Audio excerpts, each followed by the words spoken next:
Hopefully the broadcast should go live shortly. Click to start.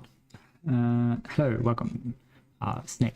I've been working on it slightly over the week. Not very much though, just adding like a small little things. So I got the snake turning properly. What was happening was basically I'd confused myself in that if I just hit, I think I have 12 to pause. So basically like the other week, I was having a lot of issues because the way that each piece was determining what was happening was it was looking at the piece in front and the piece behind, and it was going, hey, the piece in front's to my left and the piece behind's to my right, and so I must be a straight piece and, you know, making a straight piece. The issue was that I was actually checking, like, from this perspective, this piece is to my left, and then I was checking from this perspective, this piece is to its left, which is actually to this piece's right. So it was left should be straight, instead I left right, so it wasn't working on everything.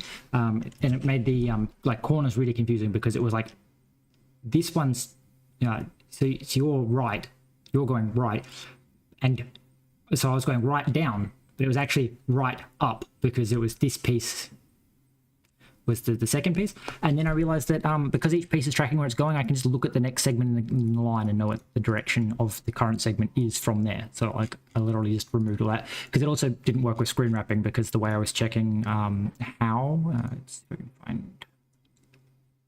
find it's in rendering, isn't it?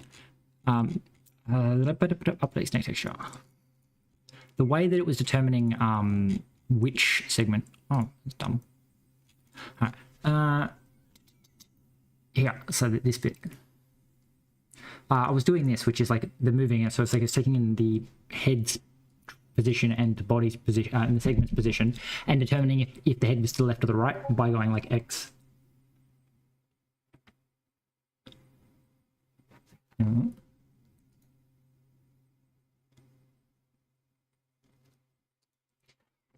Yeah, so the idea was that like I was looking at the translation of the two and going like, if the X is higher, then the head's to the left, and if the X is lower, then the head's to the right. It's like that's how I was determining it. The issue is that when it does the screen wrap it was doing, the head suddenly teleports to the side and the particular body piece becomes wrong. So like the fact that this works now, before I think up and down didn't really matter as much because obviously left and right, but as soon as you turned like this, it would keep turning sideways because suddenly like the position it was in was wrong and it gave it invalid directions and it just rendered the wrong bit. I don't remember what I've done after that. A bunch of other things. The screen wrap's a little bit weird because you can obviously like get partially off the screen. So part of what I'm going to do to fix that is make sure that the screen snaps to like a rigid snake unit. So like at the moment the screen is like I can make it any size. You can also do things like resize the screen in the middle of like crossing it, and now the snake's just broken because the snake will follow where it was, which is a little bit weird because it's following, but like there's a gap in the snake, which I have a plan for. But it obviously can never correct itself because the snake is just following the same rules, but doesn't actually. So there's something. My brain's going to sleep again. God damn it! What was I doing? Oh yeah, so we're gonna make it so that like the screen is exactly a certain number of snake pieces wide, so that like you can't. Well, you'd still be able to resize it and break it, but that's a future issue. But the idea being that you can't end up with like sort of half snake pieces. It's not going to do it. I guess there's definitely a way to do it with just the math of like the way the snake teleports. But basically, you can end up with like a segment not quite all the way off the screen, and then so there's a little gap. Maybe up and down will do it. Yeah. So it's like see how the bottom of the snake here is like it's missing because the screen isn't quite the right height to compensate for the number of snake segments. We definitely need to fix the fact that you break the snake like that, but it just doesn't really matter right now. What else? I want to add more snakes as well. That's another thing that I want to work on. But that's as simple as just like mapping the textures out. I did change how that works as well because the snakes aren't in order, and apparently on Linux it's not necessarily alphabetical, which means that I can't do what I was doing, which was just like assuming that the snake pieces were always loaded in the same order. So now it's like it just actually gets the name and generates the path dynamically to get the different snake pieces. Anyway, so let's start. I had a list that I made. Let's see. So first on the list is add more key bindings, because I keep getting annoyed. I keep trying to use the arrow keys. So what we're going to do is we're going to bring Leapwing in, and we're just like going to add Leapwing key bindings so that we can like assign different things. So inside snake, we're going to have like actions. So So we're gonna select pub enum player action eat no. Okay. This move, and then we're gonna say like face direction. That's all the player actions at the moment. Okay, so this needs to be action-like, which then is going to require. Oh, we should probably include leaf wing. Ooh, my headphones. What is crackling? Why is it crackling? Hope that's not coming from its stream. I should also check that I'm not dropping frames. I bumped the. Ooh, very good. I bumped the resolution of the stream up to 4K, but dropped the frame rate to 10 FPS. So because I'm doing like a lot of programming rather than like playing a game, I figured it's probably better to have a higher resolution so that people with higher monitors can see. And also, like, if I don't think you can zoom in on Windows on like on a video, but the idea being that like you should in theory be able to have a better experience at a higher resolution and a lower frame rate than trying to give a high frame rate with a lower resolution, like for the type of content I'm making. So like the game might look a little choppier because it's obviously at a lower frame rate, but it's Snake, so it's already at a pretty low frame rate. But yeah, so if you're wondering why the stream feels a bit choppy, like my mouse is jumping around or anything like that, it's because it's only running at 10 FPS, but 4K. Alright, so we need leaf wing. Leaf wing input manager. Not that version. I don't know where the AI pulled that version from. Apparently that's not how it's spelled either. Leaf wing input manager. I don't know why my rates die defaults to the dependencies. Okay, paste that. Sure. Equals version 19. Don't do that. I'm gonna here. I'm gonna snake actions. I'm gonna say derive leaf. Oh, gotta wait for the compile. God damn it. Leaf wing input manager. Except they need to be underscores because we're inside of Rust, which is a bit weird that they let them have that name. Yeah. Action like. Action. Action.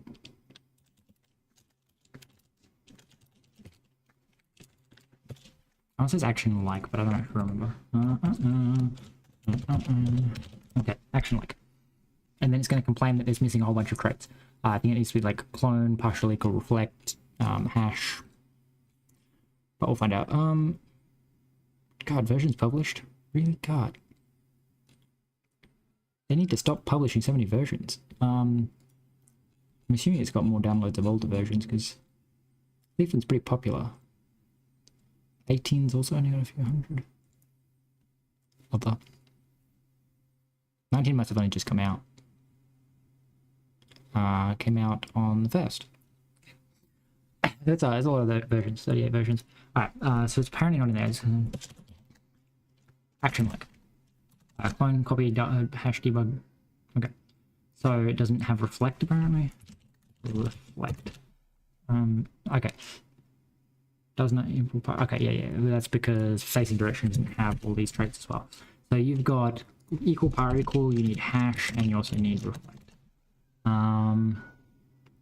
You don't need num, so. Okay, so we have a facing direction, so movement.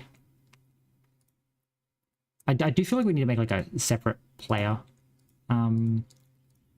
controller section because the snake's getting a bit complicated, so I guess maybe in movement. No, I'll make a new module, make a module called input. Mod input. Because I also plan on doing things like web and AI and stuff like that. Like the idea is the snake is very versatile to be able to be expanded into other stuff. So we probably want to go like, hey, leaf wing actions. So do that. I don't know why you're not working. We need to, I guess, just import. So go page up. Okay, so we're going to use super. No, not super. That, and that should fix that. Okay, cool. All right. Then we need to. Okay, interesting. Snake segment. I feel like we should make it so you can bind multiple different snakes, but anyway. Facing direction. Okay, so we're going to say like make a plugin. So plugin, snake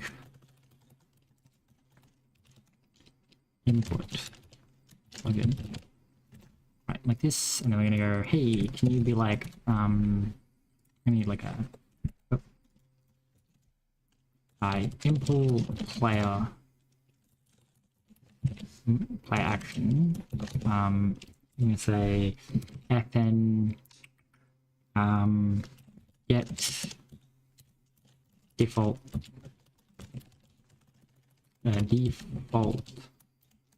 keybind. Well, don't do a vector, thank you. I would like you to return a, we should use the leaf wing import manager prelude. No, not plugin, prelude. Like so. Should we open chat so I can see anyone's chatting? The source code is in the description if you want to look. It's on the stream branch of the, I think it's just called Snake repo. Yeah, it's called Snake. We should rename that. It should be called Snake. The game is called Snake. Snake. Rename. Snake is all. Yes, please. Renaming. Okay, it's called Snake. What? Sneak? No. I don't remember how you feel like snake. Snake maybe? Yeah, I guess there's no E on the end. Snake. Snake. Snake. Okay. It's pretty dumb. We'll rename it again then. Snake. Snake. Yes. Okay. Yeah. So the source code's kind of boring. The master branch is me teaching someone, so it's a lot more like small segmented stuff, and then the on-stream stuff is me doing it on stream and also in my private time, so it's getting very, very chaotic. A lot of the commits are called dumb things. Anyway, so we need like a input map for player actions, like so. That okay. I don't know why it's a vector. Let new input map default insert action. Okay, weird. You're so close, but the wrong way. It's move up, which is key code key W. Okay, fix all those. Thank you. We're gonna go something like this. I'm gonna put comments on stuff still. So this is WASD movement. This is arrow key movement. I like this. AI is going to pick up in a second that it's we say no, they're not called that. It's arrow up, and then the AI should pick up on that and give me the rest of them. I hate that it does that. Sometimes it picks up on every single fucking tab press, and other times it's like no, none of the tab presses. All right, so we then have up, down, left, right, up, down, left, right, down to those. Okay, so we need to say something like app.insert resource player action get default key bindings. Yep, so insert the default key bindings. I'm gonna say app.add plugins. Input manager plugin. I think I should do that and that because these are like, I like to chain them when they're related, so like adding the inputs and the key bindings, but I don't like chaining them when they're not. And then annoyingly, I think we also need to insert it's in it resource, and it's like action state action. For some reason, adding the plugin doesn't initialize the resource. I guess it makes some sense in that like technically this is like how you do it for like one control, like this one player, and then you can do individual ones for each like entity could have its own key bindings. So it's like it makes sense that you need to add this to say that this exists. But personally, I think having the resource that binds them should automatically insert that. But yeah, whatever. Maybe it would if I init. No, because I can't init because it is. Okay, anyway. So we need to send something like so here. Okay, so we can go like app.add plugin import snake input plugin like that should add that, which then adds those two things. Right, so this is to get default bindings, which then means that all that key binding is done. which then means we need to say user input. It's very dumb. Stick that. Pop over here, pop down here, paste this, and we say update snake direction. Thank you. Update snake direction. This is called, and we're going to say do that. Then we're going to add plugins update update snake direction, and then we're going to say dot after, and it's like leaf wing manager. It's not prelude plugin. That's it, maybe plugin.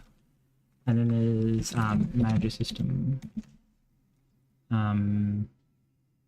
manual control update. It just tell me like what order this is supposed to be in. Not add plugins, add system. And then pre-update. Basically, you want to map the user's input in pre-update so that like all your other stuff gets updated in time. So update snake direction keys, and then I think this is it. So controls input data to update the action state. Yeah, okay. Because I think it's like, yeah, update runs and then manual control. Manual control of the action state runs after update, or the action state will be overwritten. Must run after, yeah, okay. So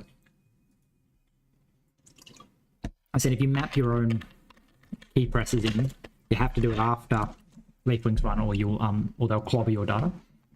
So, yeah. All right. So we're going to say update snake direction. So we're going to take in the facing direction with snake. Now technically we probably want to say like with the main player snake. So because I'm going to add pathfinding and stuff like that. So we're going to say something like, we need a pub struct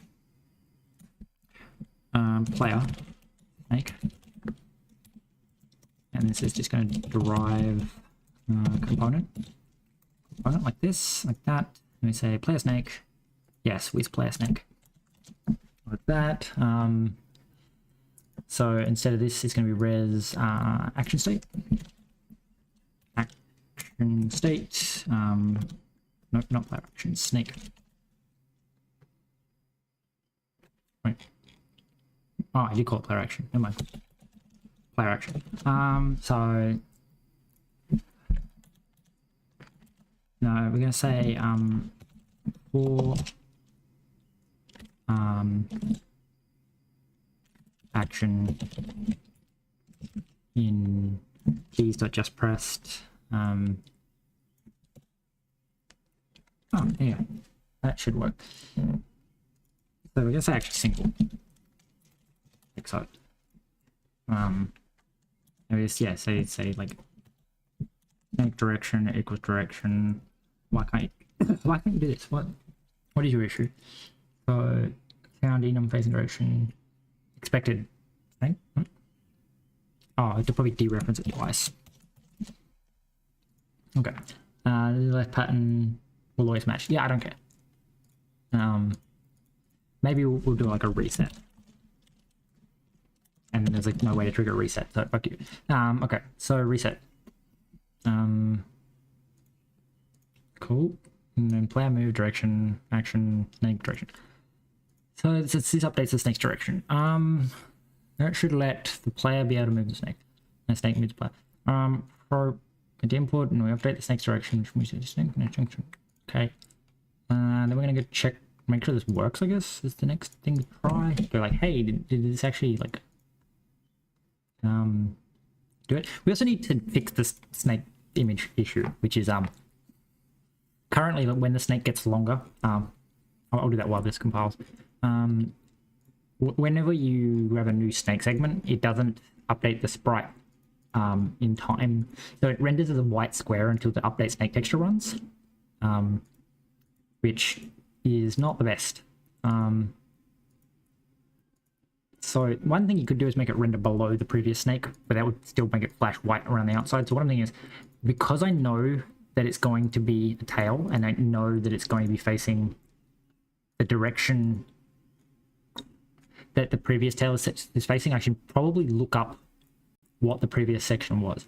So we just need to track down there's somewhere, there's like a snake segment, maybe it's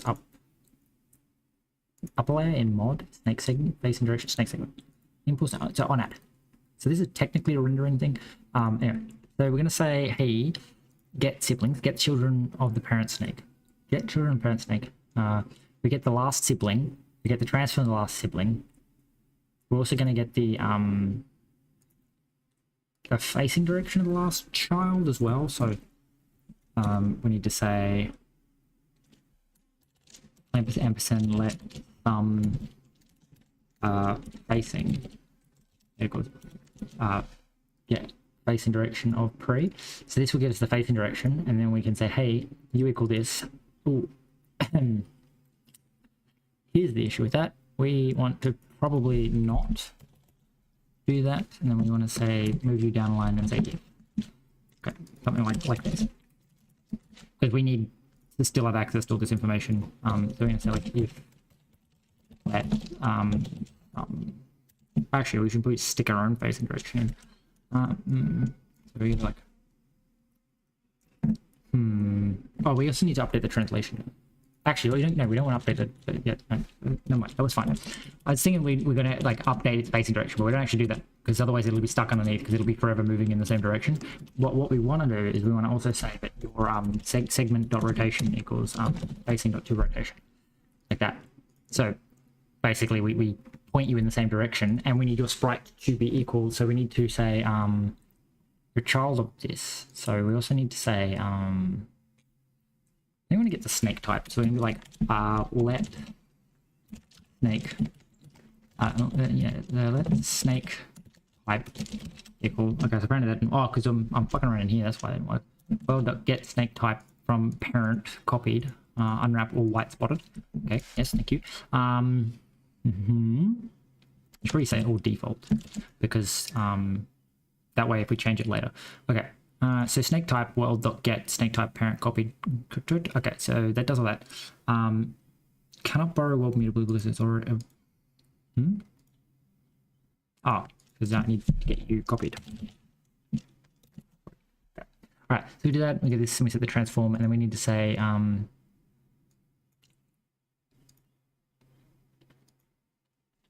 we need to say that you're equal to, so if oh no, we get the sprite down here.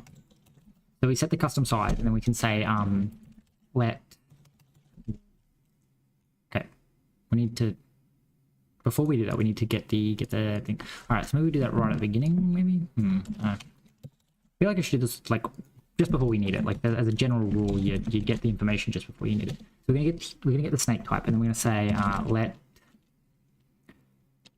textures equal world.resource snake texture handles. Apparently this is private. Okay, rendering. So we have pub here. Pub. Now, hey, snake texture handles. So here I'm going to say, hey, take snake texture. All right, and then we say get. Yes, get. No, okay. I'm guessing I didn't make this particularly that usable because it was supposed to be in here. Snake handles. So these all need to be pub. That needs to be pub as well, so that it can access it from above. So pub. I'm gonna make it a resource in the future, but anyway. So we do add that to the list of actual things to do because it's an interesting thing to show off as a concept. Where's my obsidian? There it is. So we're gonna say make snake type asset. Okay, cool. I'm gonna put that like reasonably high up the list because that seems like a fun thing to do. Like this stream, it'll go higher than adding a menu because fuck menus. God damn it! I hate when I cut something and then instead of pasting, I just copy the empty spot that I was selecting. Anyway, so what we need to do, you need to say, hey, that's all public, and then, hey, you need an fn get. Wait, yeah, maybe let's make you deref.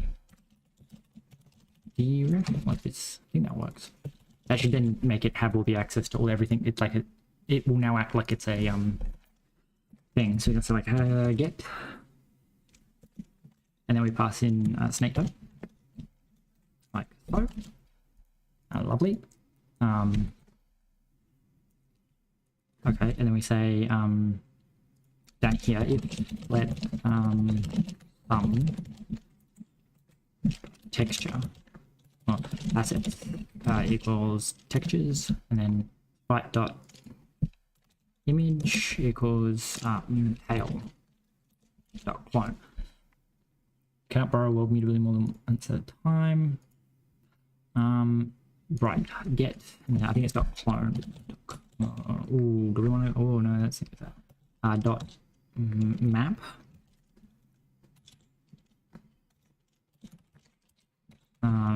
C.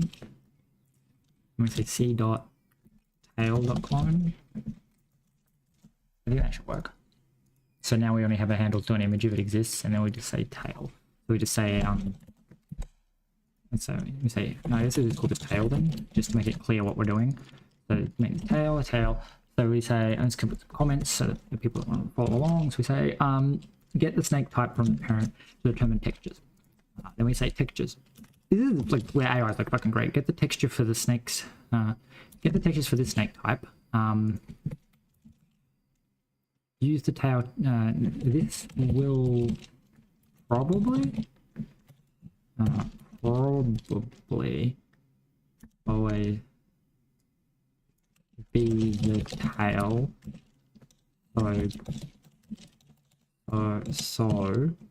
So grab that texture. Now, technically, I think if we put the systems in the right order, it shouldn't flash white because it should set the texture before it goes to render. Repeated live. What? What do you mean repeated live? I hope my audio is not looping back on itself. Doesn't sound like it. Repeated live. No, hang on. No, I see myself. That's horrible. The fuck is this plus? Huh. Okay. Cool. Weird.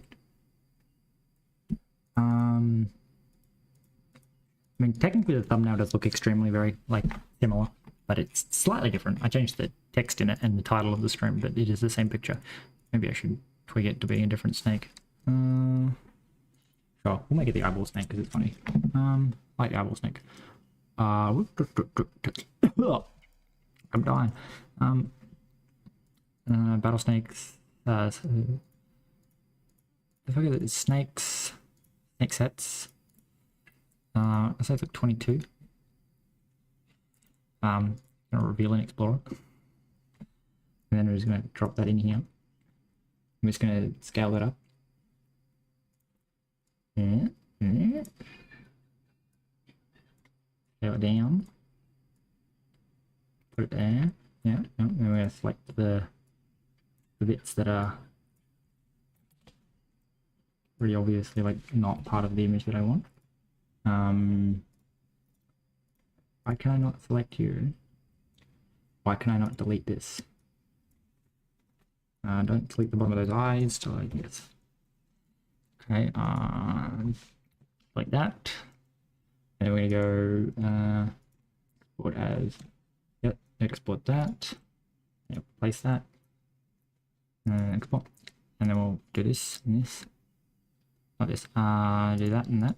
And then file, and we're gonna export. Nope. Place that. And then we're gonna go here. We're gonna say edit. We're gonna go down to thumbnail. I'm gonna change the thumbnail to the new one I just made. Neck. Apparently I've called it Snack with a CK. That's interesting. Okay, Snack live. So Snack 2 live, and we say save that because now it's got eyeball snake. Okay. I don't know, maybe that make it less confusing for people that are like watching the streams that they are doing streams. I'll try and change the snake, change which snake's in the thumbnail each time I do a stream. There's only 22 of them, so It might run out, but it's like 4 months.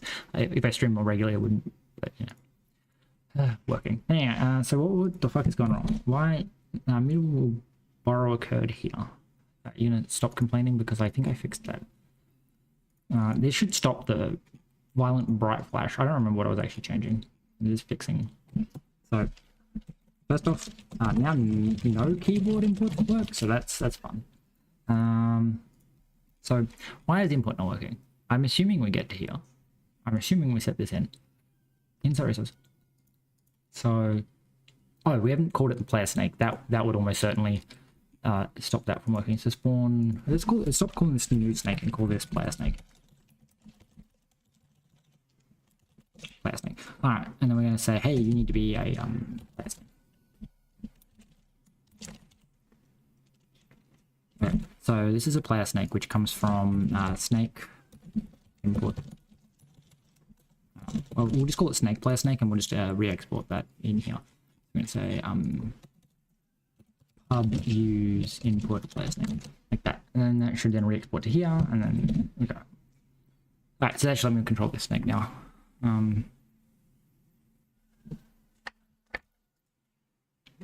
Okay, let's see how this works. Oh, apparently it's running. Hey, now I can control the snake with the arrow key. I do need to make sure that the snake can't, flip around. Anyway, as you'll notice, for a blink of an eye, maybe not even, the snake will have two tips of its tail, but they should be directly on top of each other. That's why we grab the direction out of it. So it shouldn't actually be obvious, and it's no longer flashing white. I'm only using the GitHub Copilot one at the moment. Like, I would assume GPT-5 would be pretty good because I think that's fairly recent with its training. The issue with Bevy is it's every 6 months they do an update, and they have a terrible tendency of renaming things and making just enough of a tweak to the UI that it won't compile with what the AI has been taught. And since they're not releasing AI that's been trained like up to the most recent, it'll always be like 3 versions behind, I want to say, because like the data like cutoff is usually about 9 months old. Apparently they do some like periodic updates that are like they update the AI's information. But I haven't actually really looked into that, like to how that really affects the Bevy stuff. My biggest thought was, but I don't have a ChatGPT subscription anymore because I use T3 Chat when I do need AI. But you could train GPTs, and my thought was that you'd probably feed in the entire GitHub repo of a specific version to get like the most refreshed version of like the AI has the most up-to-date data on how it actually is supposed to work. This is absurd, and I'm probably going to need some kind of way to keep track of the map so that the fruit doesn't spawn under the snake, because that's kind of funny. I also need to stop the snake from being able to like backtrack on itself. I'm not going to make you die when you run into yourself, just it really needs to not. Kind of interesting also that like they, because of the order they're spawning in, I guess, they you will always go under yourself, which is dumb. The snake should always go over itself, but anyway, we can fix that. As I think so we can stop it from being able to backtrack on itself. That's pretty easy. We just say like if the player just pressed the move direction, assert that the move direction is not the inverse of the direction that the player just moves. So facing direction, we're gonna like import a new function to this, and we're just gonna call it like a pub inverse. It takes in a reference to self and returns a facing direction. And so yeah, left and right and up and down. All right, I'm just gonna commit this to Git so that like, again, people can more easily find things and I don't breach it. I just want to not commit, and it doesn't matter. So what do? We just added leaf wing input. So, and now we also say our end fixed flash of white when snake grows. I'll commit that. Anyone that wants to read that? Okay, so we need the inverse, and then we're going to go into inputs, and we're going to say update snake direction. We're going to say, hey, we need to grab the snake space direction. We're going to say, hey, grab the move direction, and then we say ampersand direction does not equal snake dot inverse. Okay, cool. So that should stop the snake from being able to like directly invert. So if you're moving left, you can no longer, like you can't just press right and move right, because that's where like all of the issues come from. It's like if you press any other direction, it doesn't matter. Like the snake will look fine. But when you press backwards, the code by design doesn't have valid inputs for what segment should display when you press the wrong, like when you double back on yourself. Like if it's I guess if it's right, which implies that both segments are to your right, then it's like, no, that's an invalid state, and it's a line. You end up with a line instead of anything else, which so we're gonna still let you cross yourself, but I don't know how to make it so that you always end up on top, because obviously the rendering order is first child, second child, third child. So the like further down the children list is, you will always lower. The one option I guess would be to and this be very strange, insert the children at the beginning, simply because inserting the children at the beginning would mean that the tail is actually the first of the segments, but that feels like a really weird way of doing it. Though, how exactly do we iterate through it? Because if in my rendering code, because I think I reversed the direction for the sake of no, it wouldn't be here. I reversed the direction for something. Update snake size, no, update snake texture. And here. Do I use root for anything? Body is empty.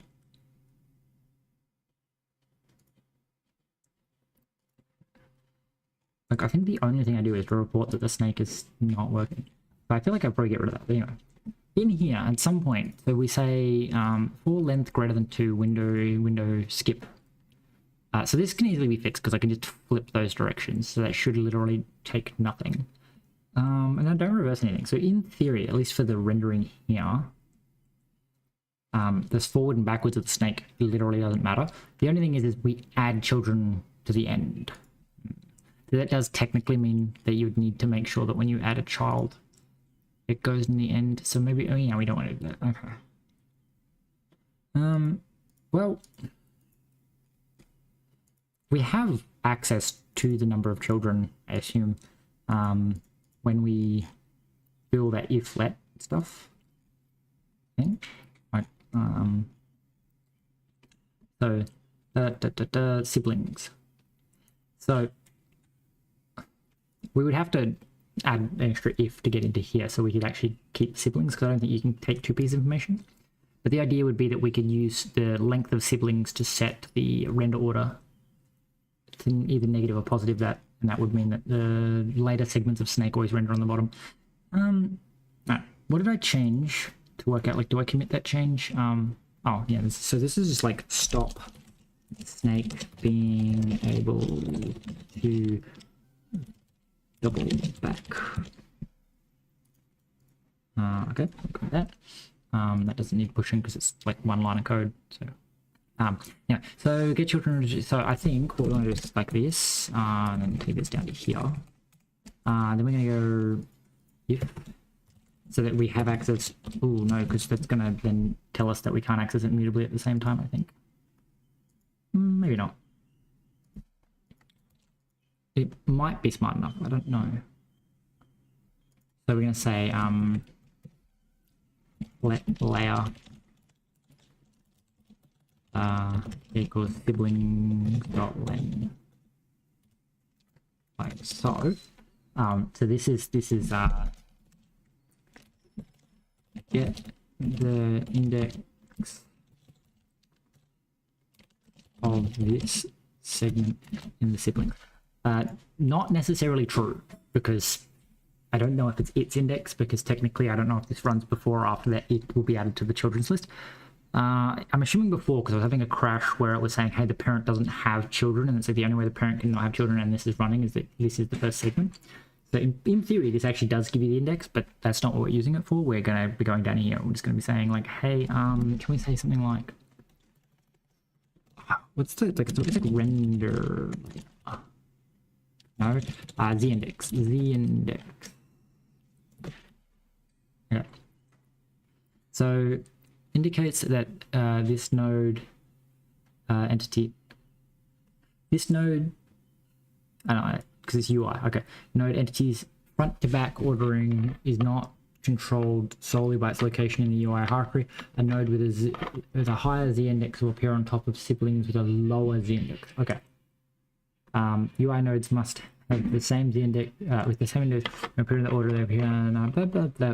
Without this component, will be treated as if they had a 0. Global link is if you the order. Okay, so I'm gonna say new. Wait, no, just this. I'm gonna say negative layer as I32. Right. Apparently that didn't work. So we have to say as I32 and then invert it like that. And then so we need to say something like we probably should say something like if ooh, god damn it. The issue is that I need to grab it mutably, but if I grab it mutably, it's going to yell at me because I'm going to still be holding this mutably. That's annoying. At some point, I want to be able to drop the siblings. Okay, maybe we can say like, do it here and be like, ampersand, ampersand, grab the siblings, because I think that the siblings is the last time I should need this, and so we should be able to say like clone. So now the pre is owned. And siblings is borrowed, but siblings will be dropped before we actually use it. Get the last child of the snake. So let's put that yeah. On a new line.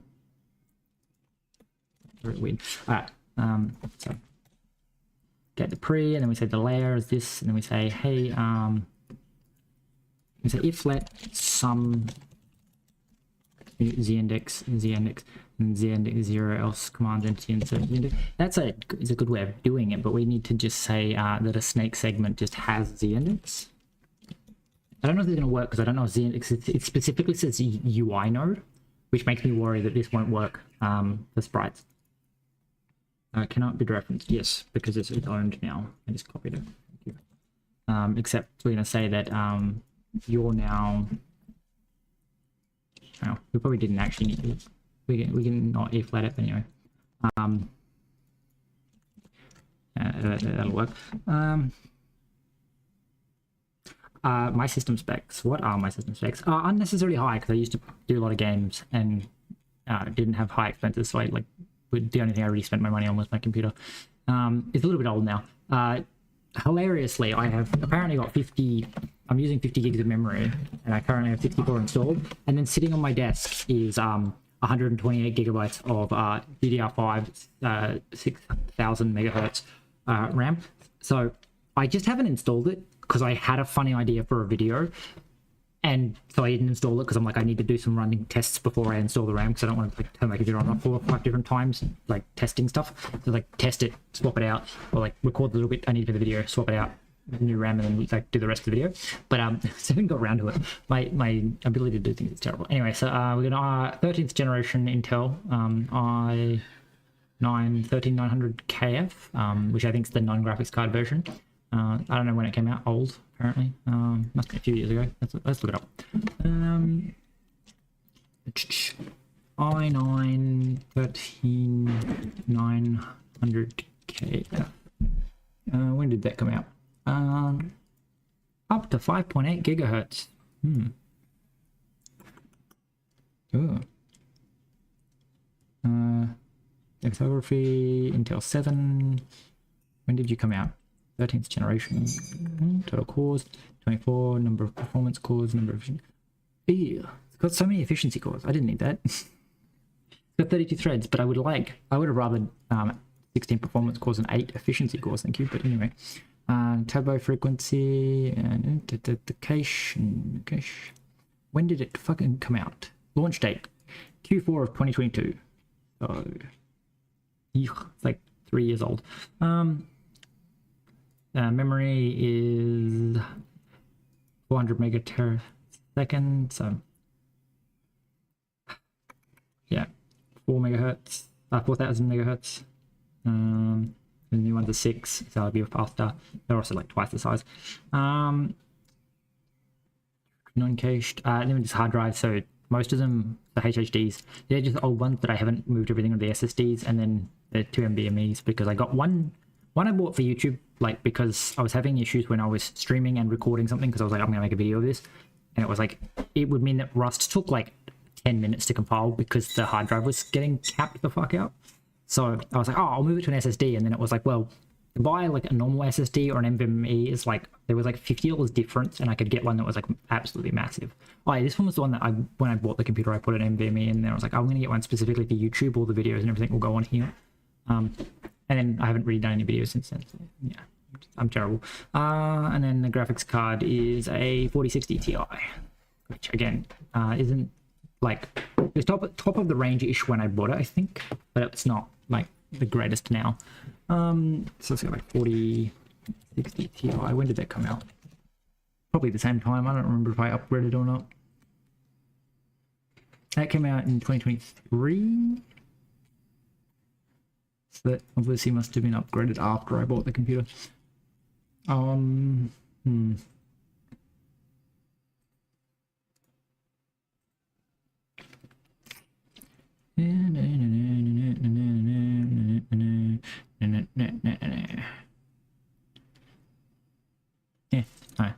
I didn't have the chat open, so I don't know if anyone said anything while I was going on that ramble. M4 Pro 20 GB RAM.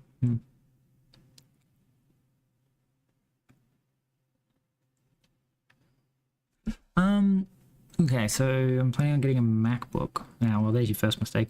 MacBooks are expensive. From what I understand, like, so I've never been an Apple person. I don't like their business model, like, as to say, like, just the walled garden annoys me.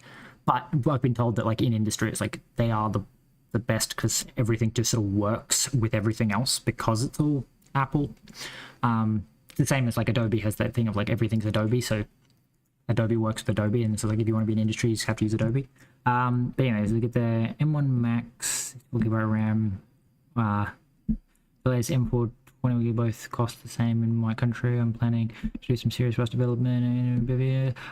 Okay, if you're gonna do serious like Rust development, depends on what you call serious. I'm too ADHD to close multiple things, so I've got like 2 IDEs running at the moment, and that's why you'll notice that my RAM is used to fuck up.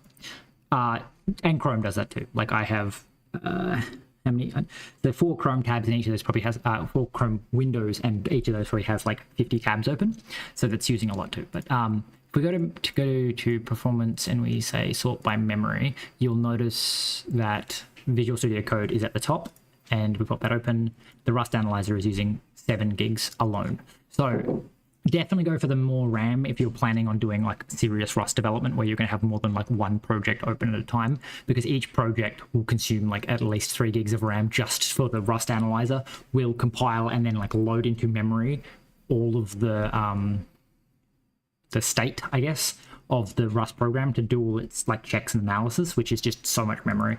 So yeah, 24 gigabytes. Again, it might work fine in there, like, because that also doesn't make sense to me in that like we're like 9, 4, 3, and then everything else is a tiny amount. So I don't know what is happening to all my memory.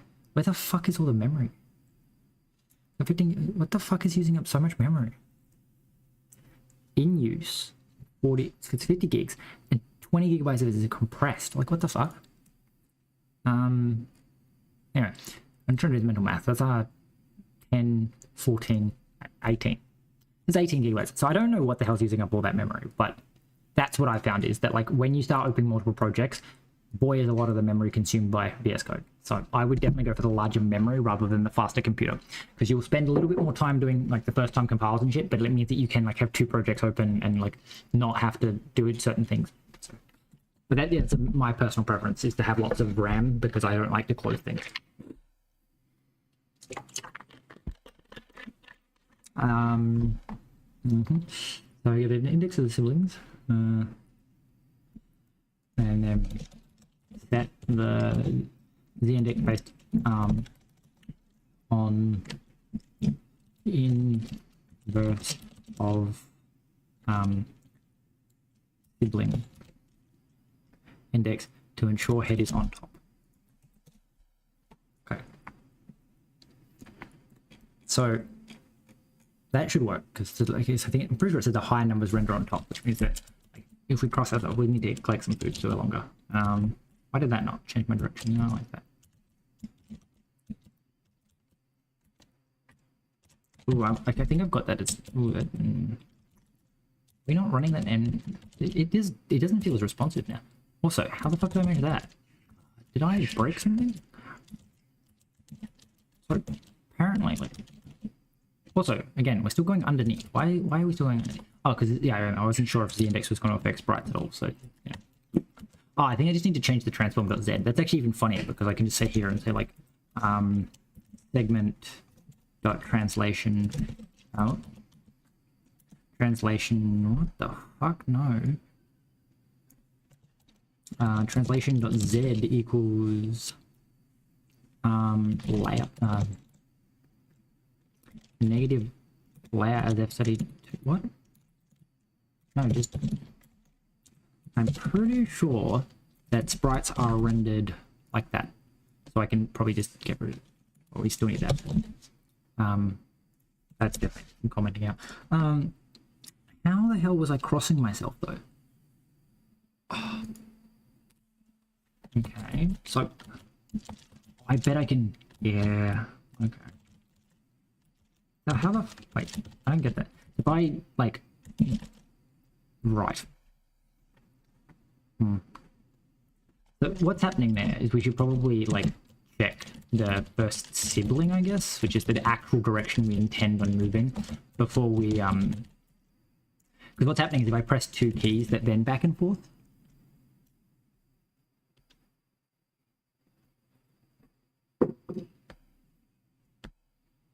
Yeah, I'm not entirely sure. Something seems to be leaking memory. Oh my, you know, don't if we go to where's the thing? I thought it was in here. Is it here? Yeah, my computer's been on for 14 days. So there is a chance that some memory is leaking somewhere because I can't mentally account for where all that is in that, like, the top two processors that's using up all of the memory, apparently, it's only using like 18 gigabytes, and it's like 300, so there's another gigabyte. It's like 19, so maybe 20. Like, where the fuck is it all? Like, there's, I mean, it's probably in Windows. Like, there's lots and lots of things using little tiny bits of memory. So where the fuck is all the memory? Because none of these look like they're anywhere near totaling 50.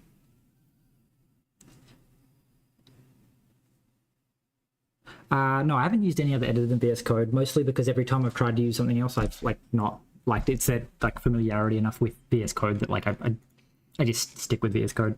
I want to learn Vim, but I've like never actually sat down and actually tied myself to the bindings.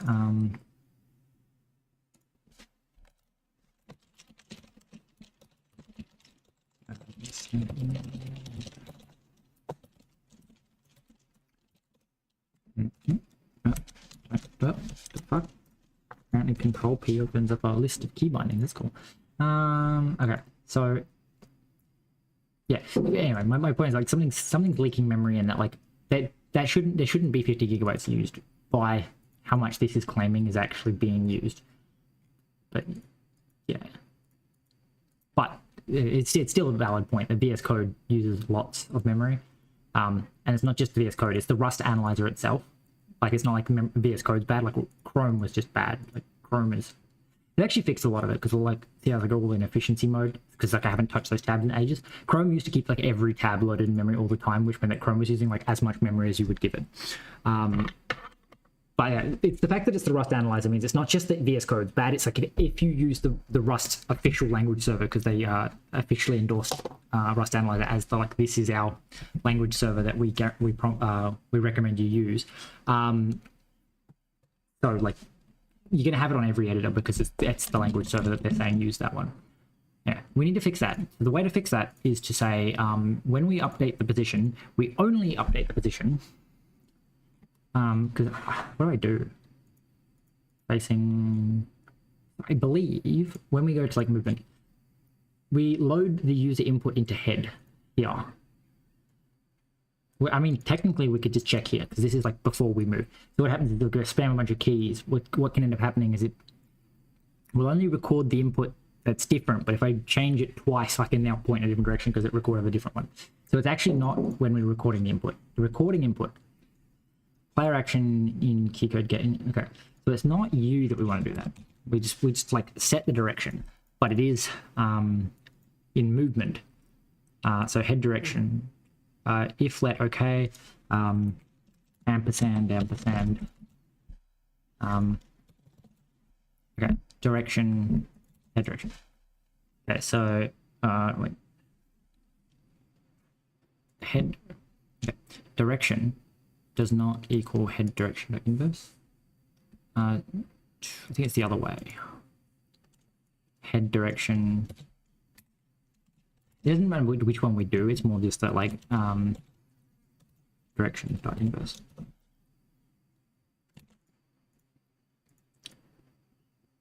Wait, what? Don't ampersand. Not equal. Don't invert them both, because then.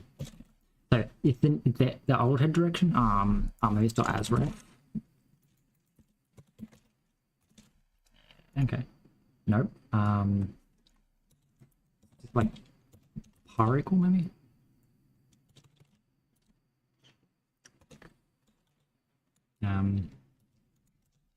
Direction dot inverse.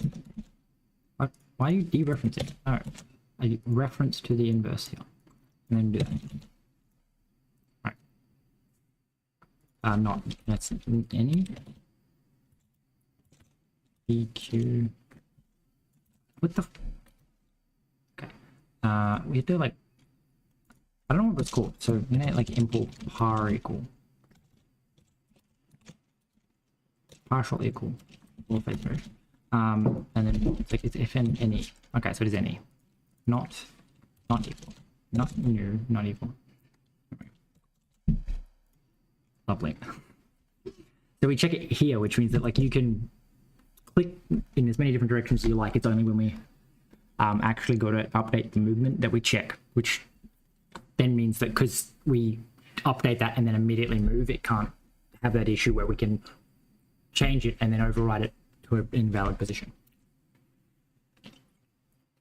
Because the other option would be to look what the snake was already doing, and then yeah. So now I can like spam it all I like and it won't override things. Failed to get head segment facing direction. Okay. All right, that's it. Ooh, it's interesting. It does feel very unresponsive because of the fact that like I can, if I spam lots of keys, it.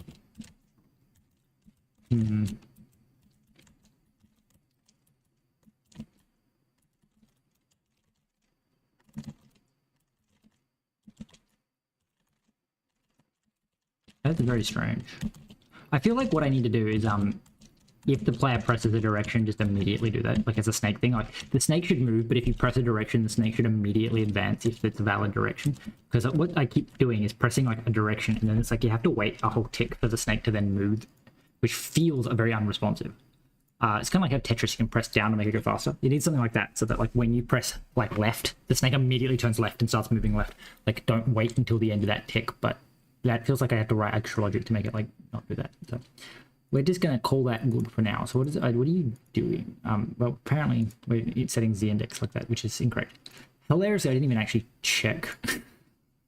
With snake segment, we get rid of that z index. I never even checked to see if we'd actually fixed the bug that we were working on, which is to make the snake not like go under itself. We fixed the directionality bug. We did I think we did. I think if we spiral, we just always end up spiraling on top. So spiral. Ooh, spiral. So, ooh, no, yeah, that feels fucking horrendous. Why do you like this? Like, why does it feel so unresponsive now?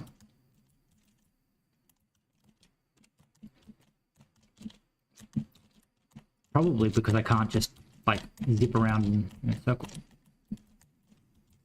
Okay, you aren't doing what I want you to do, yes. It just feels so unresponsive. It feels like it never wants to go up. Actually, what we should probably check is that did the AI fuck up the inverse code? Because I did let the AI write that. So. Honestly, movement should be a fate inside. Anyway, inverse. Right is left, up is up, down is up, left is right, up is down, none is none. Okay, never mind. I was wondering if it fucked something up, so it made it really hard to like certain keys. Like if the up was bound to two different things, it'd be like you're much more likely not to be able to move up, but it's not. So it just feels really bad. We can easily fix that. We just need to make the movement happen on an actual like independent ticker, and then like detect presses and do that kind of thing. But that's for later. Oh, we have other things to add first. So add more key bindings. Let's like little checkbox. The height. Gotta go to my cheat sheet and go, how the fuck do I do a checkbox? Checkbox. Is square bracket lowercase x? Okay. Wait, what? That doesn't look like a fucking checkbox to me. Oh no, does it? Okay. Oh, it's dash. You like tell it that you're formatting. Snip. So dash. Nope, don't do two dashes apparently. Lowercase x? Nope. Oh, there you go. There you go. Cool. So we should do that on like all the lines. I don't think I can. God damn it. So we're just gonna copy like all of this. I'm gonna see if Obsidian has like a VS Code thing like that lets me do lets me do like VS Code things like this, because it's so annoying that I can't like reorder things by like alt clicking them.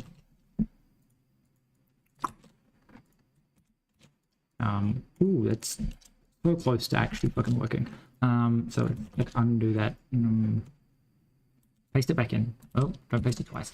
Paste it back in. Work out what the fuck went wrong. I think maybe possibly that we need to put an extra space here, would be my guess, but it didn't like that. It turned them all into like dot points, which is not what I wanted. Hey, except they're all crossed, so untick them all. Thank you. Thank you. Okay. Control X. Paste it. That didn't work. That's wait. So you're telling me that I can only insert checked tick boxes? That's fucking weird. What do you mean? Why is that a thing? No, oh, it just needs a space. Okay. I don't like that that's how that fucking format. Anyway, let's go back. Alright. They need to have a space bar so that they get told that they're actually empty checkboxes. Unchecked checkboxes. And it inserted a fucking interrupter. Okay, whatever. It'll do. I can clean this up in Obsidian now. Except I feel like those checkboxes need to go the other way. It's a bit weird. Can I double dash them? Who knows? Pathfinding. Pathfinding needs to be dented.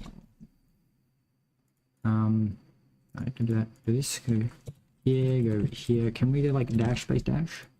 No. Okay. Can we do like dash dash? No. Tab? Okay, I can indent them just by tabbing them in one.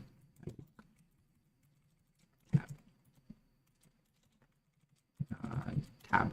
Okay, so cool. So next on my list, I probably should have added like listed like the description so other people can see. Anyway, here's my list of things. So next we're gonna do like making the snake size and then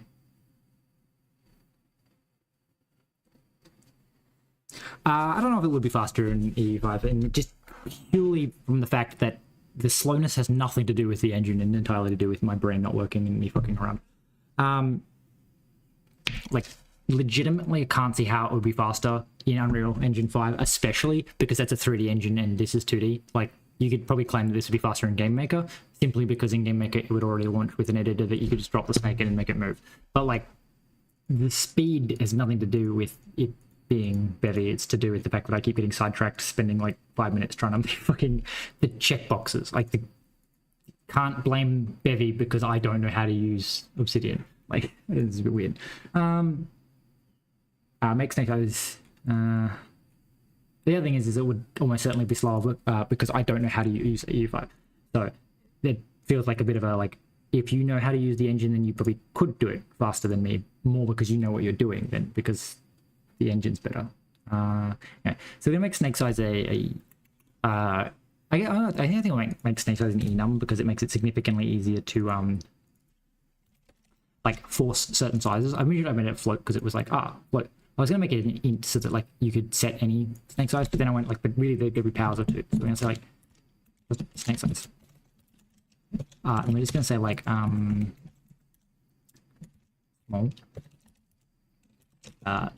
medium, I guess large, and colossal.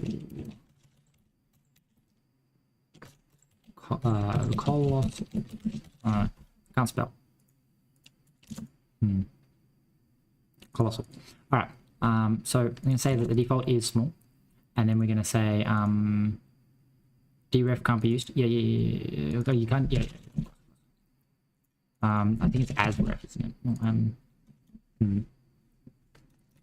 We're going to say like impl as ref f32. No. I mean, yes, as a snake size. So this is going to be like I'm going to rename this to like base snake size like this, like 32. I'm going to do in here. We're going to say, hey, actually, your times 2, and then your times 4, and then I think maybe you times 3, and then you times 4. I think in powers of 2, but then I went like, but actually, like technically, each thing should. Oh no, it's going to. No, we're doing powers of 2 because I can't be fucked making sure that it's offset enough to because the sprite's centered at 0, 0 means that if I didn't do powers of 2, I'd have to like shift it so that it still lines up with the grid because it like the center wouldn't be centered. Anyway, so we're gonna say size, and then it's gonna be like, hey, actually, wait, can I simple deref for snake size Azure? Sure. All right. And then everything should work exactly the same, except we're going to say that snake size defaults to large, medium, large. Large 128, so yeah, large. Large is probably the closest approximation. So this should just mean so how do we make it? We probably add some like debug stuff. So we should probably add like an entire thing, like debug. We're making the snake bigger. So we need to be like a mod debug or something. Mod debug stuff. So debug stuff would be like probably want to like plug in like use super this, just bringing that stuff in, and like plug in test power plugin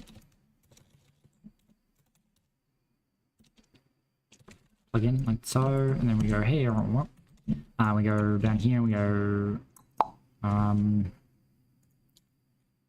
I guess we're going to say something like app dot so we already have one with like debug assertions, single step, toggle step, okay, so all this stuff is like, so instead of doing this here, we're going to say app dot add plugin debug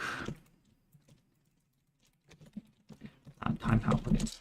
All right, test power plugins, and then here we're going to go, hey, can you do this, and then also grab this, put these all here. And then spawn camera and spawn snake, fine. One of these, let's change snake, yeah. Okay, so change a snake, and then we want to also doing, oh, we want to change size. Okay, yeah, that's the functionality. We're going to say fn change snake size. So this is going to change change skin. Cool. Kind of, but no. We're gonna say if input dot just pressed key code page up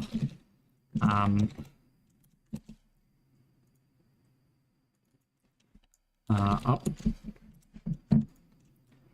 else if just press page down, and then we go to snake size and we just implement that, and we say, hey,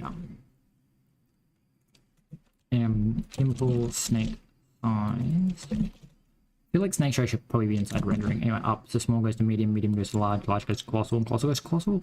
Down, small goes to small, medium, small, large to medium, colossal to large. Alright, cool. So this is debug, and then we change snake skin. So we're going to say, hey, change skin, and also change snake size. There's also a thing you can do while in debug mode. So debug, top here. Cool. You don't need the preload, you pull that in from above. So that should give it that test power, so we should be able to page up and page down, change the size. Menu, I just thought of something then that makes it put on the list. Oh, add animation to snake is going to be higher on the list. We might. I want to force the window size, then I want to add animations to the snake. Then we'll do the mini map, and then we'll make snake type an asset because that seems interesting. So if I go page up, page up, okay, page down, page up, page up, page up, down, down. Okay, so we do need to like reposition the snake if we do that. So fairly easy. We just need to like take all the snake pieces when we do this and fix the snake. We need to also probably do each snake. So we need to go like mute snakes, query snake type. No. Snake. Just bring in the snake size, please. Bring in the snake size. Okay. So just bring in, when we up the size and down the size of snakes, we're going to say bring in all of these things. So mute snakes, query snake size. Yes. Okay. So this is myself, all snakes with override. So actually we should probably do something like new transform. Okay, so with snake size small, so snake, and we should probably make this actually my main issue with this is that it's going to probably end up clobbering the snakes. Wait, no, it's not your transform. We need your children.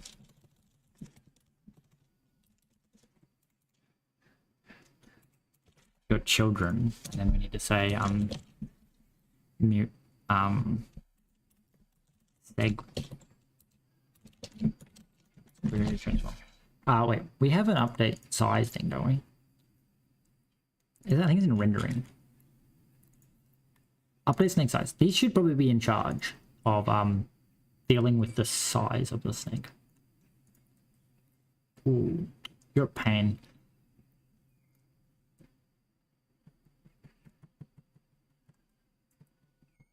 You're a real pain, you know that. Update snake size. Fallback segment. Without snake size. Damn it.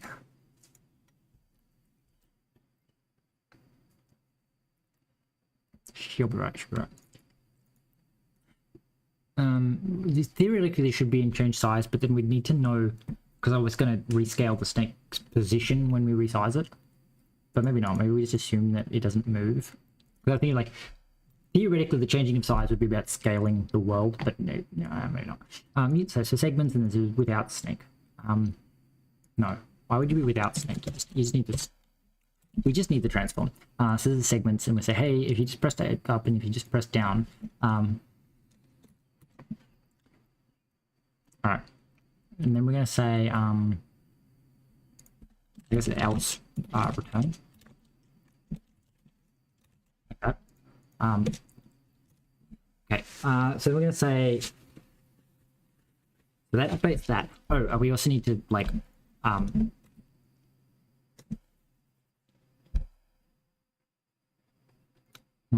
interesting. I guess technically it'd be like snake dot like it'll mute mute dot for each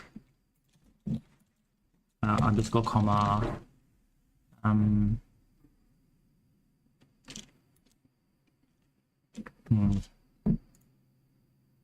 we like filter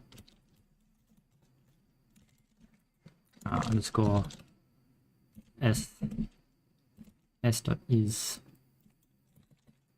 oh, we need to do the people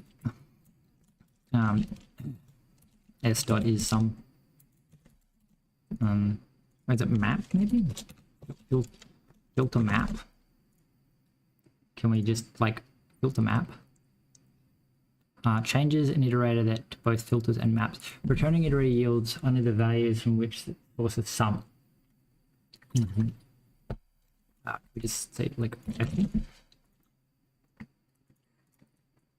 And then you would be like mute s. No, don't change it to snake size. Just s. Oh. What have I clicked? It's insert. There we go. So we're gonna say like s dot up.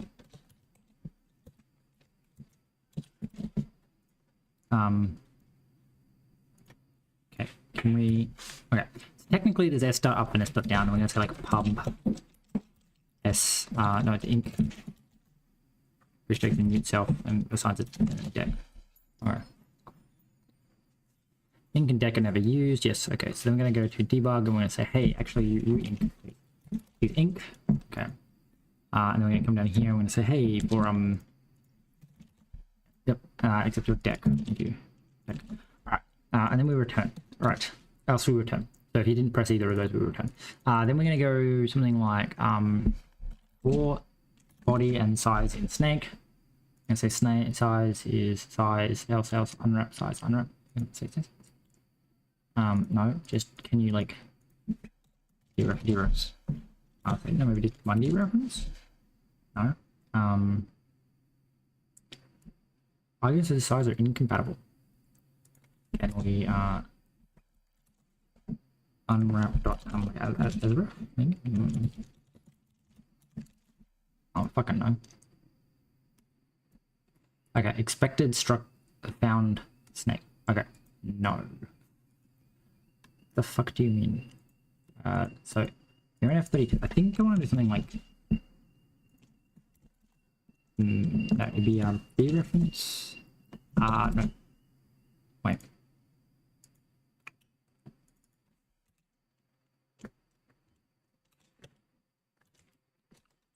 Unwrap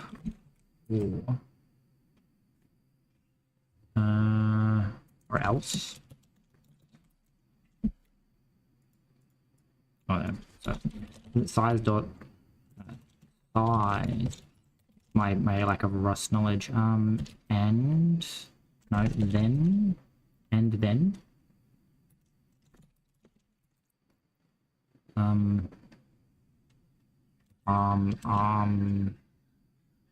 dereference R. Dereference R. Not RR.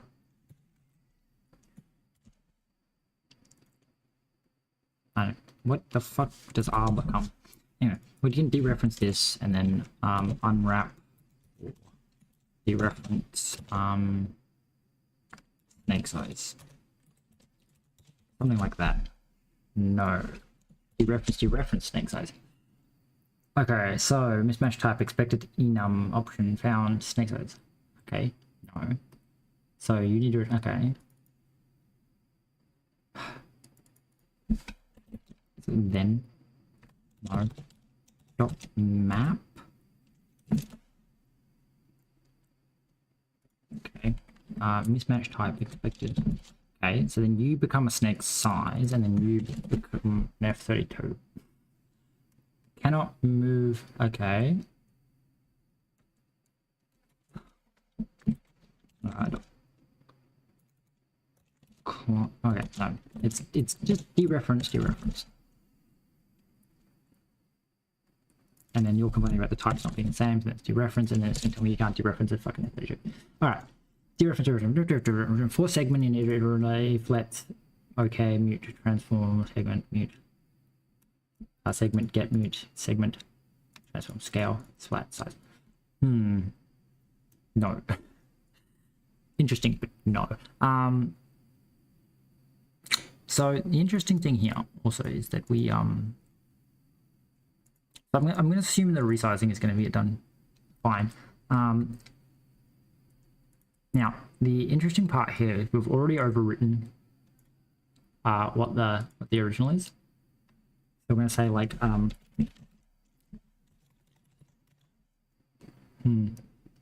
the thing is that it should technically be in here. In that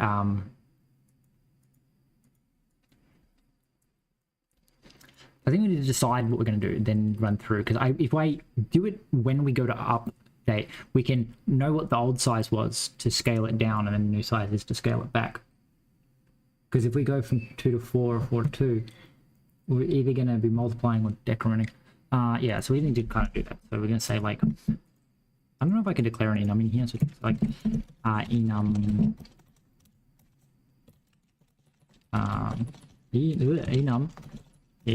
enum size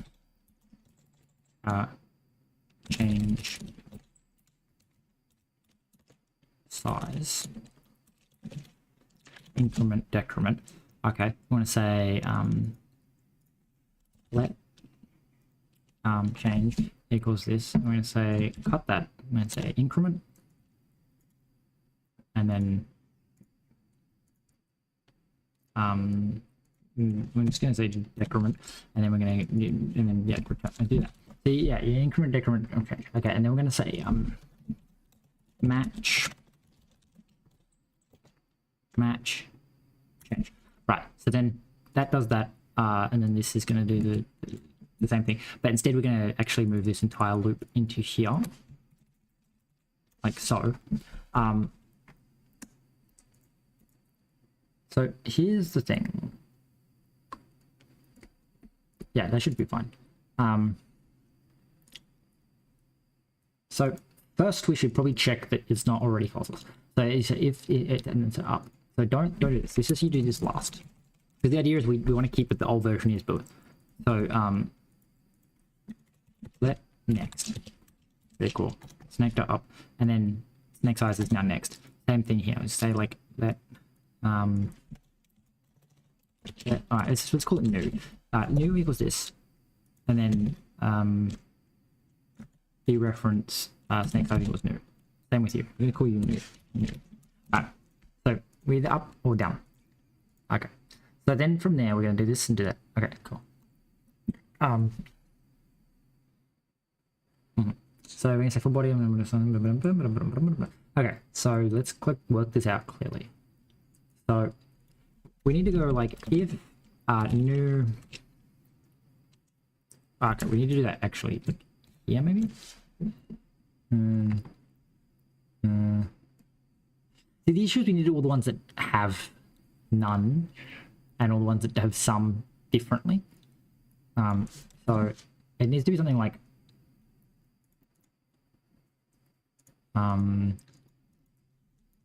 it's like when we get to here, because we have to go through all of the bodies anyway. So we can say like let old equals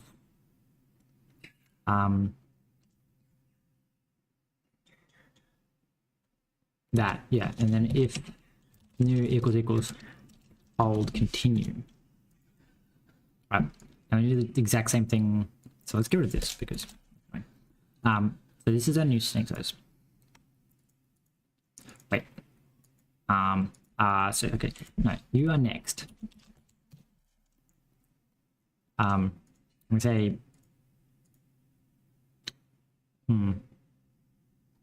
this is old. I'm gonna say let new. New is equals if some size else next. Yeah. Alright. So if else, okay. So don't do this. Okay. So old. Also, let's like not double dereference this. Let's just leave this as snake size. Thank you. All right. So let new, and then so we're gonna say if let some. Okay. No, it's new equals size dot unwrap or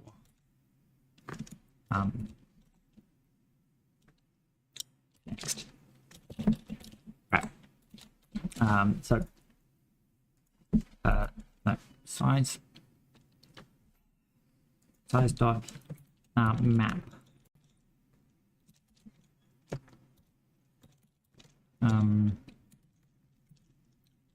C, dereference C. All right. So or next, or we don't. Okay. We don't need to undo that. So cannot move. So apparently snake size is like not clone or something. Which is just a pain in the ass. Why are you not clone? Clone, copy. I'm putting a lot of effort into this for like no fucking reason, because in reality snake size should not be suitable for each individual snake. Well, I guess it shouldn't be a global resource. It should be something that's just set. Anyway, use of move. Yeah. So why? So we map you. Dereference. Okay, so as ref.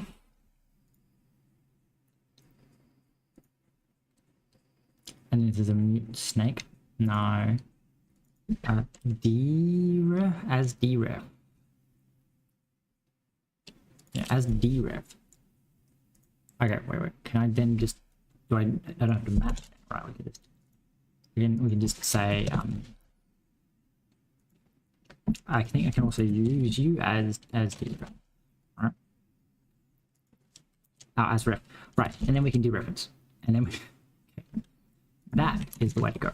We do this, we do this. Okay, so instead it's size dot as dereference. Okay, so new. So old is size, the current size, unwrap or snake ref. New is I guess size. I guess we do need to map it, don't we? Because we need to increment it if it's going to increment. So I guess that also is like makes a little bit more sense. So we can select dot map. Add map. Right. And then we're gonna say C, and then I guess we can mute C. And then we say something like dereference C equals C dot up.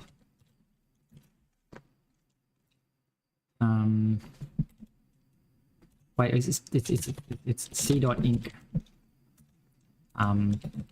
The so we get up, we increment C, and then we just like dereference C. Maybe still a little bit confusing anyway.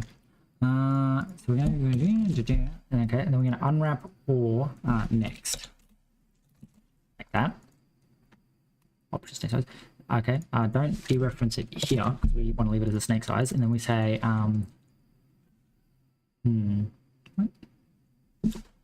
what? Oh, that's the AI suggesting. Okay. Anyway, I'm gonna say if new equals old continue, because we don't want to like scale them if apparently snake size is not got equals. Okay. R equal. Okay. So we say, hey, body size. Okay, so we get the snake, turn to the snake. This feels like one of those we should have this all done outside.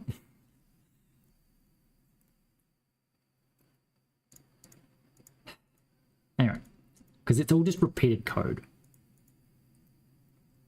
which like kind of means that like we should do all of the stuff that's going to be done once. So we'll be like let next equal and then we do that. But it's something like we say next, and then we say like I think it's like this, and we say snake size, and then we say hey next equals up, and then like next apparently it's called new here. Next next equals down, because then you can go to here and you can say hey, like we can just assign next at the end. We don't need to assign next everywhere else. So then like next can just do next things. Okay, so let's try it up a little bit, and then we want to go something like we would want to do something along the lines of we assign what next is, and then we do this logic outside. Unneeded, yeah, no, but when we say like let action, let comp act, let effect equal. I wonder, can you type in? No, you need to be type annotated. You're like an FN that takes in a new snake size like this, and you return nothing. Okay, and so then you return ink and you return deck. Can I just pass in that? Do I actually have to snake size ink? Yeah, and then you be snake size deck. Because so we say that and we say that, and then we say, hey, when you get to here, can we say effect with mute C? Yeah. Yeah. Okay. And then we say, hey, okay. So old. So for body. So old is the dereference the size. So we get the size if it exists, and we dereference it. Otherwise, we use the snake's current size, so the old value. And then the new value is the size, and if it exists, we apply our effect to up or down. And then if it doesn't exist, we just use next, because obviously next, which we did this. Okay. And then we say if new does not equals old continues. That means if we're already at the minimum size or already at the maximum size, don't do anything. All right, and then we apply snake size equals to next. Okay, cool. Yeah, it doesn't matter because we'll override that anyway. So then we're gonna say don't do reference size into next. Why? No, because we've already incremented it. If we're going to increment it, this doesn't get touched again. Okay, so then we're gonna say for segment in body, and then yeah, cool. We have old and new. So first off, I think we skip maybe. No. We want to go like windows and windows of 2. The idea of windows of 2 being that we should start the head will be at one position, and then so if let okay, and then it's like mute no unmute, so lead and it's an array, isn't it? It's gonna be like lead and then mute follow equals, and then like segment get many, and then it's like segment 0 segment 1 direction I don't care and follow interest. Okay, so no, that's interesting. So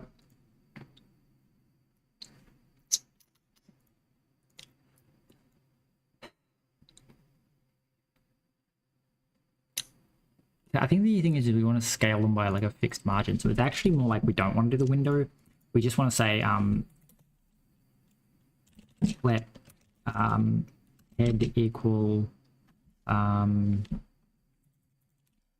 head pos equals and it's like segment dot get body 0.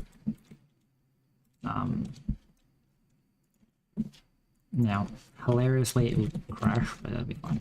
But okay, if there's no body, but in theory this should never happen, because it's as far as I'm aware, it's impossible to have empty children. Like you can't have an empty children's array because it'll be removed. So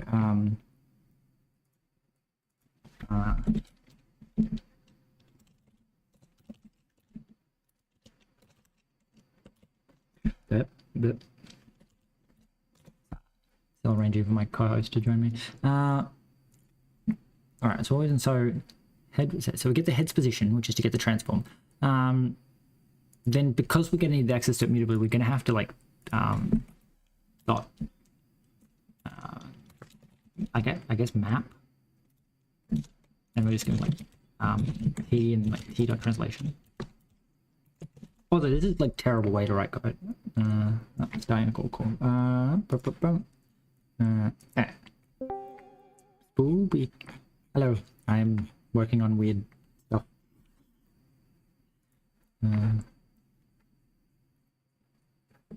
So get my chat back up because Discord's open on top. Alright, there. Okay. What was I doing? Spoopy stuff. Head position segment translation default failed to get snake. Get snake segment transform. Get snake head transform. Alright, and then we say you're actually an iter, and then skip. Skip. Okay, one. So reposition all segments based on new size. Skip head as it will be considered the origin. Okay, so we then say let okay segment get segment, else failed to get snake segment.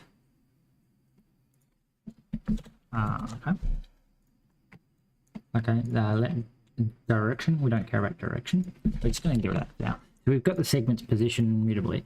What we need to do is also get the ratio. I think that's how that works. Also, if you're talking, I can't hear you. So. Oh no, I'm just looking at your stream. Okay, cool. Yeah, I wasn't sure. You didn't say anything when you ended it, so making sure that you, okay. Oh, I guess you pick up. Okay, cool. So well, I lost what folder I was in. Alright, so here. So we need to work out the ratio. So I guess we can go here and be like,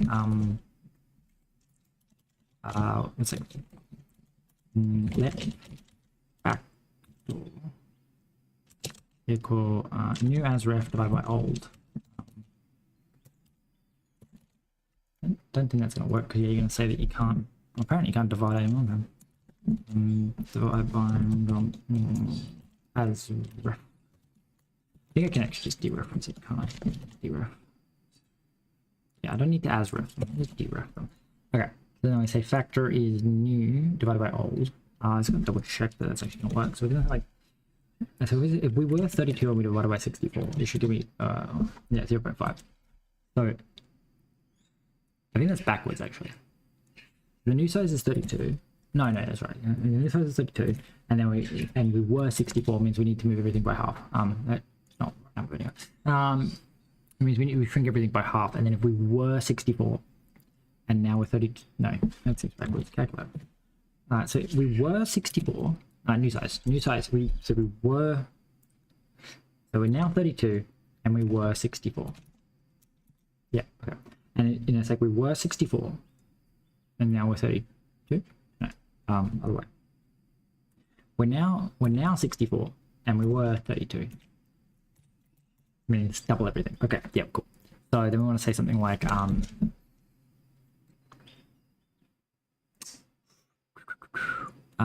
segment translation dot x times equals factor and y comes to a factor. I'm not going to move the z because moving the z would be a bad idea. Let okay head position, mostly because we set the z position based on the index into the children's array. Oh wait, it's not. Can't just divide. Well, we could. Okay. Okay. So we need to say like let offset equal segment dot transform minus head position. I think that's how that works. No, it's probably head position minus. Right. So it's head position minus that. Right, and then I guess it's like dot truncate. Truncate. Alright. No, not wrong trunk. Fucking confusing. Okay, so truncate, so we have that, and then we're gonna say and then divide that by minus times equals times factor, right? So that should give us a new vector. So head position, the head's position, we subtract their position, which and then we do that, and then we say that they're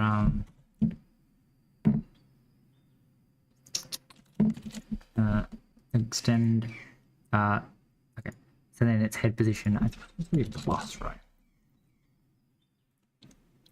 And then extend that by segment translation.z. Right, so that's just about maintaining the z position so that it doesn't lose its ordering. In theory, we could also just like set the ordering based on the size of the snake when it's spawned, and therefore when we scale it, the cycle technically will scale correctly.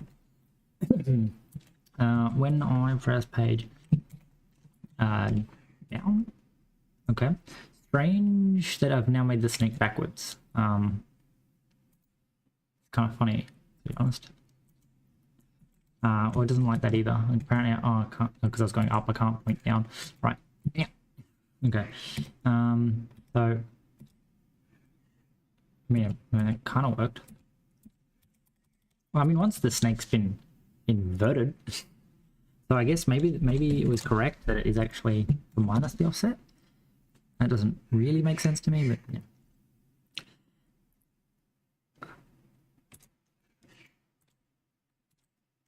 Okay. Right, you know, this way I'm going to page up, page down, page up, page up, page up. Page up seemed to work. It's just then it broke. Like not even like page up. That worked.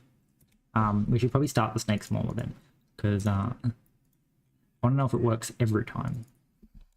It's a small, because it implies that going down works differently. So page up, page up, page up. So up works every time. It's just that also we're fucking breaking the ability to cross your own path with it. Let the snake a little bit longer. Go good. Okay. Okay. So, goddamn it, snake. Okay. So that works. Let me say page up. No, page up. There we go. Okay. So the snake. Okay. So it does fuck up our ordering, which is hilarious. Why? Oh, because we're head position minus in that. Okay. Yeah. No. Extend. Interesting. Okay. So first off, its head position is a vec3. I'll set it. Okay. So let's fucking extend that with 0. I mean, we might as well not truncate at that point. Just fucking probably. I don't know. It's funny. I just have to benchmark it to know if it's faster to truncate or not truncate a vec3. But you know, then we're gonna see here it's like segment. Let z equal and just restore z. Cool. So why does it not like going down?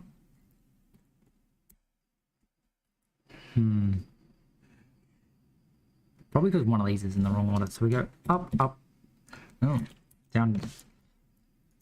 Strange. I probably pushed it across the screen boundary. That's what really happened. No, so it's interesting. So that's hilarious. All right. So well, that would probably also help, wouldn't it? You need to wrap that like that. So head position. I don't know if that's correct. See, because what we need to do is like rescale it back to 0, because what's happening is it's slowly getting further and further behind. Interesting. So why are you getting further? So head position. I want to say it's the other way around. It's this minus head position, because that is the head position is 0. So now when we page up, well, that inverts that, but like paging up and paging down should now. So then we would want to say add them back together now. So like work out what the offset is, which is like the distance. This is a catch me up. What are you currently working on? Making the snake resizable so without it breaking everything, because the snake is individual entities. When you resize the snake, each entity is moving on its own. Like it just knows which way it's going to go, and then like at the end of the frame, after it's moved itself, we tell it where it's going to move next, which means that when we change the size of the snake, we also need to change the position of the segments so that they're the right spacing apart again. That's what's happening. And at the moment, I'm trying to do that by like working out what the old size was and what the new size is and the difference between them. And then like by calling the head 0 and then scaling, like, and moving the snakes by like a constant factor, it's just not working in my head of like what's actually going on. So we should probably print like all the information so that I can work out what the fuck is actually going on. So resizing segment. I'm gonna say that resizing segment. New line. We're gonna say that. Yeah, it did it. Except that's new lines. Everything on new lines. Everything's on new lines. So we're going with segment. No, I want to print segment. I don't care about segment. I'm gonna say head position. Segment.translation. And then offset. That should work. Offset. Resizing segment. So like origin.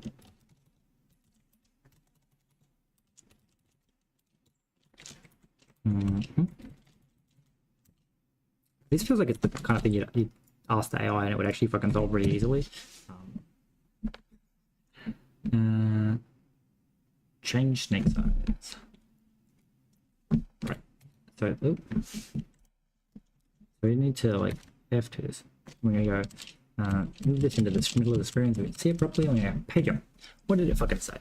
It said that resizing segment. The origin is -32, -32.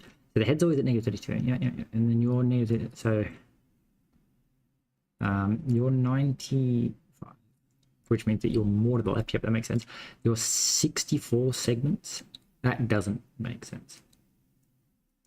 Is that because I'm like negative and negative? How do you get 64 from 195? The fuck? That's not 64 apart. The fuck does that math check out? What?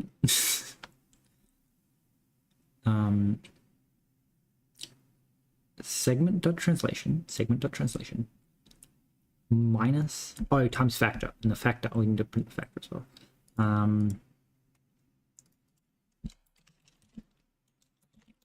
Factor.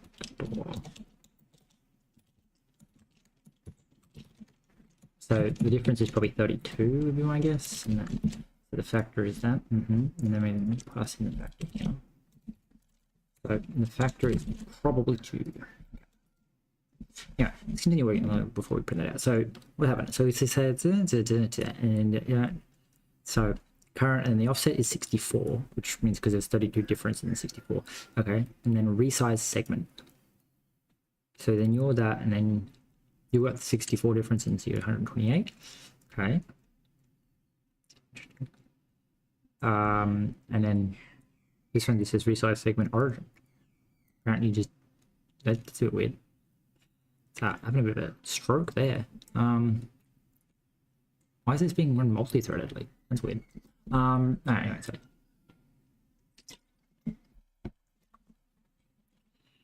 so you're moving, because offsets on the end, we're moving back 64 when we increase your size, which apparently is correct. Right, but then why does paging down not work? We should probably also print like resizing segment like this, and then we're going to say not segment change. Okay.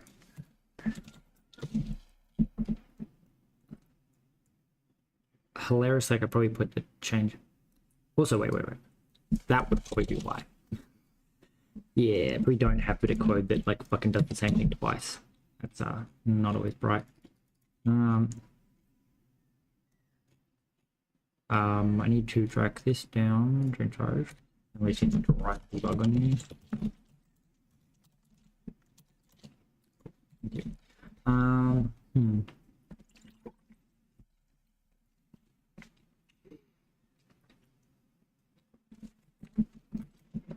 Alright, so let's I think what was happening, so I was only moving it for one because we were forcing it. So paging up, paging down, paging up, down. Okay. Technically that's expected. Because yeah, it's a known bug that if you move across the screen boundary when shit like that happens. Yeah. Okay.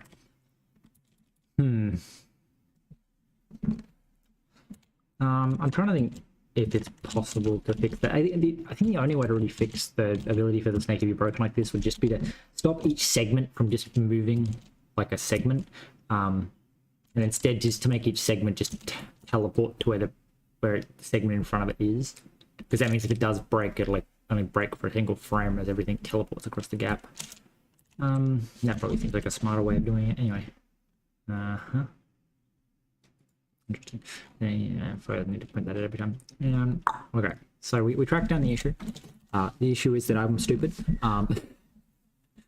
I was had an earlier attempt had it that when you press the key it would change the size, and then I changed it so that it just like notes which you did, whether you increase or decrease, and then deduplicated the code, so instead of running the same, so now it runs the same code when you increase or decrease, just it knows which functions to swap.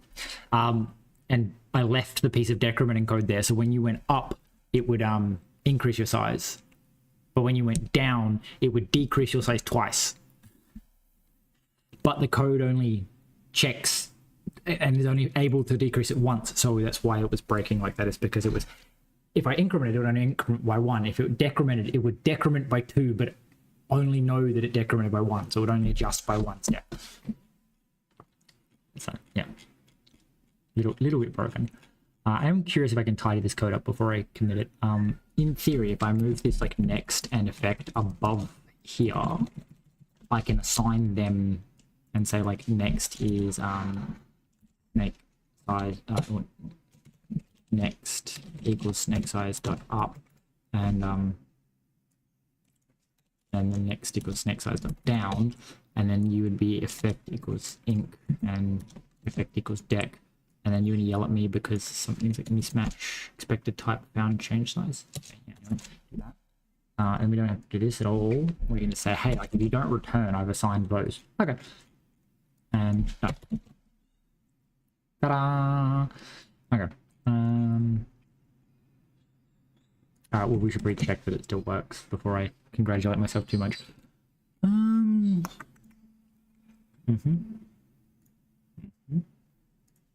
page up. No, page up, page up, page down, page down, page up, page up. No. Okay, snake can be resized. Interesting. Okay, so force window to be in multiple space snake size. Okay, that should be pretty easy to do. I think it's somewhere they add grid rendering. Okay. Okay, so main, somewhere we added a window. So I guess this can just sit in main because I have no idea where to put it. I should commit this stuff to Git first. So let's just have a look. So we added the debug commands, added debugging, yeah, moved that over to debug.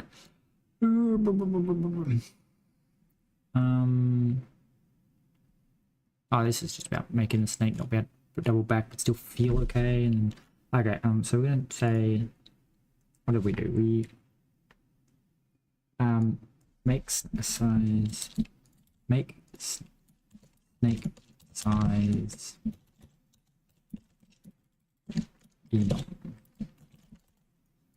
Okay, push that. Okay. What is next? Right. There was something. Oh yeah. Get base Resolution. Don't think that's how that works. I think it's a UVEC. UVEC. And then they I don't know why it wants to make it 228 by 256. That seems like a really shitty resolution. Okay. I also feel like I need to split these on the line so I can comment what they do.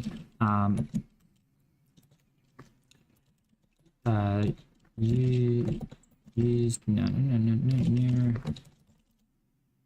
neighbor scaling. Okay.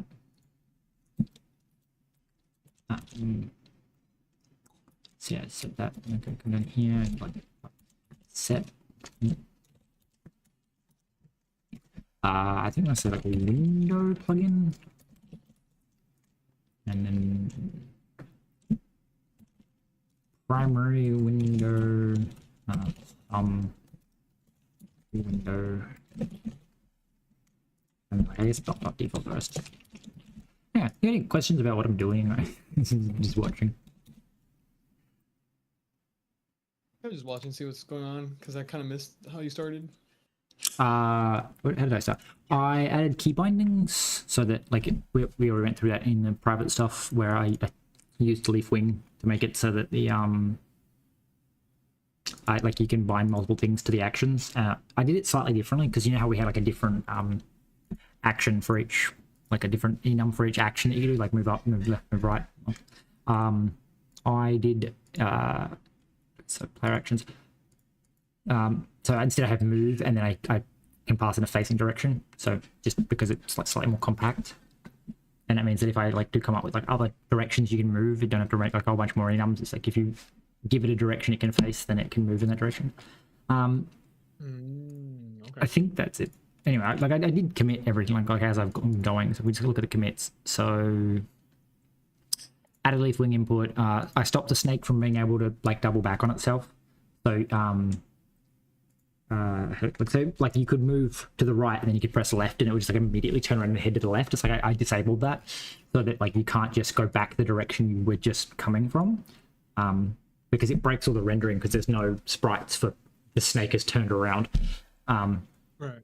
So I just said like if you're moving to the right you can't start moving to the left. I had to do a little bit of tweaking around with that because originally I just said if they press that key they can't like press like, so if you're moving left you can't press moving right, but that meant that if you pressed like up and then to the right, it immediately overwrote that you're moving to the left and then would let you point back the way you were just coming, because you don't actually move until the tick happens, whereas that you can change which direction you'd like to move every frame. So I had to change it so that it actually checks what direction you're currently when you moved last frame, rather than the direction you tried to move last frame.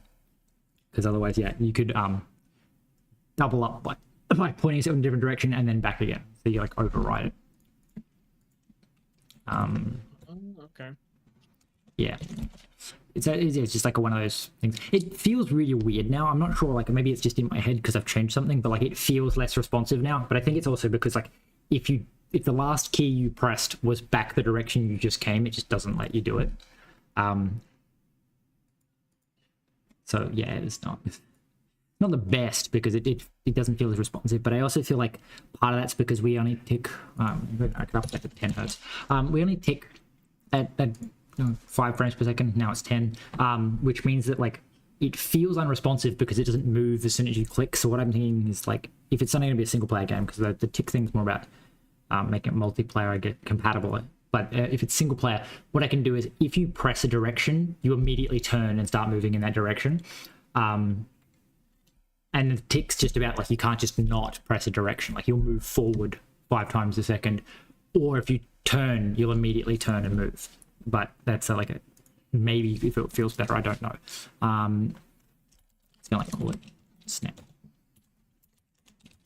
I think you can call it snack. Yeah, snack seems like a much better name. Apparently the meme is snack, but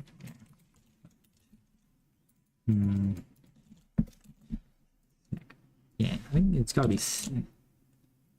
I'm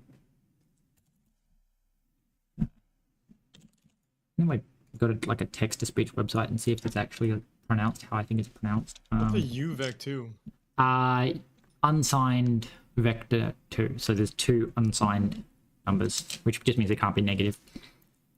Okay.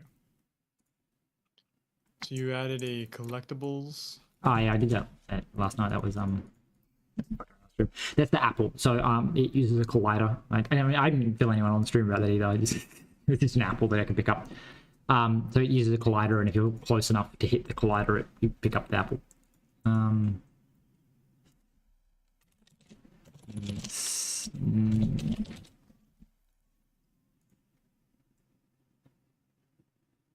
Try not. Snack. Yeah, snack. Snack. I don't remember to say. What is this sound pronounced? Snack. What is this? It's what I'm calling the game.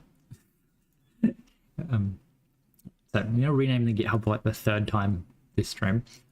It's gonna be SENCK. Snack. It's an old meme. That just says neck. Snack. Well, still can't fucking spell. Snack. Nope. Snack. Images. Snack. Is this like a website to check names? No, it was this is a text to speech, because like in my I can't spell the life of me, like my brain just refuses to learn how to spell. So like I'm going, oh yeah, like this word is pronounced snack, and I'm going, but I also had it spelt like 4 different ways, because like I think I had an e at the end, and but it wouldn't be snack then, because it would be sneak, because the e at the end, and so I'm like, I'm going to check that the CK doesn't make a different sound in this situation, so I'm just going to text to speech to make sure it actually is snack and not something else. But yeah, this is a meme. This is snack. I don't know where it came from. I think someone just misspelled snake. There was a whole like, I want to say it was like, so we just check the meme and see if the actual meme comes up. The dude says like, I'm a snack. No, the meme was like a maybe it's Danger Noodle was the original meme, but it was like a chart.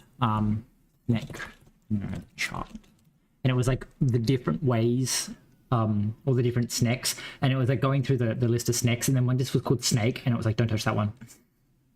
So it was like cute snack and round snack. It's great. Yeah, but it was just like a list of poorly drawn snakes, and it was like it was called like snack, and then like strong snack, and it was all muscly and like that kind of thing. And then one of them was just called snake, and it was just a picture of a snake, like it's like an actual photograph of a snake. Yeah. And that's the meme that's in my head forever. Whenever anyone says snake, I'm just like, oh yeah, snake. Flower snake, night snake, demon snake, gold snake, donut snake. Random stocks popping up. That's hilarious. Yeah, snack. Snacks. Stonks. Snacks. Nope rope. Danger noodle. If we have characters, that'll be the protagonists' names. You have Snack, Nope, and a Rope would be 2 different characters, and Danger Noodle. And then Danger Noodle's got to be a coward. I don't know why I'm coming up with lore that doesn't exist. It's just my brain's just like, yeah, if his name's Danger Noodle, he's definitely a coward. Makes sense. I like that because I had like a friend went into high school that was like he was like the biggest person ever, but he was also like the gentle giant kind of thing, because he was just like 6'6" or something. But like yeah, he was just like gentle as, and I'm like I like the idea of like Danger Noodle being like a really like terrifying, like the biggest snake, but like they're just like so scared of everything. Yeah. But like nobody realizes they're scared, that it's scared, because it's like it's so scary that nobody wants to go near it. So you don't realize that it's actually scared of them.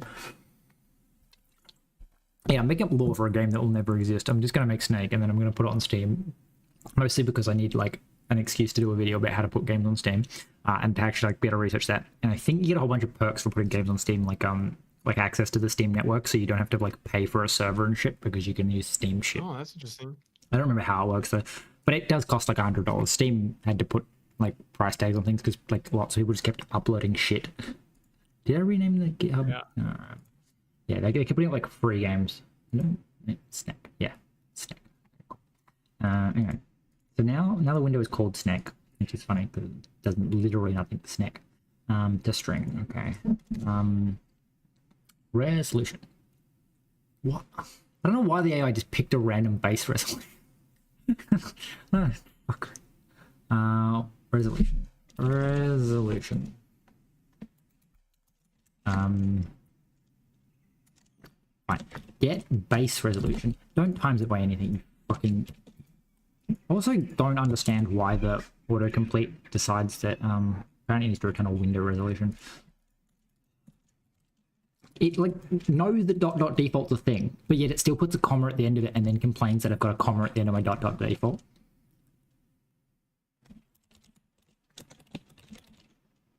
I think here that there's a. So I was watching your videos earlier. Oh, yeah. I think I got to the resources part. Oh yeah. So like 4 or 5 episodes in. Yeah. Yep. And then what's an asset? I know we have resources. And now I'm seeing this thing called assets. Yeah, so assets are like they're a subset of resources. So you know how we were doing handles and so we'd like to rendering find a handle. Yeah. So we've got their handle 2 images. So the image is an asset and the handle tells you where the asset is. So the image actually has the data, like the raw pixels.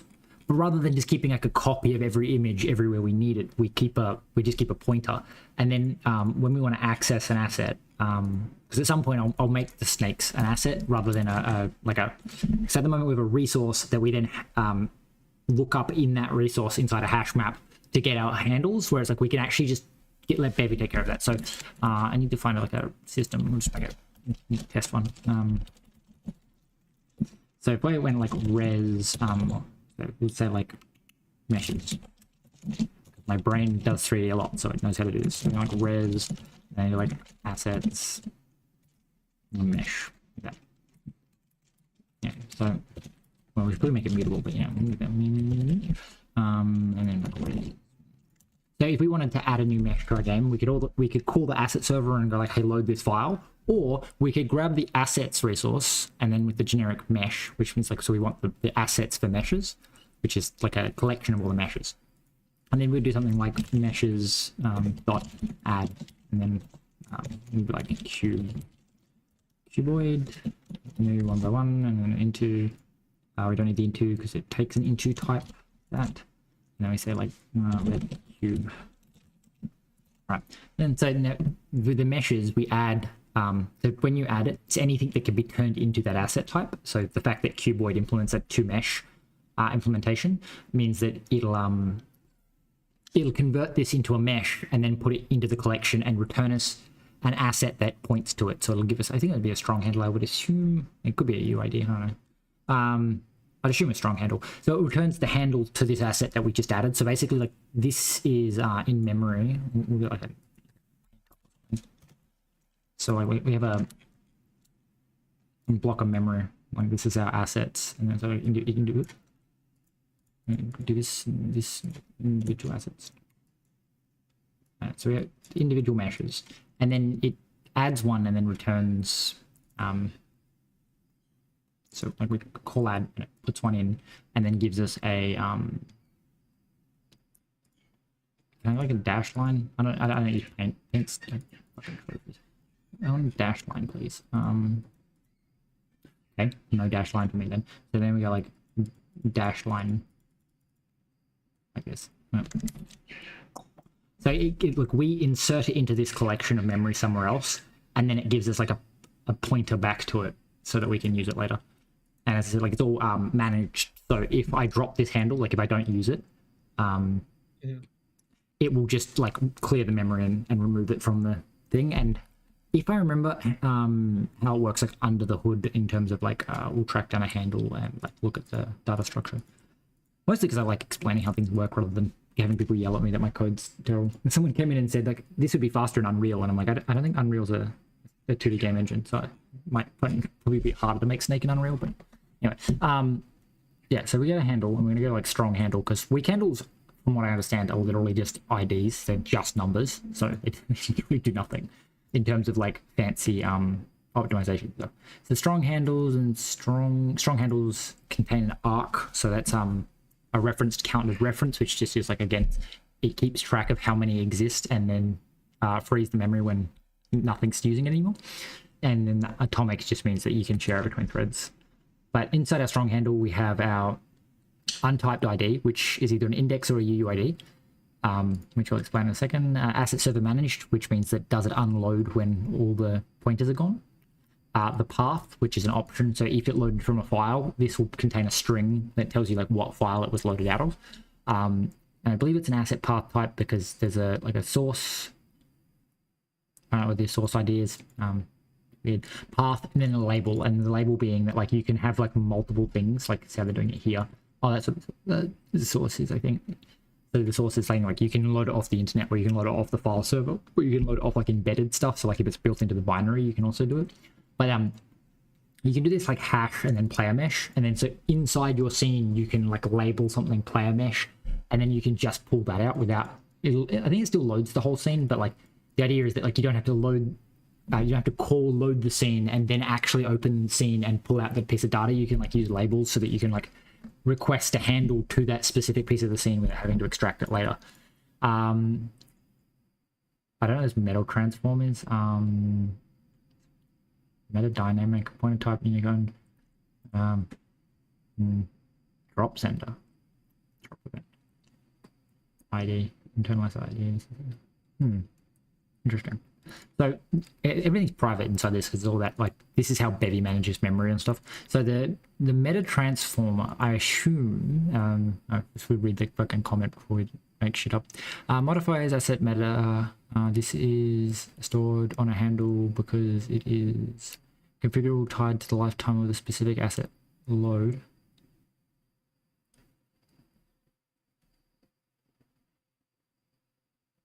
Huh. Okay. So it's a dynamic function pointer. So it seems like this is like how it turns like one asset type into another, in that like pub crate means that it's public to this crate. So in this case, it's Bevy assets, but it's not public to external crates. Like I, as a user of Bevy, can't touch these. They're not public. They're only public to the crate, which means that you don't have to like anywhere in the crate can access these as if they were public, but other crates can't touch them.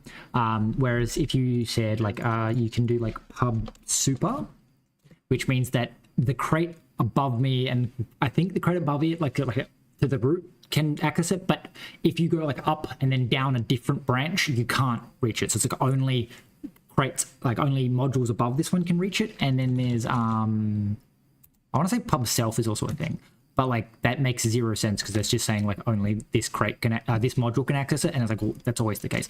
I'm wondering if there is another one, like it's like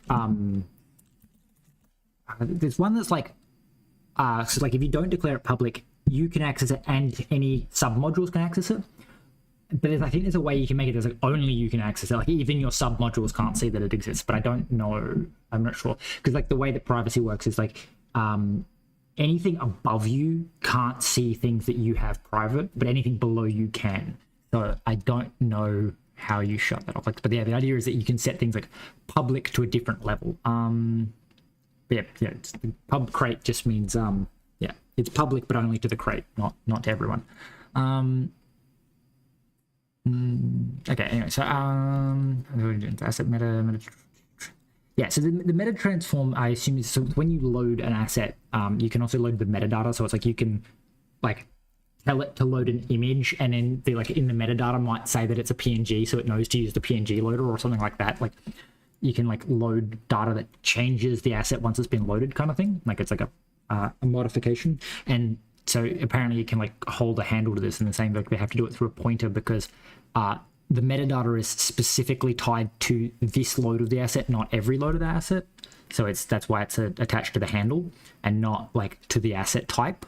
It's because like, you know, a different asset will have a different metadata, and that's why it's a box dynamic as well. It's because obviously when it loads up the data out of a file, that file is only relevant like while it's still loaded. So yeah, it can't do it at compile time. And then also it says it must be accessible when it's reloaded. So basically, if you reload a file, rather than running the metadata, it's like it already has the metadata, so it just runs the function again on top of the new thing. Anyway, so then we're going to go like the ID. So the untyped asset ID has two types, index and UUID, which is even more confusing considering there's a handle UUID and then there's a handle strong ID UUID. But anyway, the UUID is like stable across runs. Yeah, is it the const asset identity? This will only be used if the asset is explicitly registered in assets with 1. Okay, so the idea is that the UUID is it doesn't do anything. Like the ID is fixed, it's always fixed, and Bevy looks it up out of a hash map, and hash maps are slower than arrays, so like UUIDs are like, I need this to always be the same. I want to like things like shaders and stuff like that, where it's like you want to just reference the shader by name, use a UUID, and you then like when you load the shader, you say, hey, this is your handle. So then you don't need a new you don't need to like know like you don't need to load the files in order. I guess it's like the idea. So like you just know that this is the ID that you'll give this this asset, and then you can just access that asset. You don't need to load it and then get the handle back and then use that handle. Whereas the index is that the way that Bevy stores the assets is basically just a big array or like a big vector, and then the index tells you where in that vector you are. So they both have type IDs, which is just about like making sure that the actual the type that this handle points to is actually the correct type that it's supposed to be. So they both contain a type ID, which is just so that you because at any point you could turn like a handle to an image into a handle to something else, and it's like, well, it's just wrong now. It's about those labels. So the idea being that when you load a handle, the handle will say, actually, I was loaded as a scene, but that doesn't mean that there's actually a scene corresponding to it. I guess if you load it as a scene, but like when you use the labels are saying like, I'm index 15 into this array, but there may, when something else loads, be other handles to different indexes. So it's like the type needs to match because the type tells you what type it's supposed to be, and therefore like what asset collection, like what bucket of assets it actually is in. Because if you turn it into a different type, you could do that and pass the handle around. Like you could have a type that doesn't actually have resources and gets converted to a different type, but you need to know what that base type was because it's actually where that index is relevant. Like if you have like 6 arrays, you know which of the arrays is actually the right array. So that's what the type ID is about. It's like this, for when it becomes untyped, you can make it untyped, so you can store like multiple different assets in the same thing and that kind of thing. And you can look up the type and compare and stuff like that. But yeah, the asset index is just specifies that like the 10th element in the array, and it works the same as an entity where it's got a generation, so that if you like unload and reload something, like a spot becomes free and it gets reused. It's like now, even though that you could have a pointer into that spot, like the generation's wrong, so you can't actually use it. Yeah, so that's basically what assets are. It's just like a way of storing storing big blocks of data and then having pointers to them that yeah. I'm gonna look at how the actual assets work. Dense storage. So dense storage being a vector of entry of A and a length and an allocator. Yeah. So it's basically got a vector and a hash map. The vector is used when you like load an asset at runtime. So if you call a file.load, it'll just insert it in the empty slot because it's fast to access from an array. If you specify, actually, I need you to have a constant like known handle, you put it in the hash map with a UUID. I assume they use UUIDs because UUIDs are universally unique. So if you're going to make a stable thing, may as well make it UUID. And also because 128-bit, which means hashing them, I think is faster. Like does it use a fixed hasher? No, it just uses a fixed hasher. Okay, interesting. I was assuming they use a UUID hasher, which would be like designed to be fast at hashing UUIDs and also lowering the collision chance. But in theory, with a UUID, especially a v4, you could literally just truncate it to 64 bits and use them because they're basically noise, and that's what you want from a hash function, is just basically noise. So there's nothing you can do to a hash function, to a v4 UID to turn it into any more random of noise outside of ignore the version and the there's some metadata inside of your UID that'll always be the same. So it's like technically you'd want to avoid that in your hash. Hence, I'm surprised they're not using like a UUID hasher that just sort of copies a few bits, like a few known bits, into like a 64 block chunk and just returns that as your hash. But you know, they know what they're doing. I presume. I don't know what this handle provider is. I'm assuming that's what like works out where in the array is free. Queued events is things like when you load an asset, you can call like load, and I think that I don't know if that fire's added. I would assume it fire's added, but maybe not. The idea being that like when you say, hey, load this file, you can then like listen for an event that says, hey, that file's been loaded, or hey, someone changed the contents of that asset, like the underlying data has been changed. That asset was removed. That asset was apparently unused is the thing, which is like the last handle to that was dropped. So it's like now's your last chance to do anything with it before it's unloaded. Loaded with dependencies is saying like this asset's finished and all the handles that this asset points to are also loaded. So like let's think like so if you loaded like a player character and that player then loaded like 4 meshes, like that, you know, their clothes and their sword, their equipment and their actual base model are like different files that are loaded. It would load like your player, and then like that player would have 4 handles that point to 4 other loaded assets that are loading. And so loaded with dependencies means that like those assets have also been loaded. And duplicate handles, assets match, but the assets are struct with live strong handles, organized from get strong handle. I think this is the I'm trying to pass what this means in my head. I'm assuming this is how it reference counts the strong handles, as in like the handles themselves are reference counted, but then you can request a specific handle, like you can get strong handle and pass it a weak handle and like upgrade it for you. And I'm assuming this is how it keeps track of that. Is technically that upgraded handle has as a new reference count, like it's counted separately from the previously existing handle. So now it just keeps track of the fact that there's 2 handles that have that. So when the first handle reaches 0 and is dropped, it'll decrement this, and it's like only when this number equals 0 do you actually then unload the asset, because like you can have like 10 different handles that all point to the same thing and all reference counted separately, and this will then tell you that there are that many handles all pointing to this. I assume that's what this is doing, is allowing you to have hence duplicate handles. It's saying that if there is more than one reference counted copy of this handle going around, they'll have different counts, rather than having to do some kind of atomic operation to track down the other handles and like increment their amount. It's interesting. I didn't know that. I'm digging around in code that I haven't like looked at like in years. Anyway, we need to come up with a window resolution.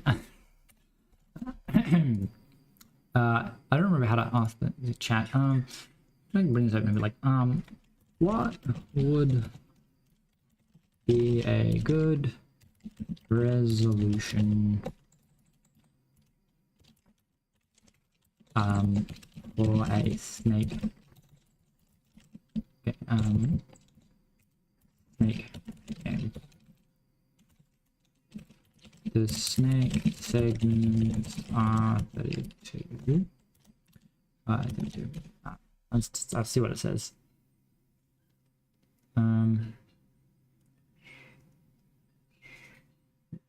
Sure. Like 15-second delay. A what? 15-second delay. 800 by 600 From when apparently. you were talking in Discord to like the stream. Interesting. The other tricky thing with that is sometimes I talk in out of sync with my my actions, so I'll be doing something different on screen than what I'm talking about. But apparently we're gonna do like 96 by 64, maybe. I don't know, actually. We need to make it 32 by 20. I reckon 32 by 24. 3 by 4. Because each of my sizes is also like we can go up to 8 times. The snake can end up like an 8 times the size. So we want something that's a multiple of 32, but also the multiple of 32 needs to be a multiple of 8.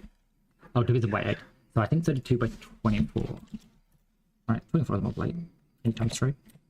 Yeah. It's not a very good resolution. 32 times 32 is 1024, and then 24 times 32 is 768. Okay. 10. So we want it to be width is 1024, and height was 768. 768. Okay. So in theory, so actually I need to make sure that that code works in terms of resizing the snake. I need to make sure that the snake is always on the correct grid for the snake. Somehow I'm in the game but also typing in my editor, so that was a bit weird. Fucked up my fucking text. So I think it needs to be bigger than that, but the issue is I'm on a 4K monitor, which means I have no idea how big it's going to be like on someone's normal monitor. I think I'm also on a 2K. No, I'm on a 2K monitor, I think. Yeah, well, the thing I'm thinking is I know that it's 1024 wide, which I think a 1080p monitor is 2000 pixels wide. I think. What makes it 2K? I think. Yeah, but it's 768, which means that it won't quite. It'd be just a tiny bit too tall for a 720p monitor. But it'll be fit width-wise, I think. It just feels so unresponsive. It's probably because I'm just spamming keys. Gotta stop just spamming keys. Like if I actually try to go somewhere. The Apple is also There's very one other big. thing that when I was watching the resources, you mentioned something called from world trait. Oh yeah, the from world. So when you I don't know why that'd be in a resources video, but anyway. From world is like when we initialize a resource. Oh, that's why it's in the resources trait. It calls from world, which is like default, but actually can read the state of the world. So like you could like have it check how many entities exist when it creates it. I don't think I use it for anything. No, I use it for something. We've got a few things that implement it, but I don't know if they actually use it or whether I've just implemented it so it works. So from world, import from world. Let's see. So like the collection, the collectible sprites, you didn't help with that, so that does not help. Yeah, the render texture. So the way the render texture works is we have access to the world, so we can get the asset server out, and then we call new and pass in the asset server. So like we need access to the asset server to load this properly. So we need access to the world. So the from world crate like means that we have access to the world to grab other resources out. You can't do that with default because default doesn't take anything in, so there's no way to like modify how default behaves. So they made from world, which is basically just to say it where so like I need access to the world to work out what I should look like, and then I'll return access to you. So like when you initialize something, it'll initialize the from world trait, or it'll call the from world and insert the result. Okay. Oh look, it even suggested 1024 by 768. It's the second recommendation by the AI.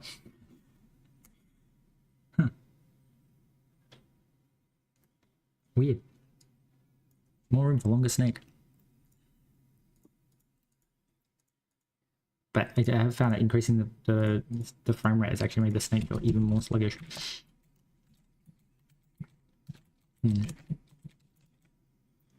Gotta stop this snake from eating fucking giant ass apples. Jesus Christ.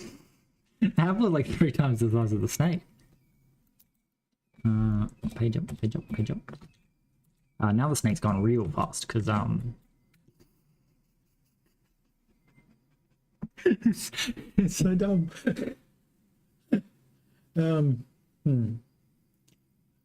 Okay. Interestingly, apparently I'm stepping the snake by 1 extra pixel. I remember doing that for some reason. I think it was trying to make the snake not move an entire segment's worth, or like so it wouldn't end up teleporting entirely across the screen and then being teleported back because it's off the other side. So I think it moves like 1 pixel short of the width of the screen, and so it's very slowly creeping its way across. Eventually, it'll get wide enough that the snake can fit in this gap and it'll start teleporting back here. Eventually. I want to see it happen, make sure that's actually going to be like the case. But why is this gap getting so fucking big? It's very weird. Oh, there we go. And then it reached. So it's easier. Like I know why it's growing. I just didn't expect it to get so big. I've obviously got something multiplying by the wrong amount somewhere. I really couldn't work that code out because the big issue is that if I increase the size of the window to see what's actually happening, the snake obviously doesn't teleport at the right place anymore because the window is bigger. And so he's always teleporting when he's off the screen, and I'm like, I can't increase the size of the screen so I can see when he's off the screen, because then he will just teleport when he's off the screen again, which is fun. I think it's the movement and then the wrapping. So first off, we need to like make sure that the wrapping doesn't fucking actually do the plus and minus 1 anymore. Let's just minus 1 apparently.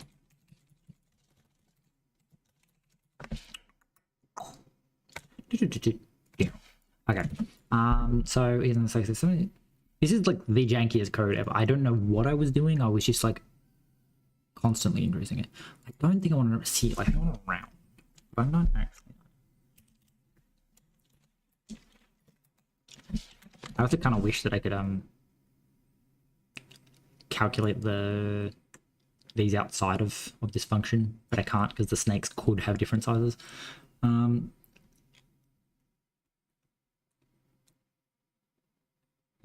Anyway, so for child in segment iter, and then we say this, and we say this, and I say, alright. So what I should probably do is spawn in like a big rectangle at this resolution, and then make the snake use this resolution while I test the code that makes sure the snake teleports at the right time. Because that's kind of the issue at the moment, is that the snake is doing weird stuff. But we also need to make sure that the snake actually repositions itself when it moves. So we're gonna like add some more functionality, like fn spawn play area marker, which is just going to take in mute commands, and it's just going to spawn. Probably make this like a const resolution.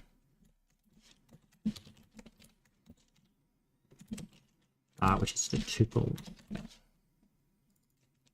So it's like resolution 0, resolution 1. And then we're gonna say like so here apparently color green is not a thing. I don't know why they did that. They used to have like the pre-built colors, and then they were like, actually we're not going to do that anymore. I think they moved them somewhere else. Is what ended up happening. Like they're in like a file that you need to import, which just makes them like really painful to use because they're just not the right names. What the fuck? No, why? Sometimes I don't understand. The fucking AI is like really good, and then other times it just starts spitting out fucking gibberish. Okay, custom size. Don't splat the custom size. Vec2 new resolution dot 0 add 32 and resolution 0. Right. So then we do that, and we're gonna say hey. We're gonna go.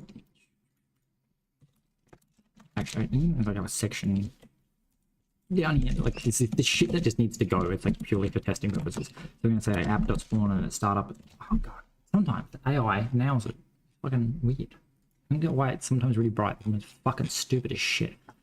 All right, so this should then make the whole play area green, like blindingly so. And I think also the snake's gonna be underneath everything. Maybe not though. Yeah. Okay. We need to be like, oh right, because it's a fucking 2D object. Yeah. Okay. Negative 1 bazillion, so that it's actually below the entire snake. Okay.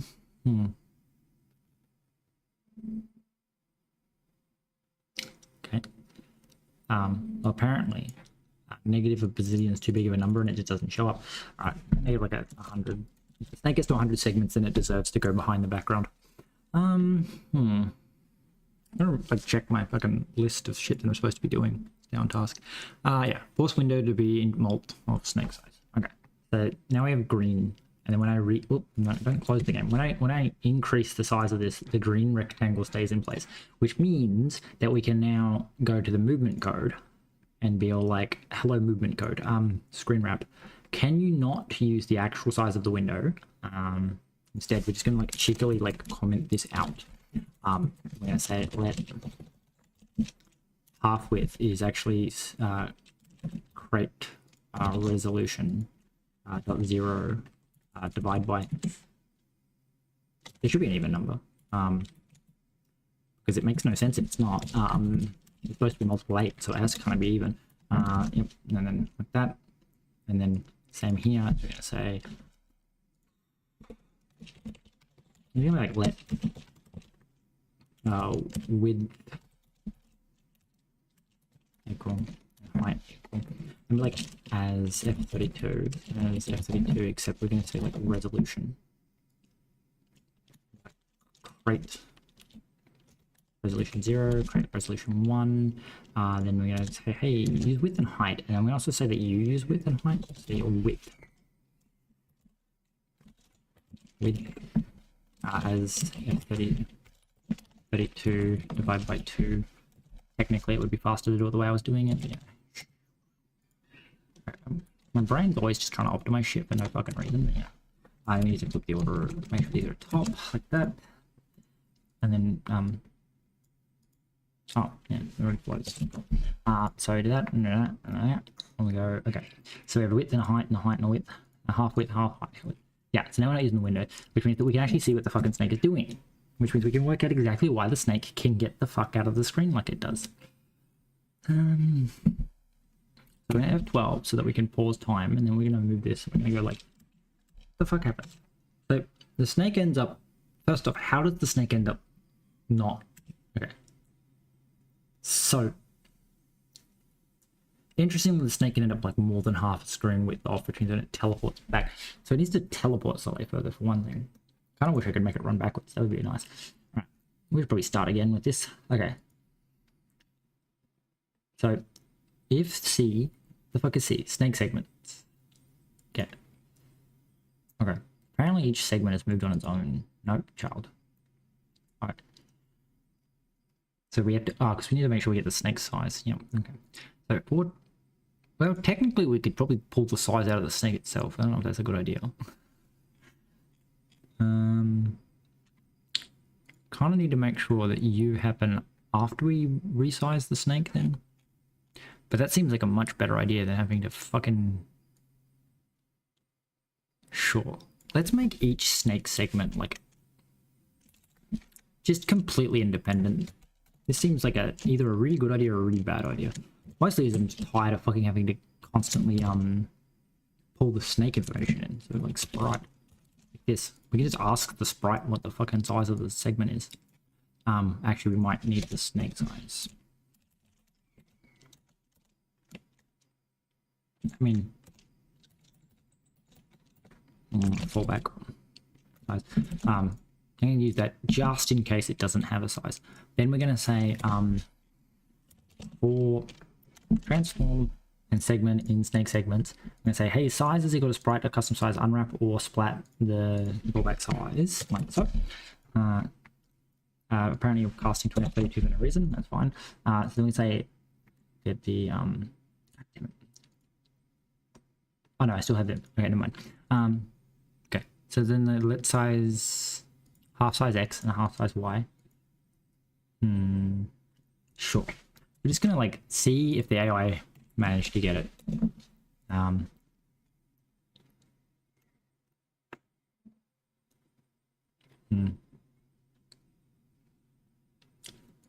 the snake is wrapping. We can like F12 now. But okay, so you've just touched the edge of the screen. That's concerning.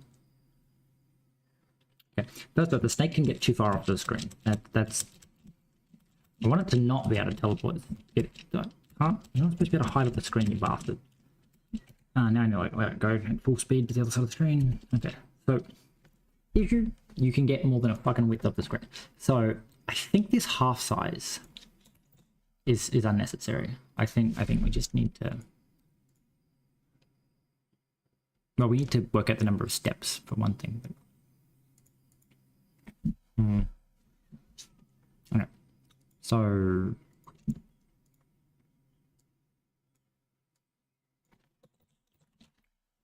we just set you to no. These are minus width. Minus equals width. And then as long as we keep the screen and integer multiple fucking snake. Okay, transform to translation is greater than this. If translation we need to get rid of the half width, because the half width is what's making it like able to get all the way off the screen, I think. Sure. You do that, you do that, you do that. Okay. And then we find out what the first got. Now. So in theory, the snake should no longer be able to get like a full width off the screen. Because I stopped saying, hey, okay. So you can get partially off the screen, but then the next frame, you're all the way on. Now, you appear to need to teleport at least one additional snake length back, because obviously you're off the side of the screen, which means you need to go back the full width of the screen plus a snake width. Maybe half a snake width. I don't know. Because the idea is that you had to get your 0 point, which is a half of the head past here. Then we subtract this, which means that this has to be at least a whole step, which means that we step exactly one snake further back. Plus X.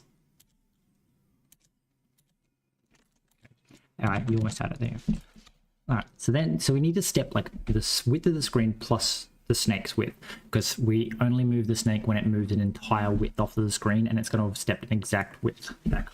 So like, it doesn't move, so it hasn't moved because it hasn't passed halfway, then it passes halfway, so we have to step it the entire screen and a half snake, because otherwise it's one step past half the screen's width. And then do this, and then so at no point can the snake ever get the fuck off the screen, and at no point should the snake ever be broken while crossing the screen. Alright, so then we're gonna try up and down, because I've had the same issue, but like up and down's really weird. I don't know why. Okay, cool. So the answer is let the AI write some of your code, because the AI's got a better grasp on things than you do. I also don't know what the fuck is teleporting the apple back inside, because I didn't think I wrote code to do that, but okay. Yeah, something's real fucking wrong.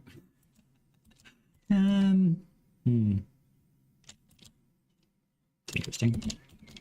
Yeah. Make the snake bigger. Yeah, bigger snake. Meow. Oh, fuck, he moves faster. God damn it.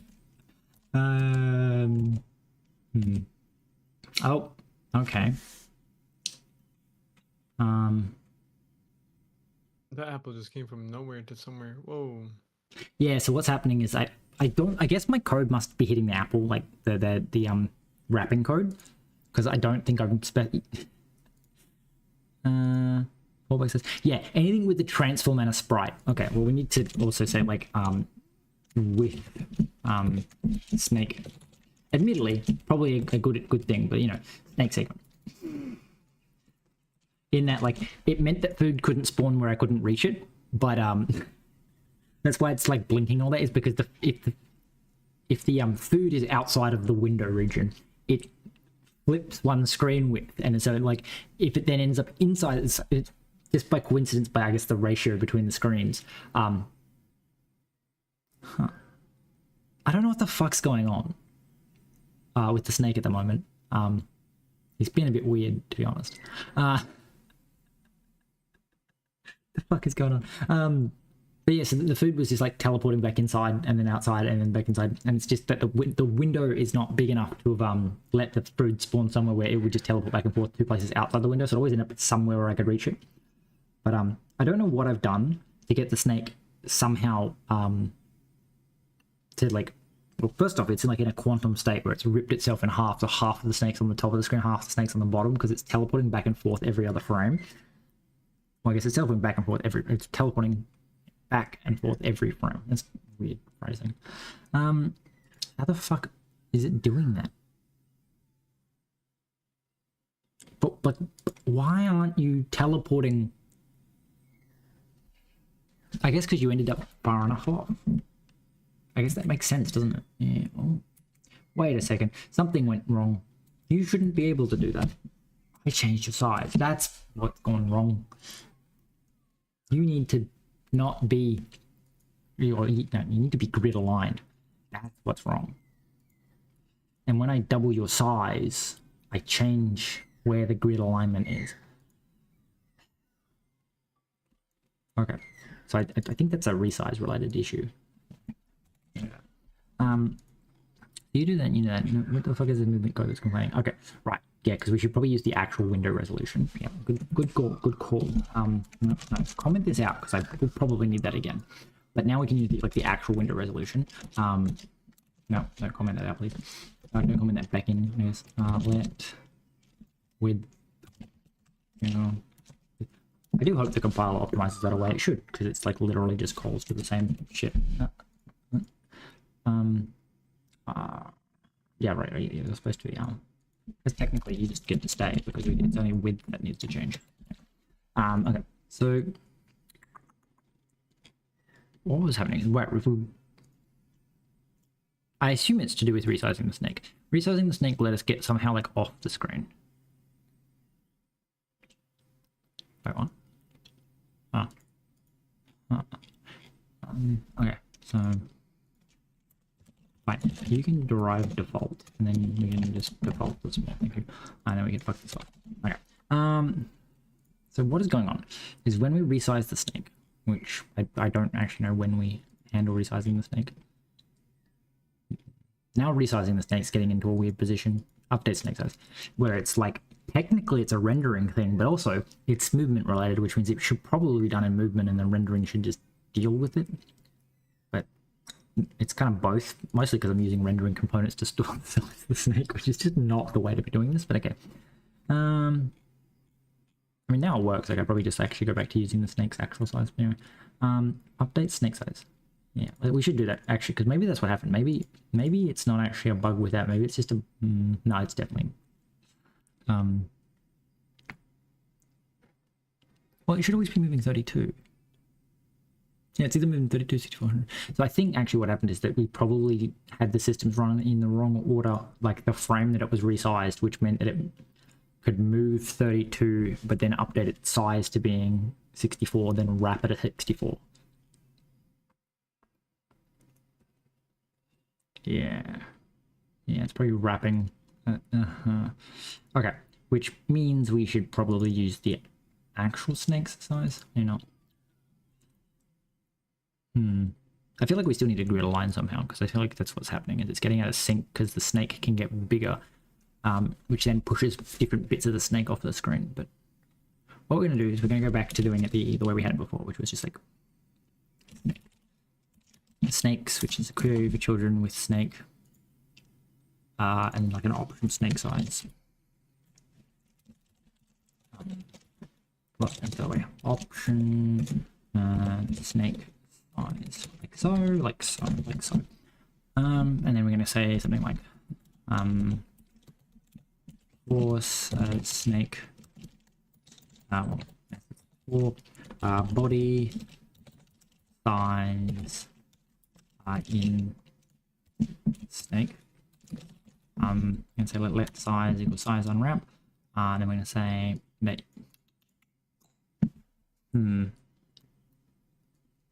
well, this would also fix our fruit issue, but yeah. We're going to say for segment in body. I guess it's like this, and then it's like we need to replace this with let okay equal snake. I guess if let okay. Get mute in this segment. Don't recalculate the size because you know. And then size. Okay. Well, apparently size is the same either way. So size. Okay. Right. So. All right. We're trying to decouple it from the rendering. That's right. We were using the sprite to know what the size was. Just so that I didn't have to keep fucking accessing the snake while I was testing it. Okay. So that should work. We probably should have gone back to the normal. Should probably left it in the test rendering state so that it would be easy to know if it's actually going to work. Yeah, it looks like it's going to work. Okay. Well, let's go back to test rendering it. Make sure it's actually going to work. Ironically, I can just do that and it'll just shadow those and it'll work fine. So dumb.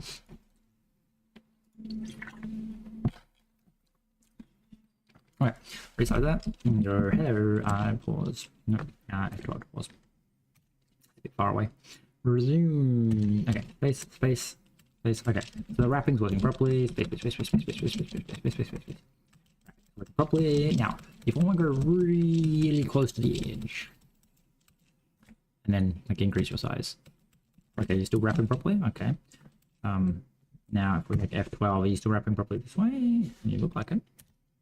Now if I page down, outside of the fact that I can separate the snake from its body, that's fine. Oh, almost got it back. Oh, okay, don't resize the snake all the time, it's a bit dumb. I feel like 8 times is a little bit big. Maybe we should remove the colossal snake.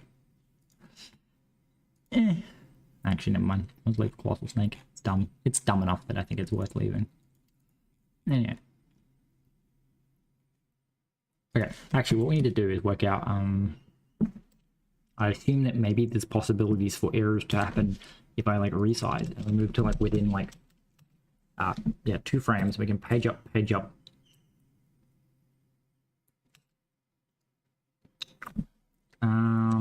Well, I don't like that the tail ended up like where it did. Is it broken though? No, it's just purely that it is broken. We have ended up out of sync where the next segment isn't. How have I done that though? I assume because I grew across the boundary line. Okay, right. So we need to. Okay, that definitely means that when we update the size, we need to tweak. I don't remember where I do that. Where the fuck do I update your size? It's gonna be in rendering. Update snake size. Nah, that's just a sprite. It's resizing the snake, which is in like debug, which is even more concerning. I guess technically the snake shouldn't be being resized randomly. We need to make sure when we move the head that it's on a correct. Okay, so we can say like. Let I guess origin, which is an F30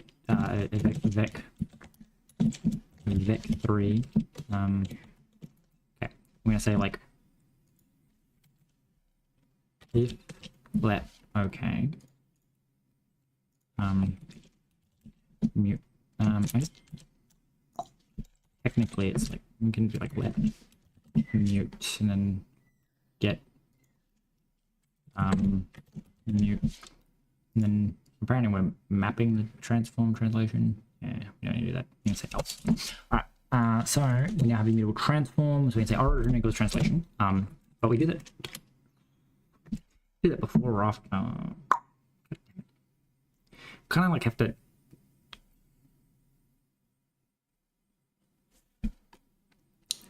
Okay, so then we do like let new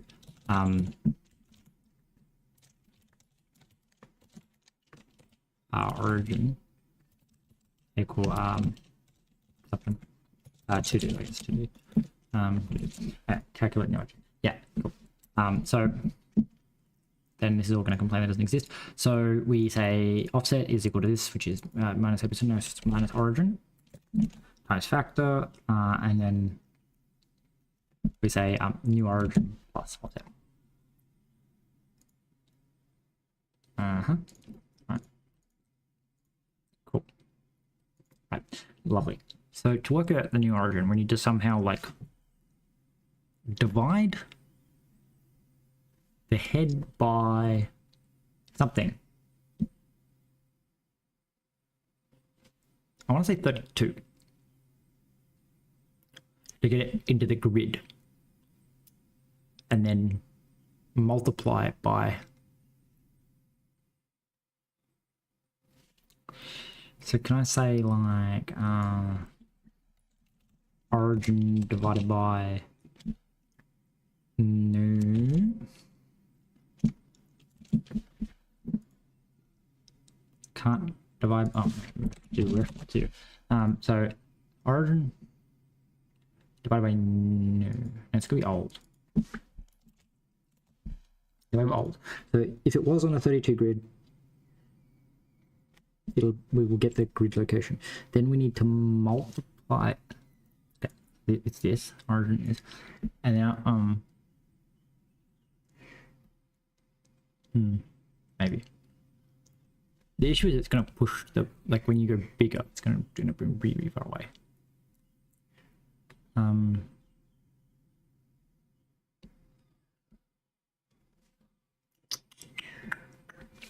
All right, so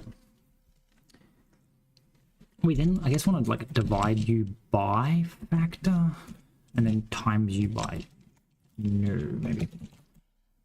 I don't know, it just doesn't necessarily feel right. Unneeded late initialization.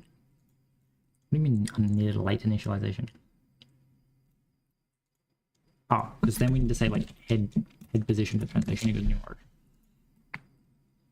Apparently, we could just say let origin equals. Okay. So the question with the new origin is that take the origin, we divide it by the current size of the snake, which should give us the grid location for that particular sized snake. We then divide it by the factor, which means if we're going bigger, so if we're doubling in size, we halve its grid location.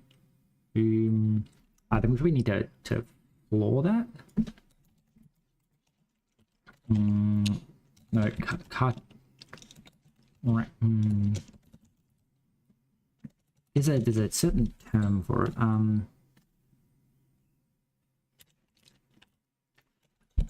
Clamp? No. Can't. It's not round though. Round towards. Is it Euclidean? There's a function, I just don't remember what it's called, that lets it like round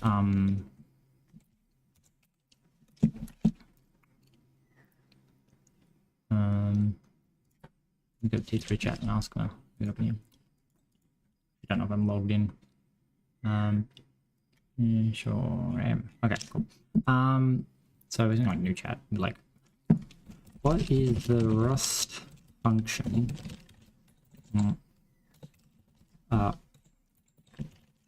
That. What is the Rust function that rounds a float towards 0? No, that truncate a float towards 0. I guess it's just truncate, isn't it? Maybe. Oh, I probably shouldn't be using the reasoning model. Oops. Oh, just okay. Yeah, it is just truncate. Okay.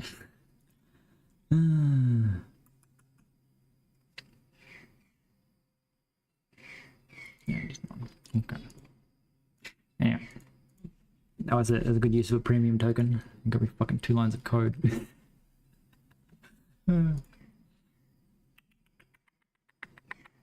I want to say that. What? I hope my chat. It's like access to all the AIs. Oh yeah, it's the T3 chat. So it's it's a YouTuber. I don't remember his name. Like Theo or something.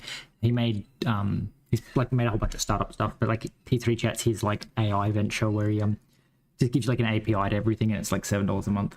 So it's like really cheap. And it gives you like unlimited access to all the cheap models, and then like 100 credits a month on the premium models. So that's like ChatGPT 5 reasoning and like go back to it.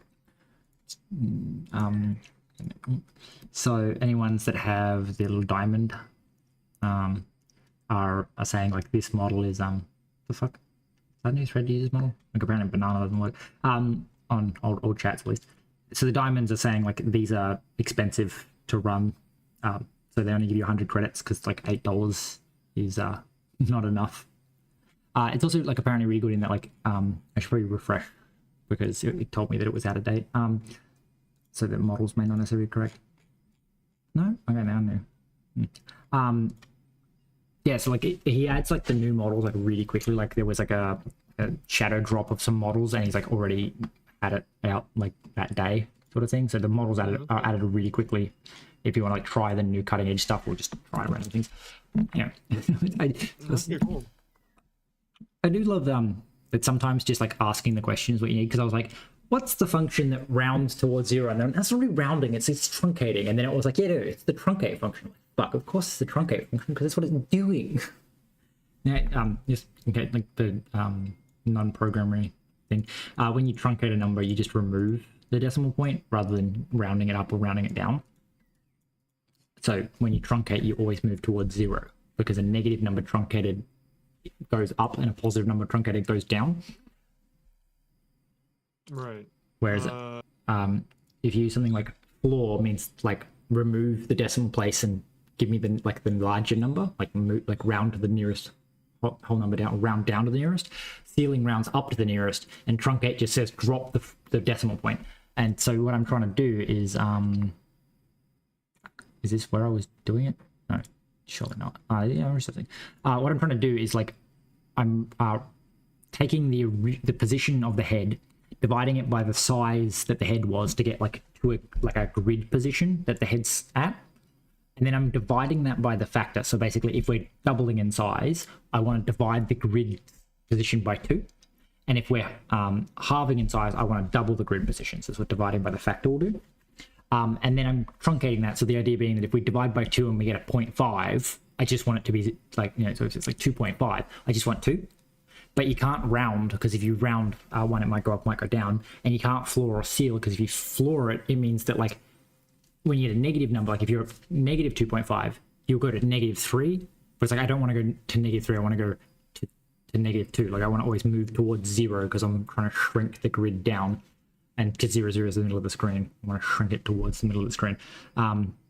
So then dividing by factor and truncating it, and then timesing it by the new size to rescale the grid back out. So this is like a way of maintaining the grid. So I'm trying to do it with note, like draw a picture of it again.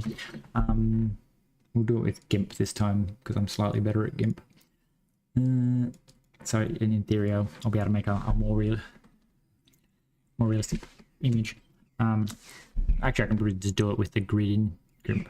So we like, all right, it's view, and then we show grid. We try not to flashbang everyone, but we do kind of want like a white-ish background. Like gray. So like the idea is that what we're doing is we're saying everything's on this grid. Wait 1 second, because the stream is lagging behind. Yeah, part of that's probably because I swapped it up to 4K. That was something else I mentioned, but before you were here, is I've gone up to 4K resolution but dropped the frame rate down to 10 FPS. So it's like it'll be choppier, like if you're running like a video, but if the resolution's higher so that people can like read the text. Actually, it is bitching at me that it can't actually do that resolution in low latency mode, which might be why it's having. The expected resolution is 1440. Yeah.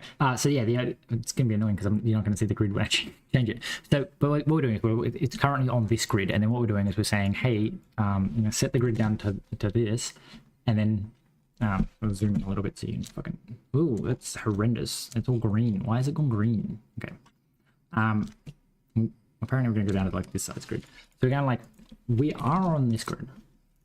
We're on this grid, so like the head is on like one of these points, and then we're gonna go like this and go, okay, move the head, like scale it down so that it's on like one of these points, because that's our actual map representation. And then we're going to like go actually, and then we're gonna scale it back up. So like once we've worked out what point it's on, we then make the points bigger again. So we're here, we shrink it down, we shrink it down to here. And then we grow it back up to here. And the idea is that it should keep the oh, I discarded some changes to something. Probably my thumbnail. Anyway.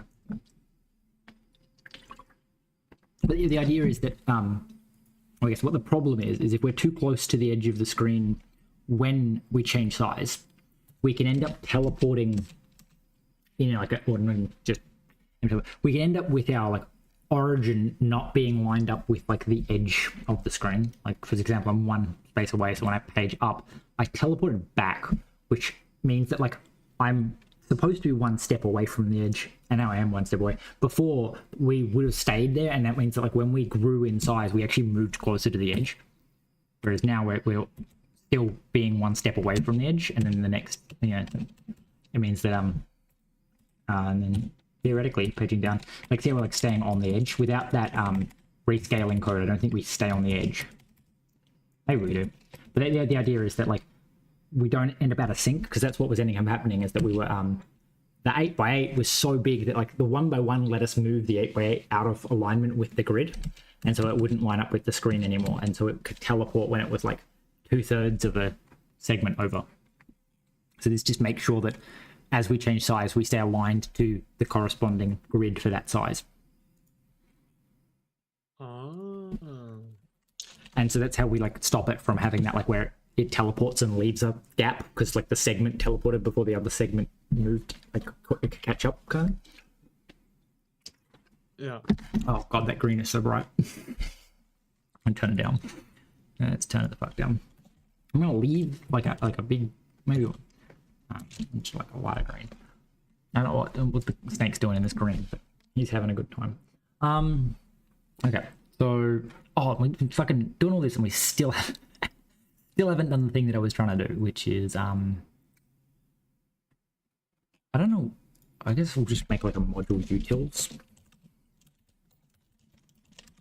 and put stuff in there, because I like legitimately have no idea where to put this piece of code. But the idea is that this is going to force the screen to always be a multiple of 32 times 8. I don't know what that is, but you know, it's 32 times 8. 256. So the screen is going to always be a pixel multiple of 256, so that the giant snake always can fit on its grid. Technically, I think it could be slightly smaller, but it needs to definitely always be a multiple of 32. Otherwise, the small snake, like that's how you end, like the small snake can end up out of alignment. So I maybe it needs to be a multiple of 32, because in theory, the big snake could just like end up mostly off the screen and then teleport around, which would still be fine. It's that the big snake just needs to stay in its segmented size. So we're gonna like, I guess we need a plugin. So we're gonna be like, use super, so that we get all our like imports, and then we're gonna go like pub fn plugin. No, where are you even getting those from?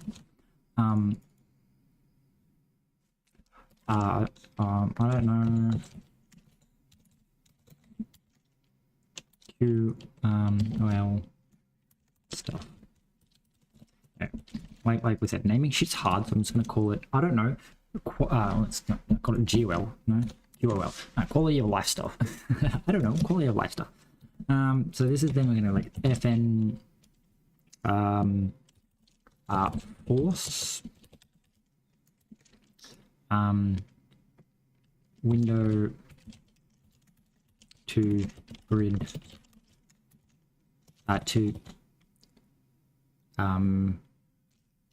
int mul. I guess the force window resolution to be to have backdoor of cell phone. Okay. Then we're gonna say resize on window resize. Wait, what? Resized. What the fuck is these window resized constraints? I want to know. Okay, apparently window resize is not an event. When did that change? Well, what do you mean it's not an event? It's a message. No! Ruining my fun. There must be something else then. Must have called it something else. Window destroyed. Cursor moved. Okay, so window resized. Window. Do you have like a comment that tells me like what it's actually not? No. A window event that is sent whenever a window logical size has changed. Yes. Required by the what? Okay. Yes, but window re.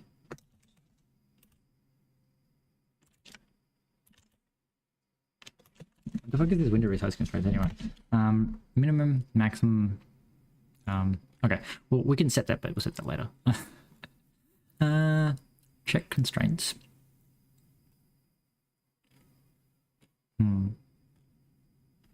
Okay.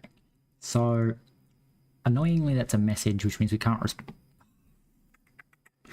I'm sure I've had this working. And the trick with it working is that it implies that Bevy must have been firing the... No, I was firing the event, that's right.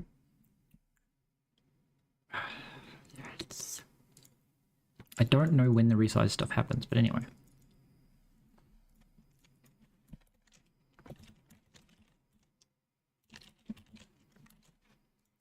Okay.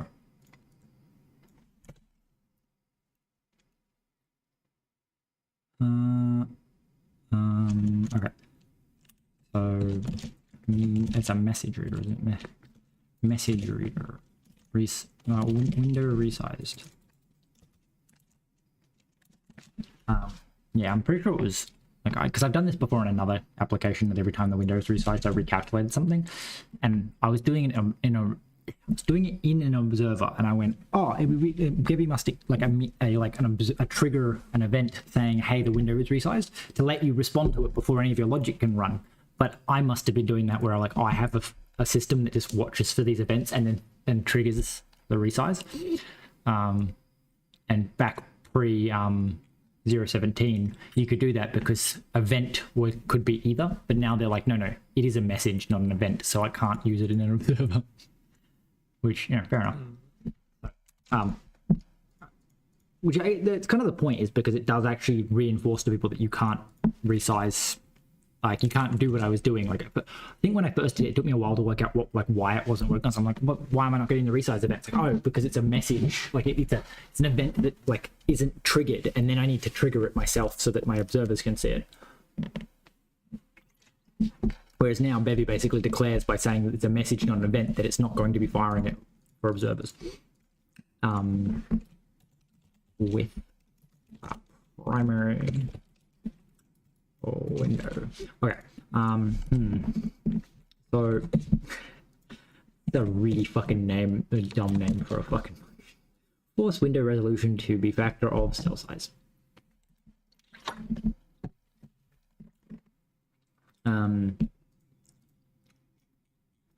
Okay. Now, somewhere in here we have like base snake size.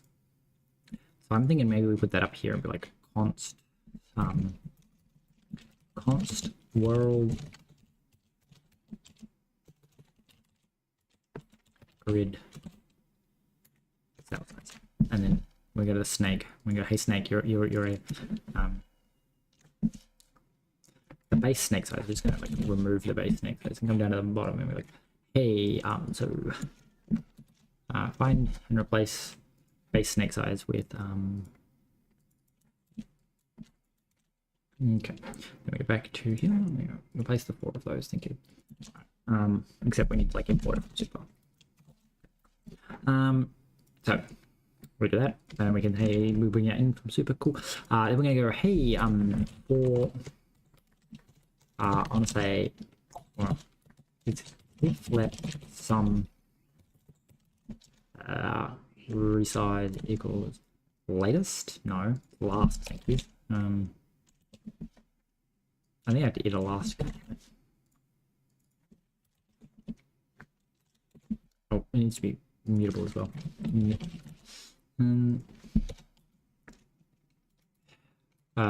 Par no then read dot last. Okay, so God, I wish we'd stop fucking. Okay, I'm gonna make domain. We're gonna add this plugin. So add plugins util. I don't know quality of life stuff. It's not really quality of life, but I don't know what else to call it. Okay, so resized, and we get the last message from the resized. That's it. I like doing these like returning early like things and not nesting deep. It's nice. That's a relatively new feature to Rust, which I guess is like part of that thing when people talk about like Rust isn't good because it's too young. It's I think 2015 Rust came out as its like initial release, and like the let some else break flow type where you unwrap like that is I want to say like 2023 that came out, which means before that you had to nest. You had to be like if let, and then in that block do your thing, and then it's like it didn't take much before it was like really deep nested. Now it's like, oh, I just want to return early. Like if this doesn't work, return early rather than having to like constantly nest everything. But yeah, but yeah, like it's like it was an amazing feature. Like I don't even remember why. I think I just watched a random YouTube video of someone being like, hey, this version of Rust just came out, and like they added this feature because they probably had a good thumbnail that was like it let some like or if let some no more or something like that. And I watched it and went, oh, that's awesome. Like and yeah, it's like one of the best features that I know about. In terms of like new features, it's on par with that fucking me discovering that you can like declare and then assign later. Like that's so useful. The number of times that I've had like that would have been great to know. Yeah, how do you do that again? I remember you showed me that one time. You'd be like let and then like and you like F32 and then you just like semicolon. So you're basically saying that like var is a F32, like it will be this when I assign it, and then I assume, but I've never actually done it. It's like if I go like print line, we're gonna say like just go like var. Let me save, and it's gonna probably complain saying, hey, like var was never initialized. You never actually called anything, like never assigned to it. But if we then like var equals like window.width. Like now that we've assigned to it, Rust knows that like var will be set. It's yelling at me now. It'll take a while for you to see it, but it's yelling at me because it's saying like you don't need to do this delayed thing, but like the compiler's okay with it. That's the fucking linter. Clippy's angry because Clippy's saying don't declare and then assign, just assign when you declare. But what Rust will be doing is checking every path and making sure it's impossible to get to the print statement without assigning something to var. So like if I did like if I wonder if the compiler's smart enough to do that, like if else and then we go here and we go we only want to assign var in the true path. This else branch is empty. See, so it's like use binding var is possibly uninitialized. Var used here, but it's possibly uninitialized. So it's saying it's possible. It's actually impossible not to because it's a if false. So the else always runs. So now it's not possible, but it doesn't pick up on that because it doesn't detect that this is a forced statement. But anyway, basically what it's saying is if this false somehow became true, then this variable would never have been assigned, and therefore this is an invalid program. But if I assign something to it like var equals windows dot like now it doesn't care because it's like it doesn't matter if I go down true or it doesn't matter if I go down false. Both will set var. Var will have something assigned to it before it gets to here, which is like such a good way of doing it. That's what your pre-compiled check should be doing, is like no matter what, this value will have something set. Like there is no control flow that ever lets you get here without setting this, which I don't think C in C++ have, where they're like you can say like this variable needs to have been assigned by now. It's like you can just say, hey, this variable I'll assign it later, and then like go to use it later and never have assigned to it because like some weird convoluted logic lets you somehow get past all your checks or something. I don't know. But like Rust is like nope, we checked and there is a way to get there, so you can't do that. Yeah, that's good to know. Yeah, that's really good.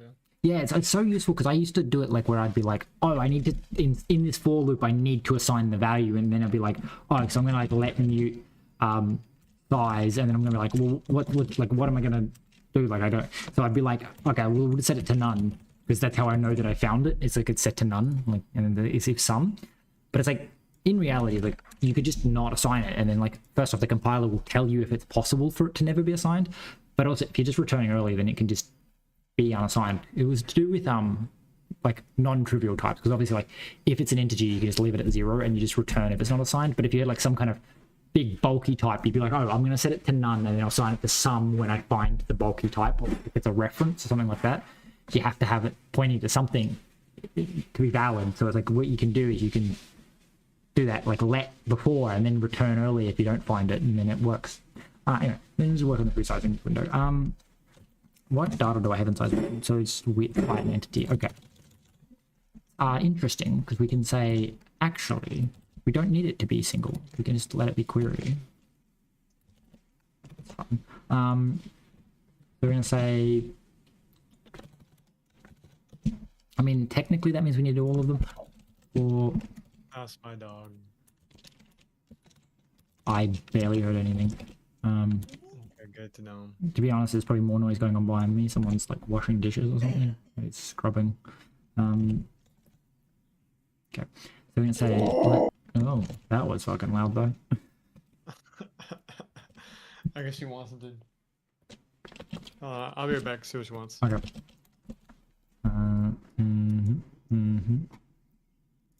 Let's hold with primary window because we don't actually care about just getting the primary window. We're saying any window gets resized. Get resize dot entity.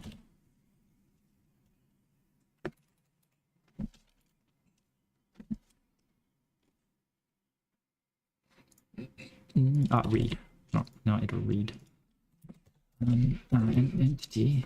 No, resize ID. No. The fuck? I'm sure you had something inside you that was window. Okay. Window. Okay. So we're gonna say, hey, you get the window. Else failed to get window.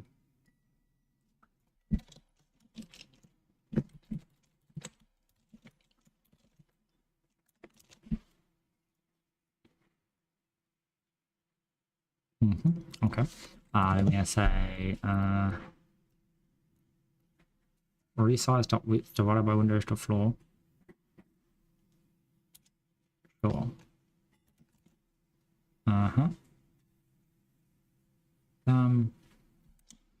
Okay, well that is a good point. We probably don't want to resize if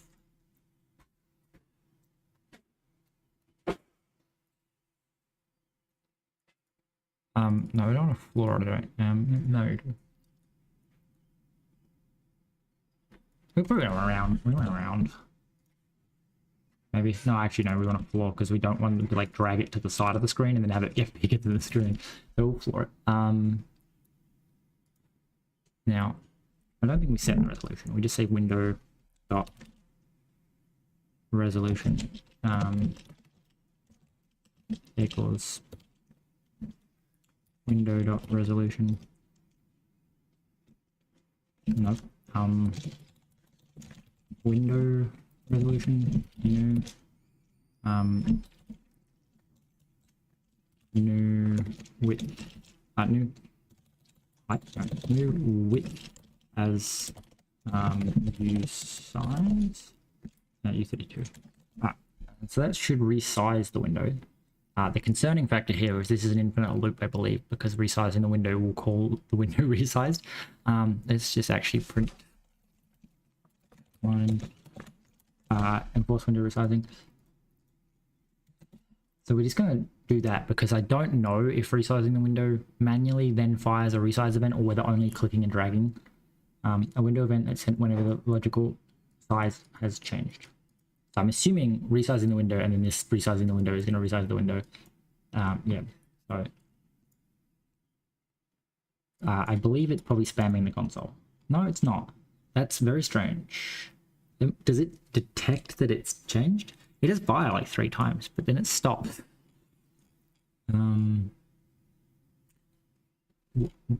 I'm okay.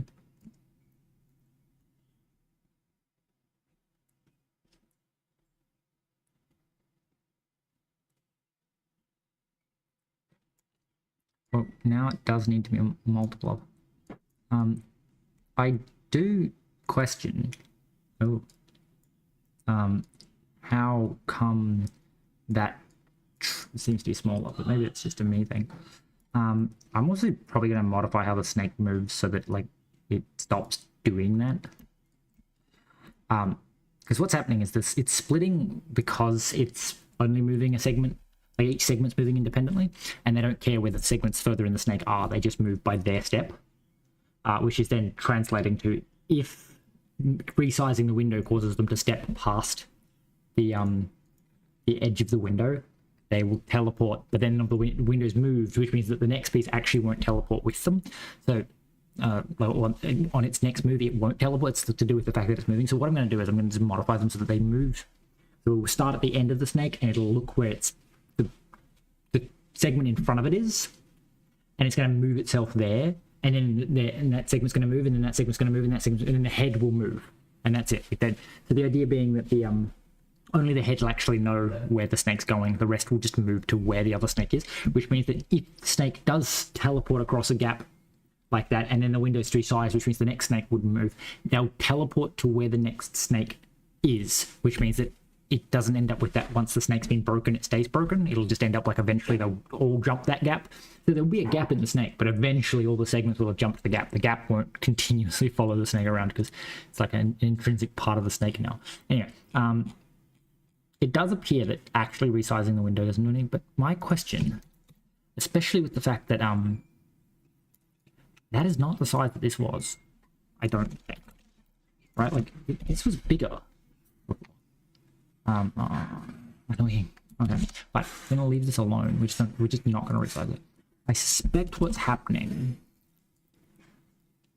So we're saying the resize dot width divided by, well, so what number actually comes through? So do this, we do this, we do this, we do this. So it does do it a few times. I think maybe it's catching itself and like not forcing a loop to happen. Because why does it resize itself like 4 times? Well, we could just turn it into an int.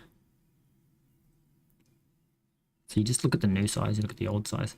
This definitely feels bigger, so it's coming down to just here in my console. Like, so it's coming from like the snake to method implementation. So if I turn this back on, the issue is that the implementation may move because it may throw more errors. It will. But yeah, it's coming to about here. About here. It feels like it's smaller, so I think what might be happening is because we're it feels like it's smaller. It's definitely smaller, which means it's probably because it's getting the enforcing the news. So like when it's resizing, it might be because we're changing the Windows resolution. It's overriding like the logical pixels or something, which is like the scale factor will then change.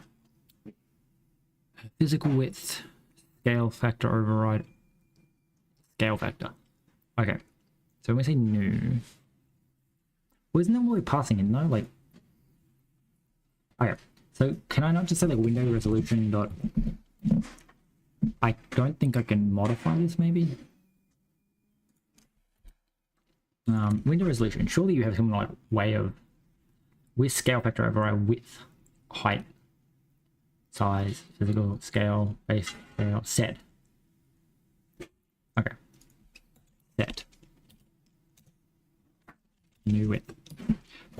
Please, new width. New height. Maybe I need to call set because maybe something's causing it to. Oh. Self.set physical resolution width height times scale factor. Okay, so it's probably because I was like physically overriding the fucker, and then it was like not liking that. Okay. Interesting. Okay, now it's the right size even after my code resizes it.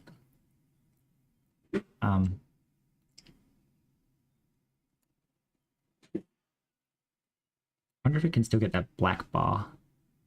Doesn't seem like it can. Here to go. Okay, I'm gonna make a tiny snake. Okay. Then about like okay. So I'm gonna say like the minimum resolution. We didn't say that. Anyway,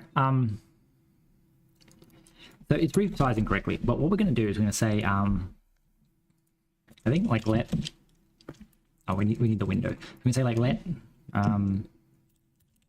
current equal window dot size.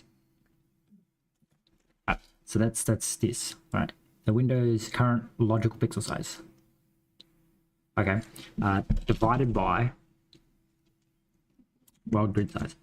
Right. So that should give us that, and then we should be able to like convert this to an int. Dot uvec. That is uvector. So now we have it like as this. Right. Well, I guess technically we want to go like dot floor. So it's gonna be current. And then we're gonna say like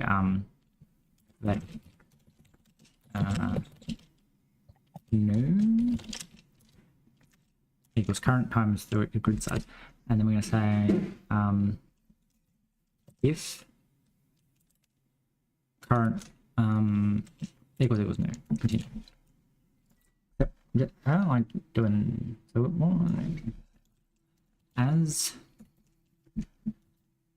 u vector 2 maybe.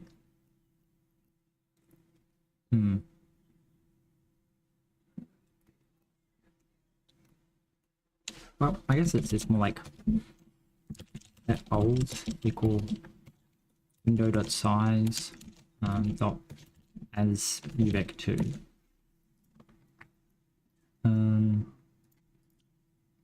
And then current is window size dot as this as you vector. Then we're gonna say that you're actually I guess old, and then the new would be maybe we should like world grid const world grid size.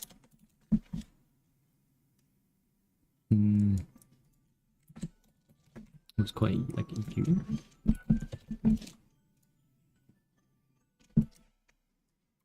I'm calling it like u grid. U grid size, which is then going to be like u32, and it's just going to be 32. And then we're going to swap these just so that like it looks a little bit more intuitive. So we go here and say here, and the u are u grid size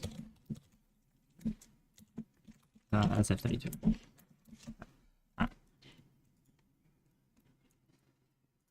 Okay, so I'm going to say world. Okay, so we can say u old is this, and then we're going to say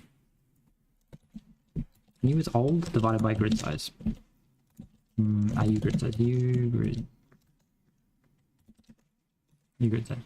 And yeah, times by u. Wait, what? That doesn't make sense.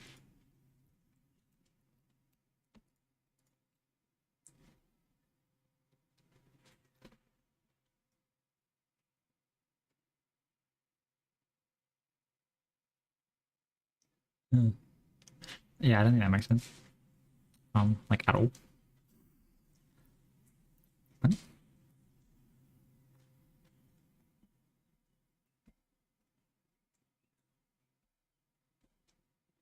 I guess it does because it's just truncating it, isn't it? If old equals new. Yeah. That's all that's doing. Divide by this, then flooring it, which is what fucking integer division does anyway. And we wait as the 32. Okay. Cool, that'll work. Now I probably do need to make sure that I only resize the window at very specific points in time. Definitely feels less chunky.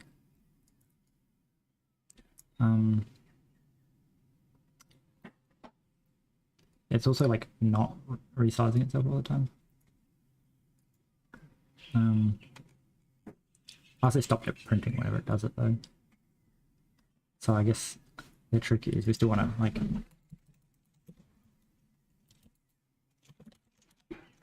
resize.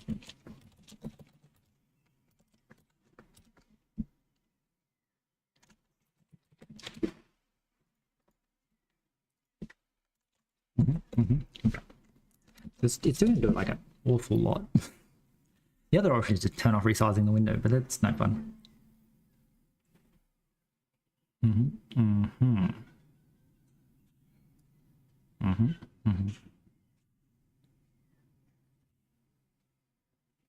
Okay. Okay, we do need to set like the minimum window size to being like so we're gonna utils and we're gonna like, because utils is all about the quality of life stuff, we're gonna move all like the resolution and then get base resolution. Yeah, this all can go into utils.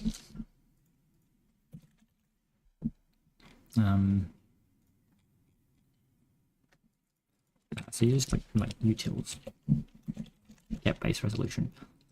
It's private apparently. I guess I didn't make that public, did I?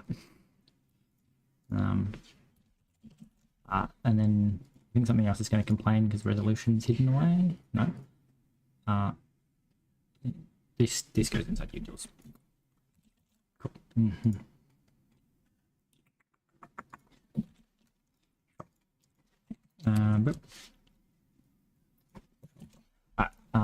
It's kind of like the stuff that needs to find a better home. Okay, so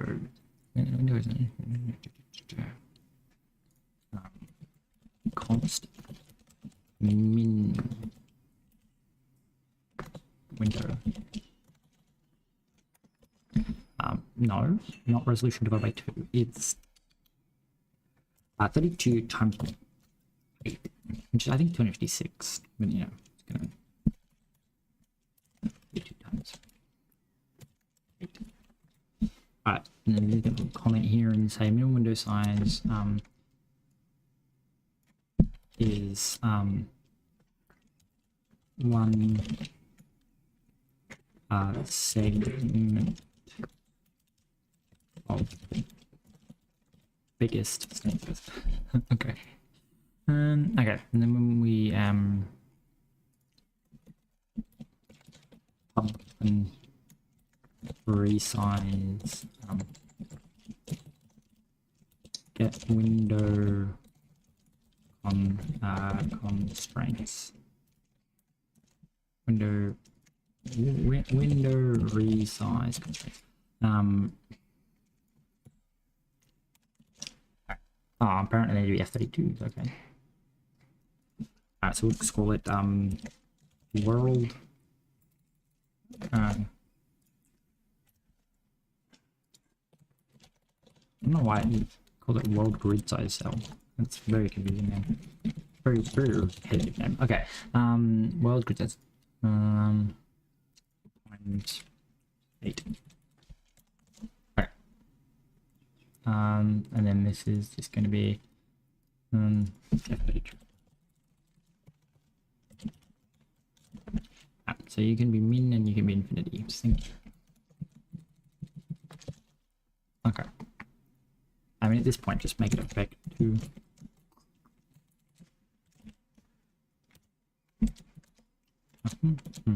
back to new, and then this is dot x and dot. Alright. We go back to min here. I'm gonna say resize constraints is utils get window resize constraints. Alright. So that should minimize, make the minimum window size 1 8x8 segment, which, to be honest, is probably still very big. Oh, missed it. Okay, that didn't look good. Why did that suddenly? Why? God damn it, Bevy! Don't tell me you broke it. Is that because it's got resize constraints? If that's because it's got resize constraints, that's a bit stupid. God damn it. I don't want to have to add things to my fucking... eventually put a request in for them to fix. God damn it. Wait, unless, possibly, the AI put not infinity? Yeah, what the fuck do you mean infinity? I think. Possibly. Because I'm pretty sure that's what the default is. Window resize constraints. The default is 120 into infinity. Right.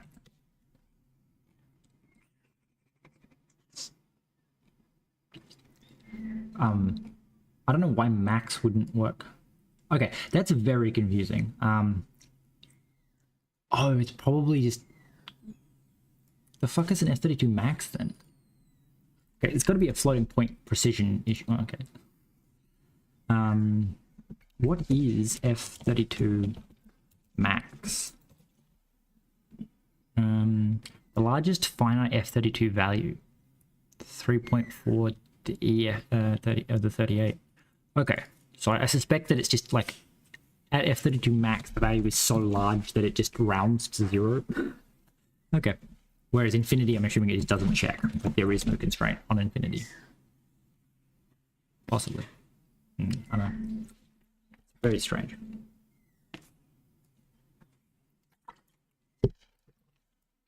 All right. So we're gonna go and say somewhere on GitHub. We're gonna say, what the fuck did I change? I did debug stuff, view grid stuff. Rename some constants, fix the movement code, added the utility stuff. Okay, so this is force window to be mult of something snake size grid. Okay, cool. So we'll push that up if anyone wants to follow along. Open up Obsidian and we go, hey, that's done. Okay, so I might move animated. Alright, I'm just gonna, while I tweak some other stuff, I'm gonna make a poll to let people vote on the next thing I'm gonna do. I don't remember how to add a poll. Somewhere, engage, start poll. What next? So there's 3 things on my list. Animated snakes, minimap. Annoyingly, minimap will mean like changing how the wrapping works so that it like moves the screen instead of the snake. But the minimap I think is going to be really fun because I have like a really cool idea for the minimap. And how I'm going to render the minimap. What the fuck's my obsidian? There it is. And then make snakes.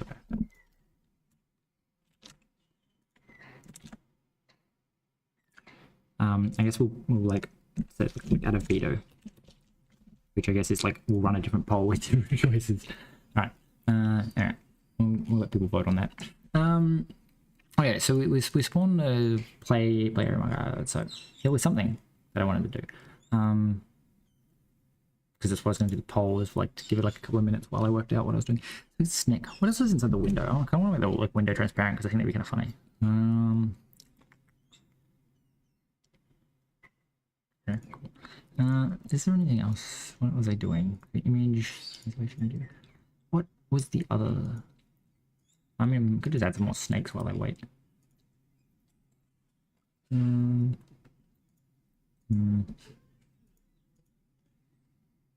gonna add more controls, I guess, while I wait for... Okay, now, what's 1 vote so far for animated snakes? Are you back from looking after your dog? I don't remember. Yeah. Okay, cool. What do you think I should do?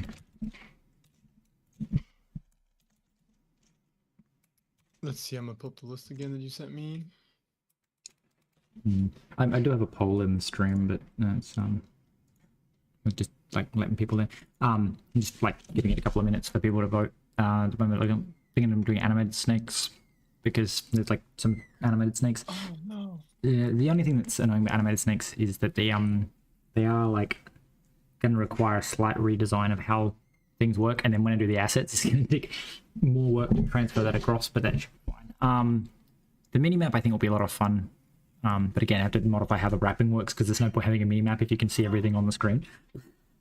But it'd be fun too. Okay.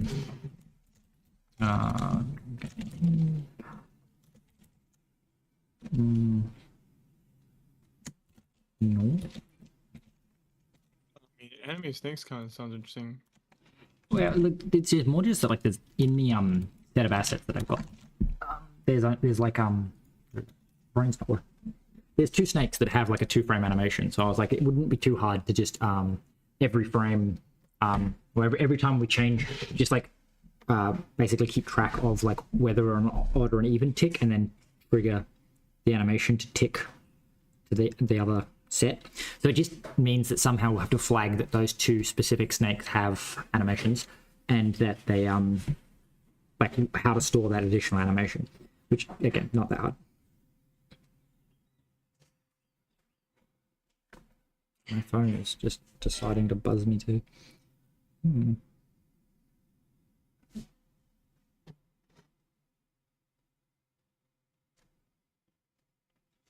I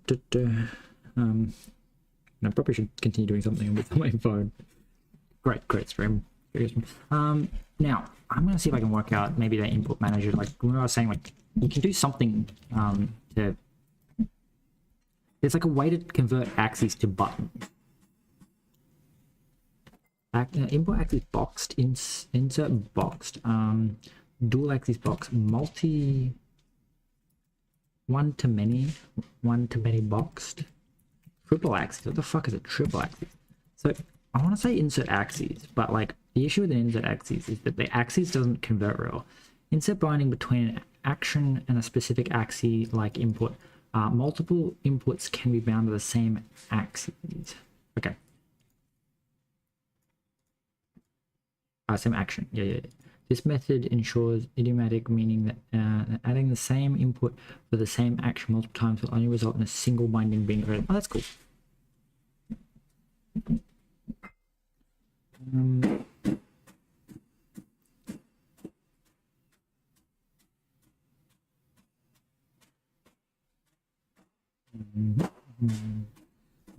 Okay, so my suspicion is, can I say something like player action move facing direction up? I feel like I need to tidy this up so that like we actually declare the type of move and add them all together, because it's a lot of repetitive code, but I guess that's kind of the thing with bindings.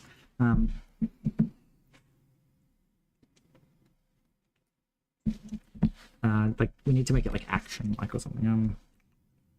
Brain's not switched on at the moment. So what the hell implements axes like? Because what I'm curious about is if can we be like a game, obviously gamepad axes, but can we like left stick X, left stick, right stick, other, right Z? See, but the issue is that they're going to pass axis values in, whereas what I suspect is axis like is implemented for a couple of things.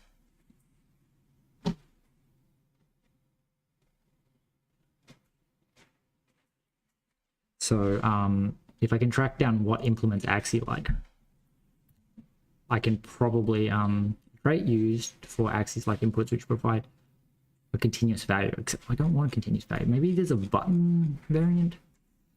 So user input, gamepad, keyboard, mouse, virtual axis. So virtual axis is what like lets Q convert WASD into a gamepad. Whereas we want the other way around. We want gamepad. I want to go like find gamepad, no. Read gamepad value. Okay. Must use. Okay. Specific gamepad axis. The gamepad, the axis is attached to all gamepads. So specific gamepad button. Gamepad control direction. This seems promising. Provides button-like behavior for a specific direction on the gamepad axis. By default, it reads from any controller gamepads that use set gamepad. Okay. So gamepad control direction. So maybe something like gamepad control like direction. Positive. And we like gamepad axes let's move up. So that would be again like a positive knee Y. Okay, it's saying it's not axis-like, but okay, that's fine. It's button-like. Okay, and then down would be negative, and then negative on the X, and then positive on the X. All right. So this is like gamepad axis movement. Like left stick movement. We could add right stick movement too, but I feel like that's a bit. Like I don't use controllers, so I wouldn't really know which one's which. Like which one you're supposed to bind to movement and which one's supposed to be camera, that kind of thing.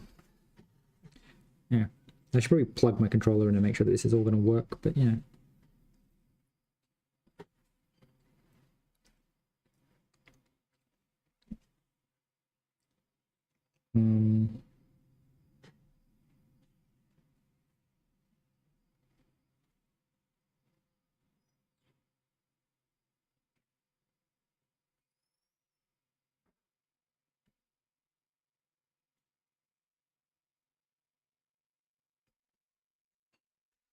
Okay, so debating whether I try and track down where my controller is to test this. I'm gonna say maybe we'll just move on to the animating the snake. Just gonna commit this. Maybe like we'll commit this and say added basic game pad. Okay, press that. We'll test that later. So animating snakes. Okay. So I think first thing we're gonna do is we're gonna add a new snake. It's not animating snakes, but we need to have two snakes to kind of test. My brain immediately went and add pathing, so we can make like a snake do some loops, but that's not what we're gonna do. Bad brain. Right? So we need the gear snake. Apparently this equals snake 28. We'll see how good that is. It's almost certainly wrong, but we need the eye, eyeball, I guess we can blue. I think the naming scheme is apparently it's eyeball blue. So we should probably call it arrow blue, and you should be spotted. That's white. So that like they can group them all together. So gear. I think there is multiple gear snakes, which is annoying. But then eyeball. Honestly, yellow is the other one. Now, annoyingly, I'm gonna have to call you 30.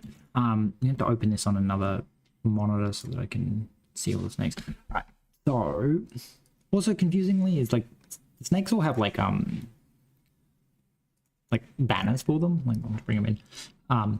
But like there's only one eyeball snake and there's only one gear snake. But I'm 90% sure that in the actual thing that like the same, like there are multiple of these snakes. I'm also trying to can't zoom in. That's why I use things like VS Code. Snake set 22. Okay. So apparently the eyeball snake's 22.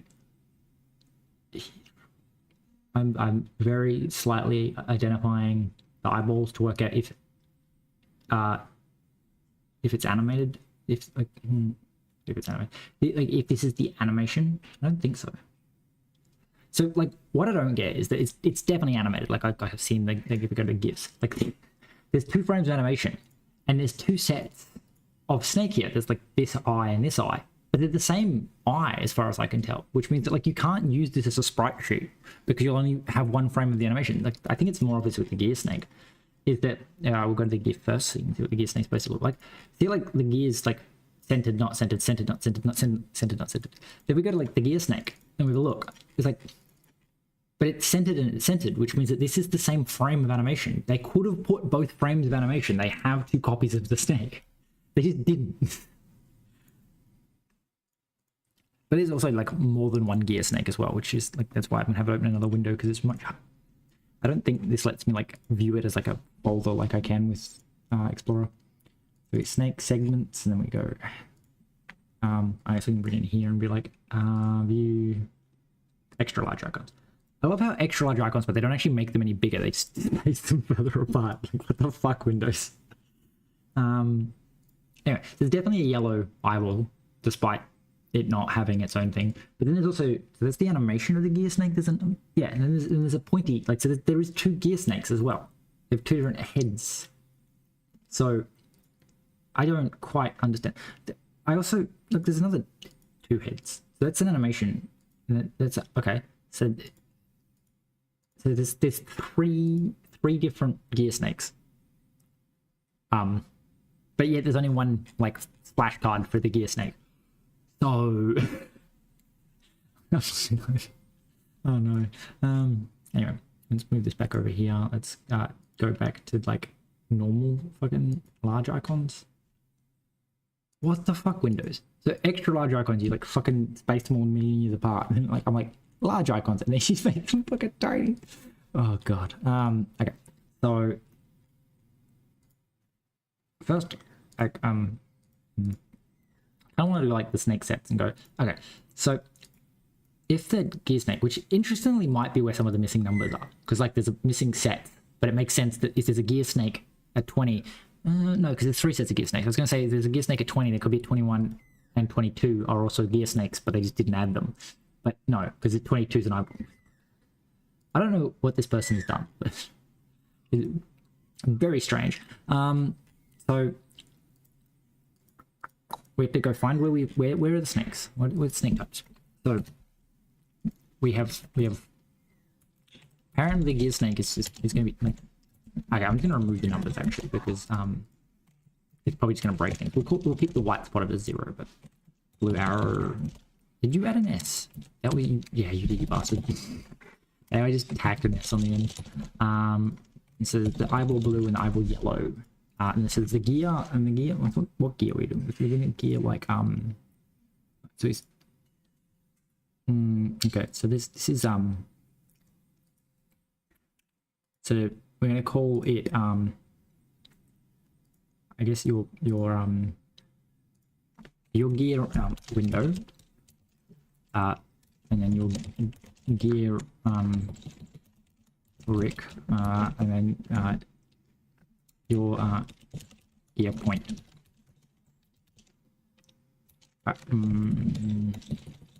Free window. Okay, that'll be a really funny joke for anyone that looks at the images and sees what I see. If everyone else is like, why the fuck is it called window and pre-window? Okay, now we have to like work out where the fuck we hid the snake animation stuff. Okay, so we're gonna go, hey, can you like fill missing arms? Thank you. Okay, so we need gear snake window. Which I'm curious, so you're animated like that, but like, so I'm curious if your animation will fit together. Can I use like a combination of snake parts, or like, first off, like maybe all the gear snakes are there's 2 segments, 2 turns, 2 tails. No, I guess it's just literally just different heads. Okay, that's cool.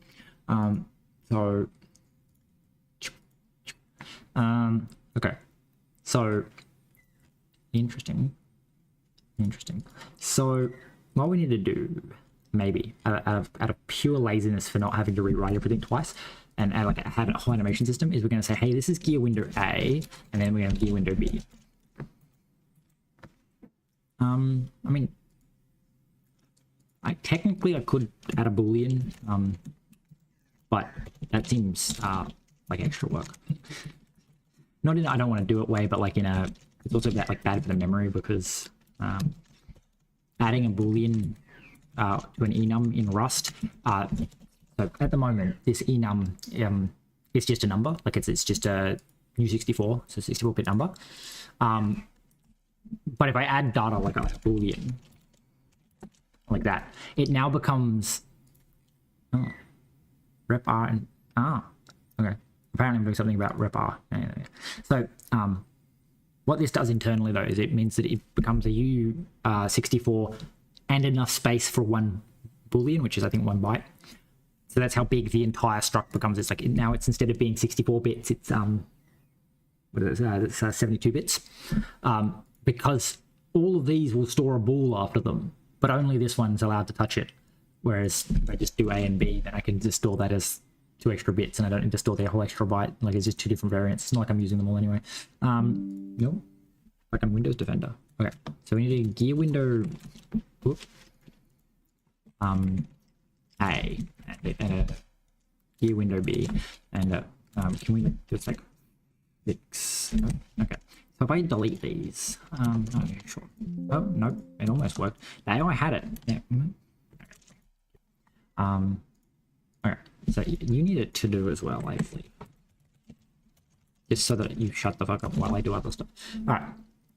It doesn't like that. So there's gear window. A, B. Did I not save it? Is that what you're fucking complaining about? What happened here? Like, right. Save this. Come back here. Save this. No. Okay. So it's gonna go hello. No, just please do. What is your problem? Why do you do this? Okay, you're telling me about you're missing all these types. So I'm gonna say like fill missing out.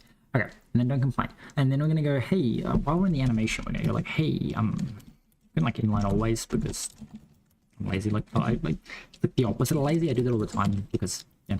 So we can say like fn animated. I guess has animation. More like get animation. See. Get animation. Right. So the get animation is then going to take in self. And then return snake type.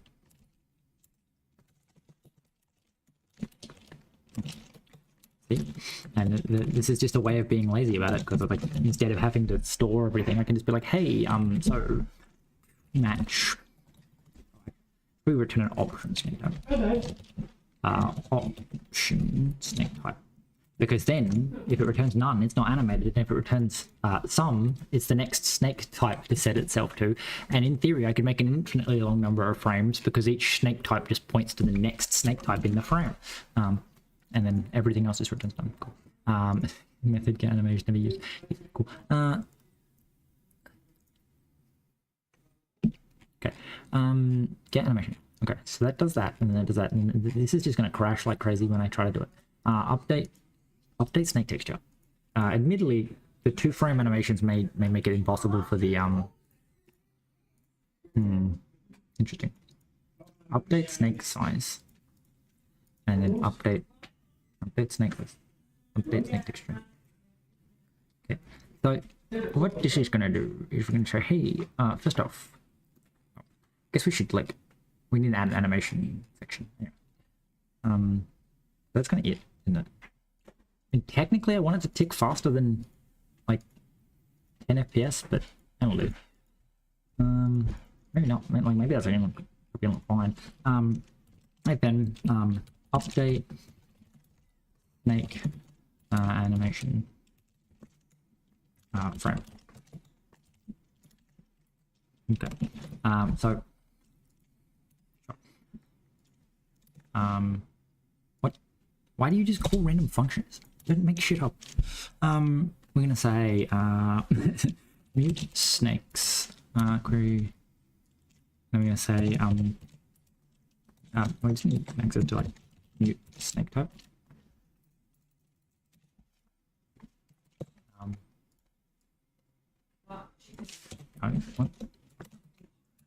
What? Why would? Okay. Say yeah, for snake and snake type. If let some get next. Okay, fine. Do that. We're gonna come up here and go, hey, somewhere we have like a whole sequence of like when things have to happen. Nope, apparently we don't. Okay, fixed post update.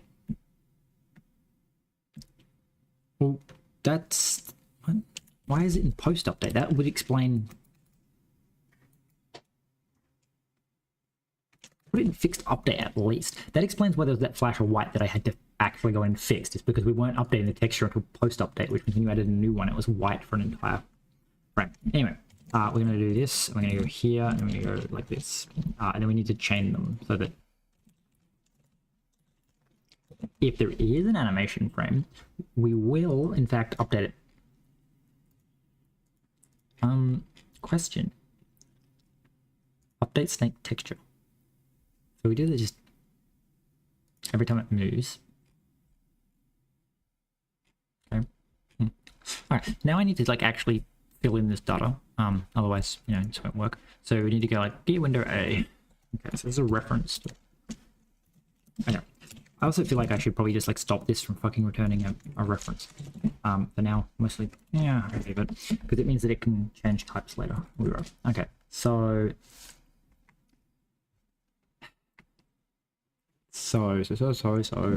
your head is 338. Your body straight is 336. Your body curved is 337. Wait, no, it's not. Your body curved is 340. Very confusing. 340. And then your tail is in fact 342. Is it? Yeah, 342. 342. Okay, so that's that. And then we need to get a window B. And so window B is confusingly like oh, I think you got that right. So 339 is the next. Is it your window? Yeah. Yep. Okay. So you just hit the window, and then body straight is 36. No, it should be 37 because you're the next frame of animation. I assume that these are meshed together. Actually, no. Well, we'll have to see because we might have to flip those. Body curve. So I think you're 41, and then your tail would be the second tail, which is, yeah, 43. You got that right. 42, 43, 41, 43. Okay. So there's those two snakes. And then what we're going to do is we're just going to actually just copy these two snakes and go, hey, gear and window, pre-window. Then we're going to go, hey, so we have snake, window AB, window AB. So you're going to be your Rick A, and your Rick B, and then your free window, and your also free window. Alright, so that should keep the bodies all correct, and then it's just about updating the head. So we're going to find the Rick, so that's 44. Rick A is 344, and then Rick B is 45. Pre-window is 46, 46, and 47. Okay, and then we need to do the eyeballs. The eyeballs, we have to like completely renumber things. Okay, so I'm gonna copy this piece because, you know, that should be completely redone. All right, so eyeball blue. Eyeball blue. Okay, so head 70, 370. 370. Okay. And then 368. And then curve. First curve is 374. 374. And then the tail. First tail is 372. 372. Okay. Then we want to like. Is there a way where you do like a cargo like watch where like as you make update it automatically or yes, changes? but it's not quite. There is well, if I was doing web builds, then yeah, like 100% you can just there's a thing called trunk, and you can say trunk watch, and it'll just recompile every time you make changes. It's not necessarily the best thing, mostly because I've got the bad habit of I control S after everything because my IDE doesn't run the analysis unless I save. So like I save after like every change. Like I don't wait until I'm like, yeah, this should work and then save. So because it's rebuilding every time you make a save, it can be like, I'll make a save and go, okay, I actually want to see this one now. And it's like, well, actually it's taking ages because it has to wait for the other one the first one to finish so it can start the new one for me to like actually see the changes that I just made as a. So it's like, because I'm constantly saving, it's always running something, which is, yeah, it's not the best practice to just always be saving. You should only really save like when you want it to run, not every time you make any change to the file whatsoever. But it curved through. 5. And then the second tail is 3, 3. And then eyeball yellow is like 3, 7. The head 3, 7, 8. And this is 3, 7, 6. Then the curved is 3, 8, 2, and tail is. Anyway, and the other one is they in 0.17 added hot patching, which is that like you can, by installing like a third party piece of software, because I think it requires like a DLL that needs to be like constantly recompiled, and then your code will point into it. And what it does is like it watches for you changing like a function, and then it will as long as I think they said that as long as the signature of the function doesn't change, like you can't change what it takes in, you can only change what it does. It will like recompile the binary and then patch the DLL so that the new function is now used, so you can like actually see your changes happening as you make the changes. Like you could like change constants and stuff like that, and it would recompile and work. I haven't done it because I think they were talking like it first came out like as a thing, like it was like a third-party crate that came out during the Bevy jam, and so they like released a template and was like, hey, like if you want to use it, this is the template to use it. But it was very much like it's very unstable on Windows and mostly just works on Linux because of the third-party dependency that it had. And then they, I think just before the jam got it like going, and they were like, oh yeah, no, like it works on Windows now, but it was like I never really went, oh, I'm gonna try and install all this stuff and try and get this working when we're like in a week-long jam to get a game built as quick as we can. So like I didn't really like have a chance to experiment with it. And then like now I'm kind of like, you know, I got so much other stuff going on, I don't need to do hot patching, but it does look cool. And I need to do a video on it, like, but it's I don't know if it like watches for file trains. Like I don't know how you trigger it to run. I assume just whenever you save. But like, yeah, the idea is that you could like write a function, and as long as it didn't need a new resource, because apparently they're still working on that. Like it requires changes on the Bevy backend to be able to let systems change what they take in. Because I think it works out at compile time. So like a system knows like when it can run because it knows what it took in, and you can't change that once it's known. Like I'm assuming a lot of it's not checked at runtime. It's literally, we just won't put it in that place if it can't run with that or something. I don't know how they do it, but they're saying like once Bevy actually like integrates this hot patching more, it'll have more functionality. But at the moment it's like if it takes in 2 ints, it can take in, you can patch it to do anything with those 2 ints, but it still has to only take in 2 ints, and it must take in 2 ints. Like you can't make it do anything else. What was the fucking key? One said like F2 or something. Oh, F1. So yeah, I'm going to like make him bigger so we can see him. Page up. He is spinny boy. Oh, that's what we were doing. We were supposed to be fixing the fucking tail. He is a very spinny boy. F1. There are lots of things in the eyeballs. Ooh, I don't like that eyeball. I don't know why it takes 2. Oh, it's because as I suspected, the animations end up in a bit of a, if you don't hit F1 on the second frame, you just go to the second frame. That's a bit fucking stupid.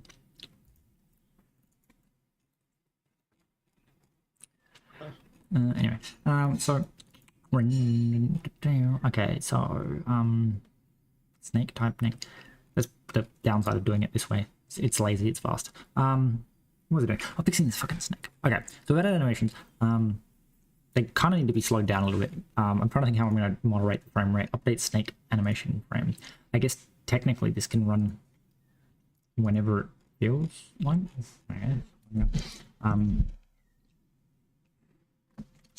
Well, annoyingly, that means I probably need to take it like out of fixed update. Just trying to think, because the thing with it being in fixed update is it means that it'll always be in sync with the textures running, because the issue at the moment is the textures only update when the snake moves, which means that like we can't have the animations running at like an obscene frame rate relative. So I'm just gonna say like maybe we're gonna like go like struct frame animation scale. Scale. scale. Okay, and this is just going to be like a U32. Okay. Very dumb.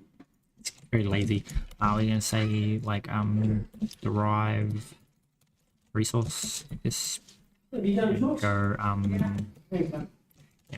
from world for this. I'm going to say animation scale. We're running it to 10, so let's here's the thing, is like, how do I work out how quick a GIF is ticking? Because like obviously it looks pretty good in their GIF. Like that's the speed that the animation should be running, I guess. It feels faster now. That seems good. But like I don't know what frame rate that's running at. 30 frames per second. I doubt that, but considering how fast it looked when it was running at 10. I don't know. I don't know what you can see in terms of like where you are behind in the stream. Annoyingly, because I don't think I am like as behind as everyone else, because obviously it's my local stream. But even though I'm like watching it in the YouTube console, I don't think I'm as far behind. I don't know. I'm going to say maybe a scale factor of 3 for the default. So then we're going to go up to here, and we're going to say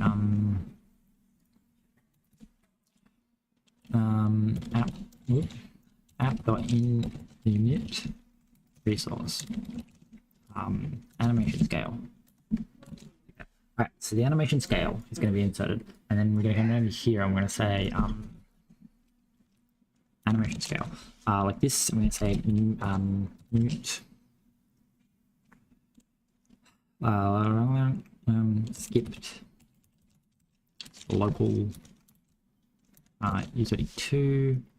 It'll definitely make it easier to change skins too, because it means you won't have to tap it twice in a frame. You can just okay, so yeah, if first off skipped okay, do reference and skipped plus equals 1 if skipped is greater than animation skipped equals 0 else return animations. Okay, so we need to be like I need you to be like deeper, please. Deeper. So skipped plus equals 1 if skipped is greater than animation scale dot 0, skipped equals 0. Okay, so if you're greater than 3, return okay, that should work, or at 1, we'll find out. Basically it goes I've told it don't like scale the animation like 3 to 1, and so what it's doing is it's going like every so many frames. It's skipping, but it's skipping running, skipping running, I think that, or it's yeah. So every 3 frames it should run. So it's skip run F1. Yeah. Oh, I think the issue is more that the snake is moving too fast. Maybe it needs to be the other way around. Maybe the animation needs to run faster than the snake, because at the moment it's like like the snake is moving too quickly for me to see the snake doing its animation. Yeah. Apparently 10 ticks per second is way too fast for the snake. Which I think it's more like my Dexies are wearing off, because before I was like, man, the snake feels really slow, and now I'm like, man, the snake feels way too fast.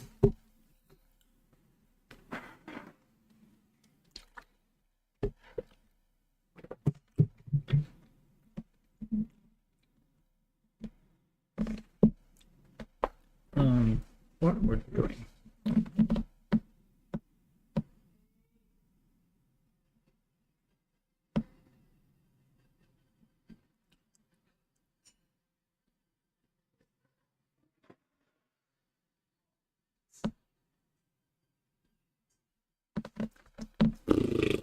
Plus, no, wrong, that one, yeah.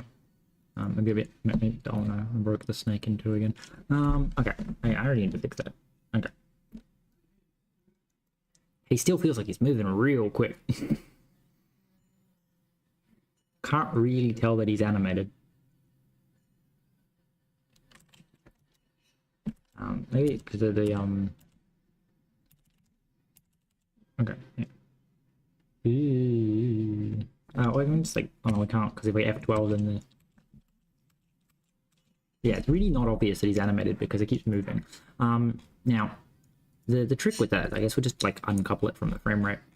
Doesn't mean we're gonna have to like make this not happen in fixed update. This just has to happen in update, I guess.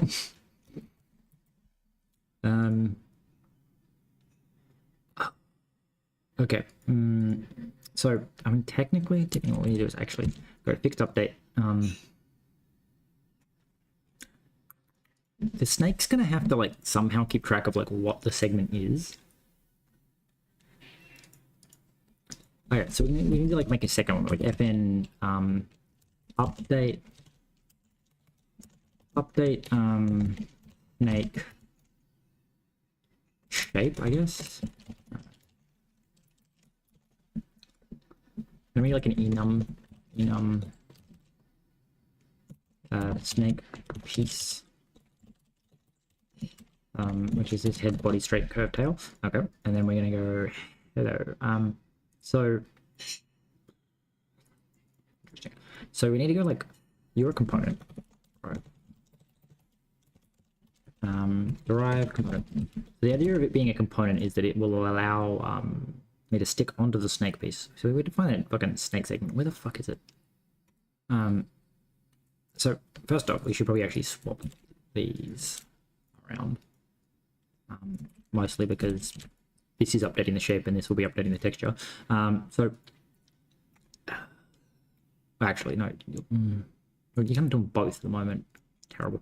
All right, so we need to work out first off where the fuck even is it. Okay, first off you need to take in snake piece, right? I want to take away your facing direction, but we'll do that later. Snake piece. Yeah, actually, I'll leave just the facing direction. I'll stop moving them with it, but I'll keep it because it makes this math so much fucking easier. Snake piece. Enum snake piece, head, body, straight. Okay, so you get a snake piece. Now I need to track down where the fuck is like it's like snake segment. Must be up here. Snake segment. So when you be like rendering snake.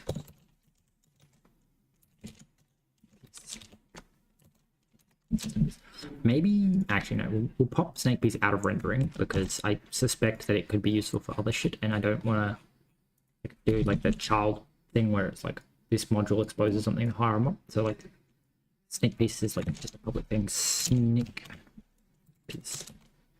Okay. Yeah, can't use snake piece because it doesn't implement default, but it will. Just need to you have like end, and we're gonna be like default, and default will be the tail, because whenever a new piece spawns in, I assume it's the last piece, and therefore it should probably be tail shaped. Okay, so you come in like that. So we're gonna go, hey, can we actually bring in use all of super? And don't worry about like polluting that namespace. We'll just bring everything in. All right, so we need to go like, hey, now, what's interesting about that is because this is updating the shape. All right, so we need to update the texture. So we need to say like, snakes, which is in a query for snake type and children. No, don't change the texture. I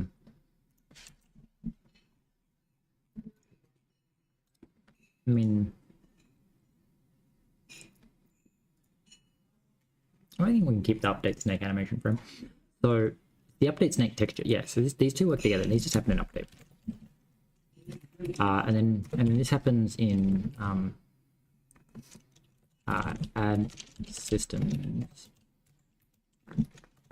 So this would be fixed update, and then we need to say update snake shape. So it was basically just separating out, like before I was going through working out what snake piece it was and what orientation it should be, and then setting that snake, like, you know, and setting the piece. Now I'm going to update the snake piece component and do the texture elsewhere, because it means that I can change the texture more than once per movement, but I can Does that make sense? No? Yes, no? No? Maybe? Pineapple? I'm gonna need to hear the last part again. Let me just like reorder my thoughts. So at the moment, we only update Snake's sprites when it moves. So like if it turns the other way, we only do that like when it moves. We go, oh, you've moved, so we're going to spin you around and point you in the right direction. We also take that opportunity to change what type of snake it is and any of that kind of stuff. The issue with that is it means if our animation has to be tied to our movement speed, and every time I've looked at like the animated things, they don't look like they're animated because they're always moving on the same frame that they're changing animation. So what I've done is I've split it out so that the updating the texture, which at the moment it doesn't do anything, and the updating the shape are two separate functions so that the texture can be updated every single frame if we want, and the update shape can be done only on frames that are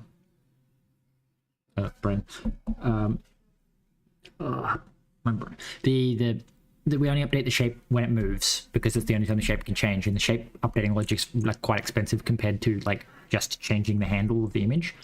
So yeah, the idea is that we can run the animation at decoupled from the shape.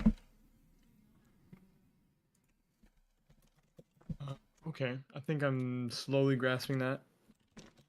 Well, you can ask questions if you want. Part of why you're here, you're the audience stand-in of like person that doesn't know what the fuck's going on for my terrible explaining. No, I think it's just I missed the beginning. Okay, so what part's confusing you, and I can repeat that because like I just start like from where I think is the beginning. That doesn't actually necessarily mean it's the part you missed, or that it's even like far enough back. So like, so let me just reiterate what I think is happening, and then correct where I'm wrong. So right now we have the textures. The textures are tied to refreshing each tick, I want to call it. Yeah, so when the snake moves. Yeah, so when a tick happens and it moves, yeah. Yeah.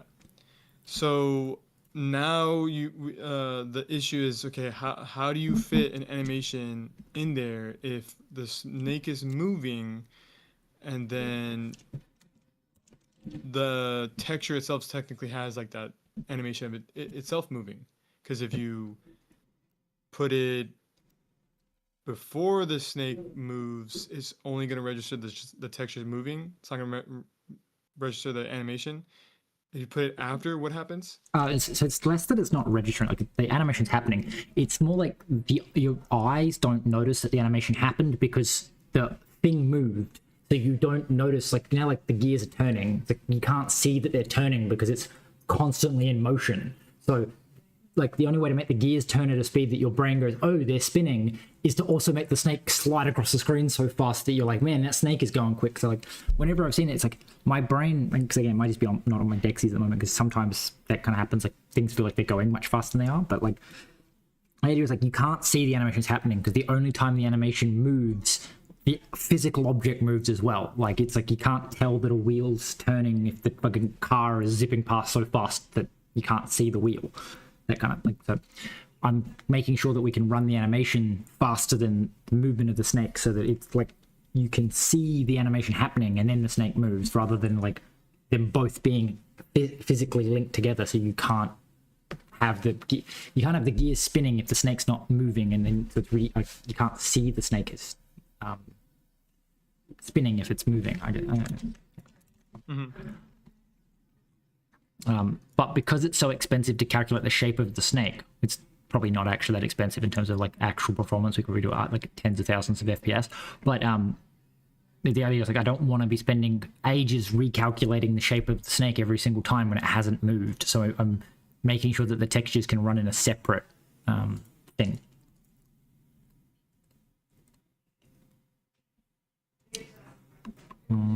Snake type. Snake. Got it.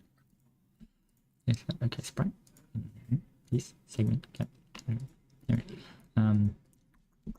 We need the textures.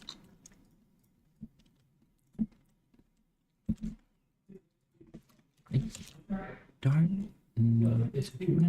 I think fixed update runs after update, but I don't actually know.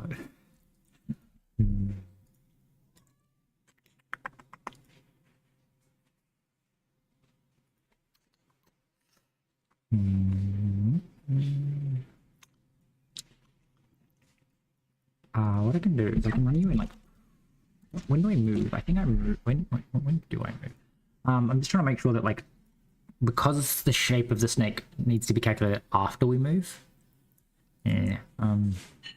Wrap the screen, that shouldn't care. Update the path shouldn't care. So it's physically moving the snake. So we need to make sure that the fixed update happens. This is in fixed update. This needs to happen after move snake, which is like super move snake, and then it's going to tell me that move snake is private. So basically I'm just like making sure that the snake is moved before we try and calculate the shape of the snake, because if we don't do that, then it's possible that the snake will look funky because it's because it calculated what it should have looked like in its previous spot, then moved, and it's like, oh, now it's just wrong. Okay, so segment, so we need the textures. Okay, so we're going to say like snake textures dot snake get pass in yes, it's snake type help. Why did it double S them? Sometimes the AI does weird shit. Texture not loaded, snake type. Alright, so it's else, and then it's children, and then it's you select okay, sprite pieces, segment, get, mute, child. Okay. Then we go sprite, image equals snake dot get piece. Okay. Okay, so I guess. Yeah, that's actually a pretty good idea. Thank you, AI, for randomly making shit up that like actually makes sense. Snake handles. We're gonna go, hey, can we like import snake handles? And we're just gonna say like get snake piece, and that's just gonna return just return the actual handle, please. And clone. Okay. So we grab the handle. They're all going to complain for a second, so we don't need to clone you again. We say, hey, you get that. You're going to yell at me because segments isn't borrowed immediately. Oh yeah.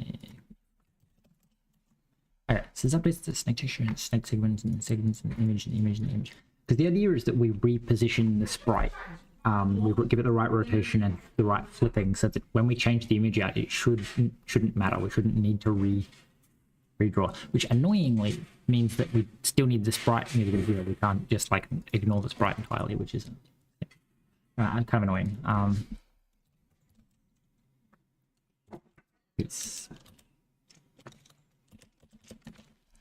So interestingly, actually, I think may as well do it. I was going to technically the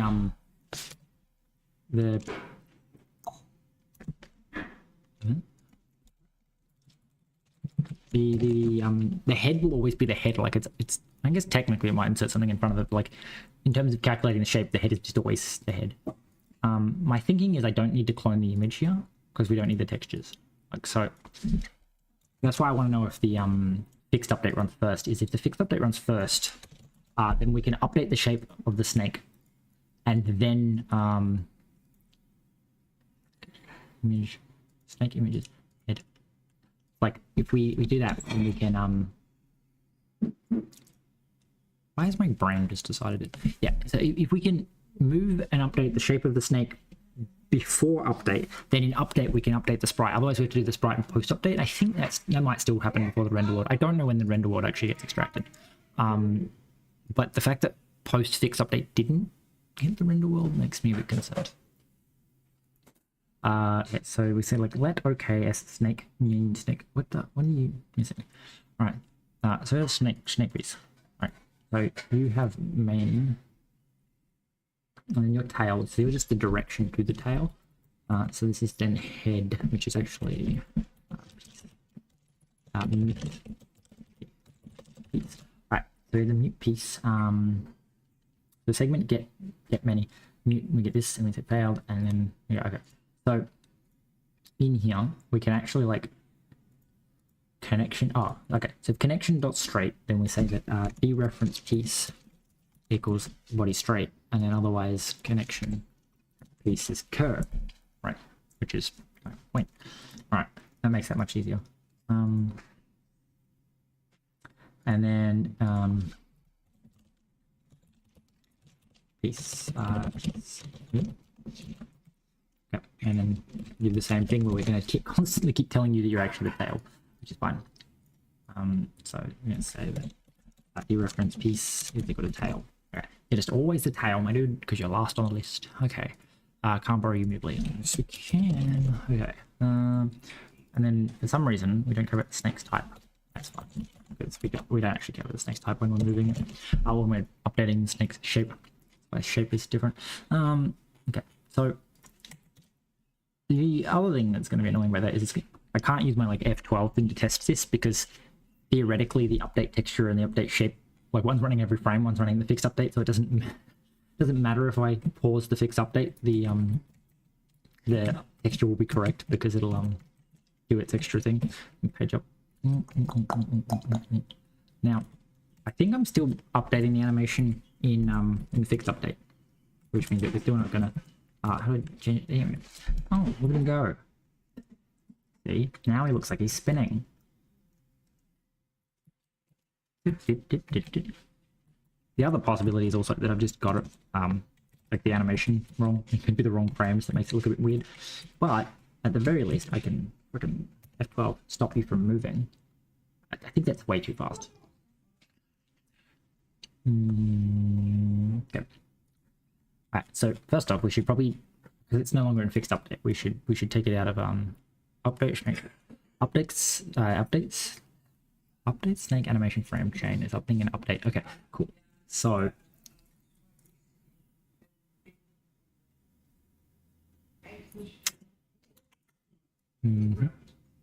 alright, cool, that's fine. Update snake animation frame. Update snake animation frame. Animation. Okay. Animation. Let's just say like time. Because it's no longer a scale factor anymore. We're gonna make it an F32. We're gonna say sure. It's not 3 seconds, but you know, 1 divided by 8. What? It's not okay. We need delta. Oops, like time. Res time. Okay. And then we say time. Wait.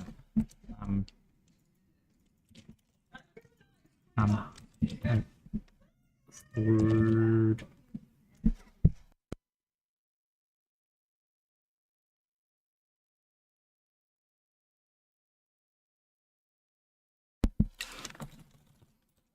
Accrued. Accrued. Okay. Okay. So accrued is in delta sec. And then if accrued is greater than time.0, then accrued minus equals animation time, return, mute snake, get animation. Right. Okay. So 8 FPS the AI seems to think. I don't know where it got it from, but let's do that. So we go page up, and then we go F12, F1. Actually, it doesn't look too bad. So we're going like F12 until he stops moving. Oh, why have you stopped animating? What? Oh, am I setting timescale to 0? I am setting timescale to 0. God damn it.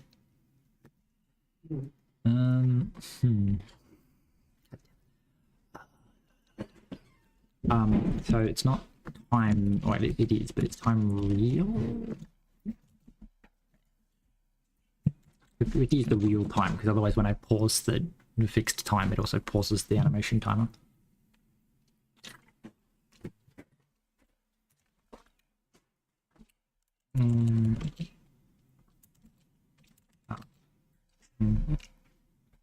Let's make him bigger, please.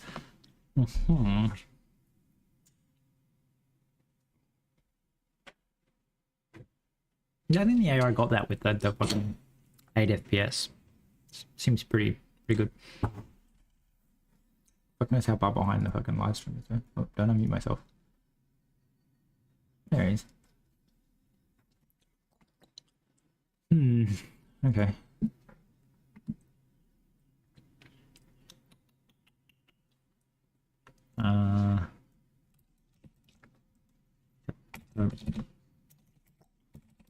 Why can't I page down? I'm not clicked on the window. Oh,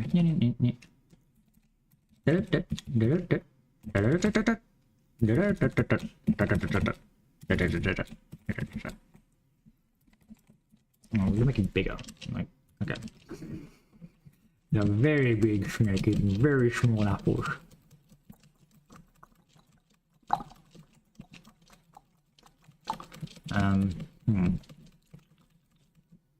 Ooh, that doesn't look quite right. What the fuck's happening there? Okay.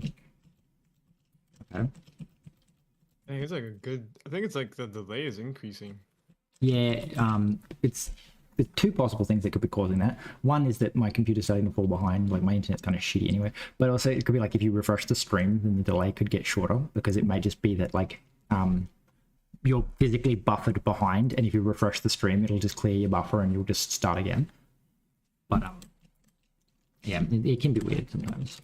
Because like I know that usually I get a slower, like a less of a delay because it's like literally I'm getting to the nearest server. But also sometimes I'll end up like really far behind because I'm also the only person that's not joining and leaving the stream. Like it's just always open. So like it can end up really far behind. So I don't quite know why the hell if you're off the top of the screen and you turn like a corner, your segment like disappears.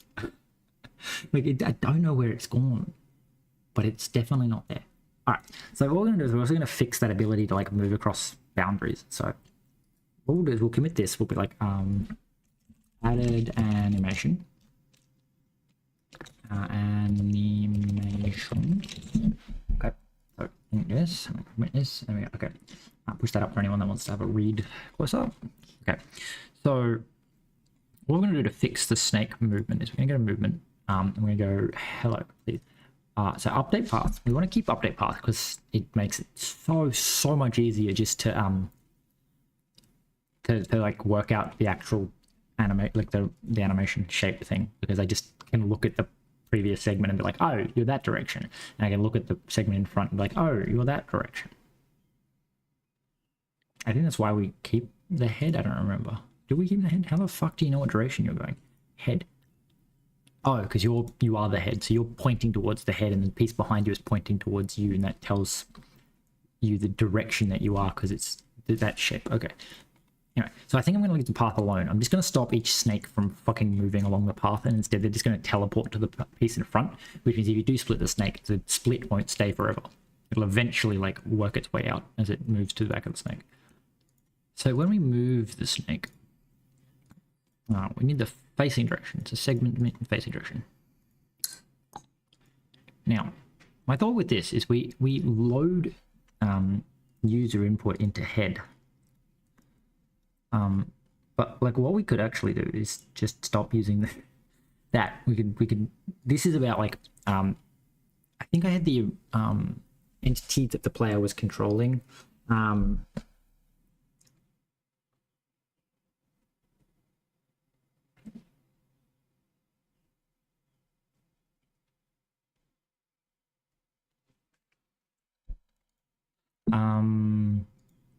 What was I doing? Oh yeah. So the entity, which is actually the snake itself, the parent entity, that's where you like your inputs are actually registered, and then I was passing them to the head so that they could actually move, because otherwise you end up like one delay behind if you didn't do this, like if you didn't load the user input into the head, because we need to check the user input every frame, but we only want to load it into the head just before we move, otherwise shit broke. So in theory, because we're no longer going to traverse the path, we could just actually like take the direction that the snake is pointing. I don't actually know if it's going to work. So we're going to say like facing direction, because I'm pretty sure it's still attached to you. We're just going to say don't. Actually, you still need this. Maybe no.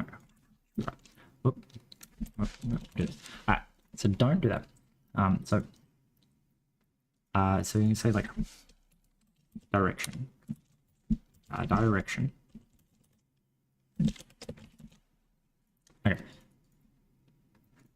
So we say size, then we say segment, and we say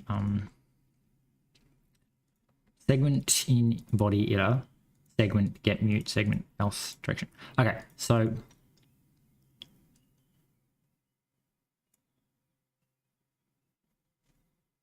I'm trying to think how to do this, like, so that the first segment gets different logic to the rest of it. Do you update the paths? No. So updating the path says for segment in snake iter, for segment in snake window. Windows are to reverse. So we start at the back, we move forward. So I think that's what we need to do as well, is that we need to say,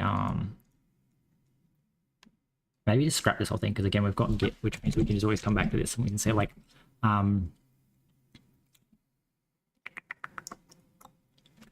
think I want to say something like let head equal, oh, we can just do body 0. Ew, why is it all gone blue? Is head a reserved keyword? No, surely not. Can't imagine. Ugh, why is it all gone blue? The fuck? Why? Are you gonna yell at me that head's reserved? Prefix sounds good. Okay, no, it's changed color again. Okay, that's, I don't know what's gone on there. Alright, so then we're gonna say something like can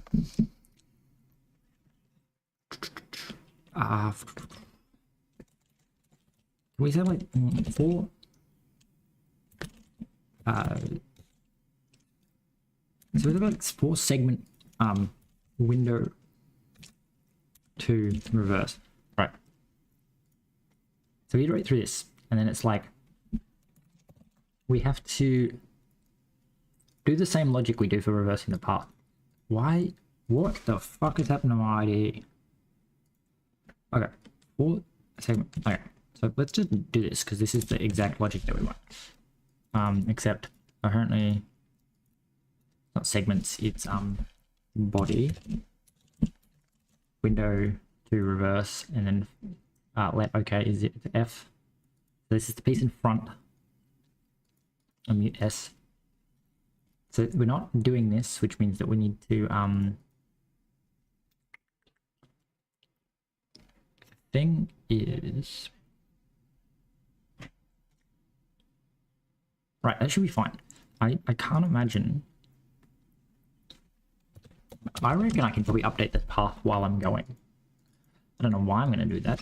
Anyway, I was going to say like update path just doesn't get done now because like I want to make sure that like last. All right, so this is the piece in front and this is the S, and so when you just say so you got T and F, right, and then F, oh, I guess an M and T, R, okay. God, my ID's fucking died. Let me guess, am I like out of memory now? No. Performance, what the fuck is killing my performance? Why is it so slow? I'm gonna restart VS Code after I fucking just finish doing this. So T being the transform of the front, F being the facing direction of the front, M being the place we're going to move, R being the rotation we're going to move to. So we get segment 0. Wait, why am I even? Oh no, because reverse in this situation reverses the order that we get the windows, not reversing the windows. I was kind of like, what? I can just reverse them here, but no, the order at which we reverse through the windows. So we're starting at the end and moving forward. All right. So then what we need to do is we need to say that T. No, it'd be like dereference M equals dereference T, I think, remove snake, and then R is this. Right, so that should do everything. Except, yeah, because that hits everything, because it'll do the first two, which is the head in the next segment, and then the next two, and the next two, and the next two, and the next two, and so like the last piece is the tail. This is, you know, but because we're moving the piece in the position 2, means that the head never moves, but the rest of the body moves to where everything was, and then right at the end here, which I guess is this bit here. So we're going to say if let okay. No, it's just like let okay. No. mute. Head facing. Yeah, okay. Segment get mute. Else warning. Failed to get segment. Failed to get head off body of snake.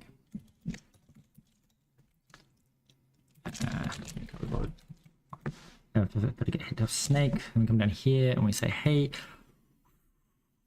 where the fuck did you get? Okay, direction to vector. Okay, so first off, we're going to say head dereference head facing, and that equals no, equals direction, and then we're going to say that head to translation is direction times.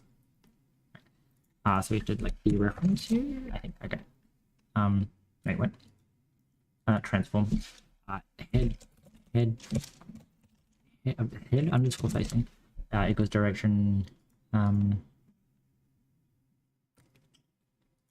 Translation plus equals direction to vector, to vec apparently, to vec times size. Okay. So the question is that going to move it properly? So the idea is that we originally we were moving the snake and then we were updating the path to propagate the path down the snake, because we needed to move the snake forwards and then propagate the path backwards. This time, hopefully, what's happening now is I can condense those into one function, which should in theory halve the time because we don't need to iterate through twice. So instead of being n, well, it wasn't n squared, it was 2n, which is still n, you know. But it's just like effectively halves the time because we can go through once instead of going through twice. But so what we do is we go through the snake backwards. So from the end, we move the tail segment to where the second last segment is, and then update the tail segment to be facing in the direction that the previous segment was about to move. We do it all the way down until we get to the head. So we move the second, like the neck to the head, and then we're gonna make that. And then when we get to there, the final thing we do before we return is we say the head moves the direction the player is controlling, the facing direction. And then we set the head that say the head was facing that direction. Now, if we move the head and set the head's facing that direction, we should then move our path. So the only spot we don't move with this is the head, and then we specifically move the head in the direction that the player is deciding they want to move. So theoretically, that means that we can say like wrap screen, and then we don't need to load the head into the correct thing. We just need to move the snake and then wrap the screen. And we wrap the screen after because we want to move the snake. We want the wrapping if the snake's already moved. Theoretically, this also introduces the bug that we can double back on ourselves because that was checked here, but like it's easy to fix. We'll just move it back to where it was. Ooh, looking great. I mean, it's working. It's just the wrong fucking translation. What's the bet that this is happening? Now, why are you the wrong translation? Is a good question. Why? So we're gonna like F12 and then we're gonna spacebar. Move up. So what's happened is we've moved, and then we've calculated our path. We must have calculated our path and then moved, because otherwise you would be right. Right. So we move and then we wrap. This is happening in fixed update, which means that you, my friend, are not running at the right time. Rendering. Update path. You are supposed to happen update snake shape after move snake. Why? If I F2 you, F1. So it's definitely just like wrong. Interesting. Right. Now it's right, which definitely just means it's an order of operations thing, which probably just means that we should set the head before we go through. Right. But we have to move it at the end, which seems very wasteful, but you know, whatever. So we get the head.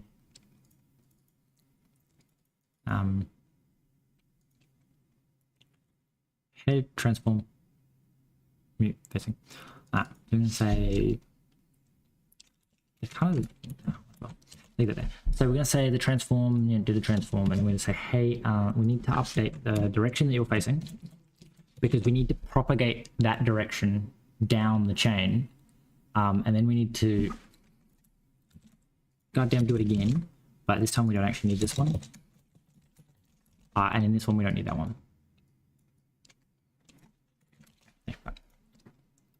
Wait, no. So we don't need that one. It needs the comma, didn't I? Alright, yeah, cool. So we update the facing direction. Then we propagate the chain, because that was the issue, is that the head wasn't pointed in the right direction when we're propagating the chain, but then we moved the head in the right direction and pointed the right way later. So it was like it's one sync behind because the head's pointing the wrong direction when we propagate the changes.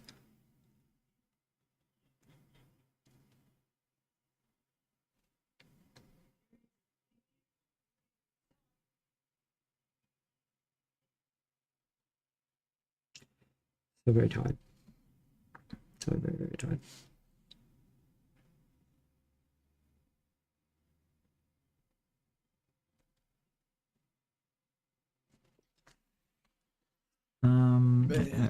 Information here. Okay. So now our snake is moving correctly. We need to fix the double back issue, but again, that's I knew that was going to happen simply because like I literally commented out the code that fixed it. See, but now in theory, if we have 12, if I like, we need to make it a little bit small so it's a little bit easier to like cross a boundary. Do this, and then we go, oop, shouldn't mean how to do that. How did you do that, bastard? Now the snake. How? Okay, that seems like a bit of a Bevy bug. So I don't know where this black bar is coming from. Anyway, see, now he fixes himself when he like splits. It seems to have very much broken. I bet it's the wrapping code. We move, we wrap, but we update. No, it shouldn't. We move the snake and then we wrap the snake. I think the path doesn't have anything to do with that. So I legitimately have no idea how the snake's managed to get himself back in that state where he can fucking incorrectly wrap around the screen. Anyway. Yeah, that makes sense because we made the screen larger. I don't know. Maybe it's because like we resized ourselves while we were. Oh, that's not good. Where'd the fucking rest of the snake go? Oh. Well, he fixed himself, but like, fucking what?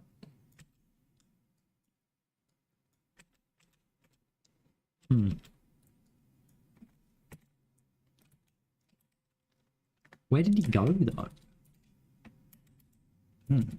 Strange.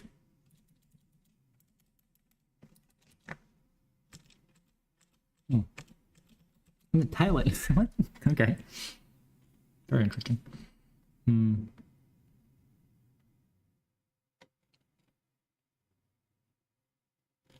Okay. Anyway, we'll fix this bug again before we push this to Git, but that should be that all done. So what do we need wrapping the screen? Okay. So that's in input. When we update snake's direction, we say grab the facing direction, and we say action, and direction does not equal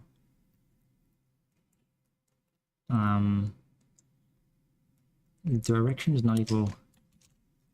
I want to say it was called. No, it's not. Play action. What? Snake. Where the fuck did snake come from? Oh, right, because we're only controlling the snake that the player's actually in control of. So like snake inverse. Alright. Cool. So that should mean that the player can't invert themselves again. Because snake direction. Okay. We're gonna do this now. Okay, cool. Now the snake can't double back on himself. And now, annoyingly, I think I reintroduced a different bug, which is that the snake can now do its fucking layering up thing again, where he It like ends up in the wrong layer. What the fuck? Right. This is why you don't like rewrite the same piece of code like 6 times. I keep reintroducing bugs I've already fixed. I don't actually know why it can do that now.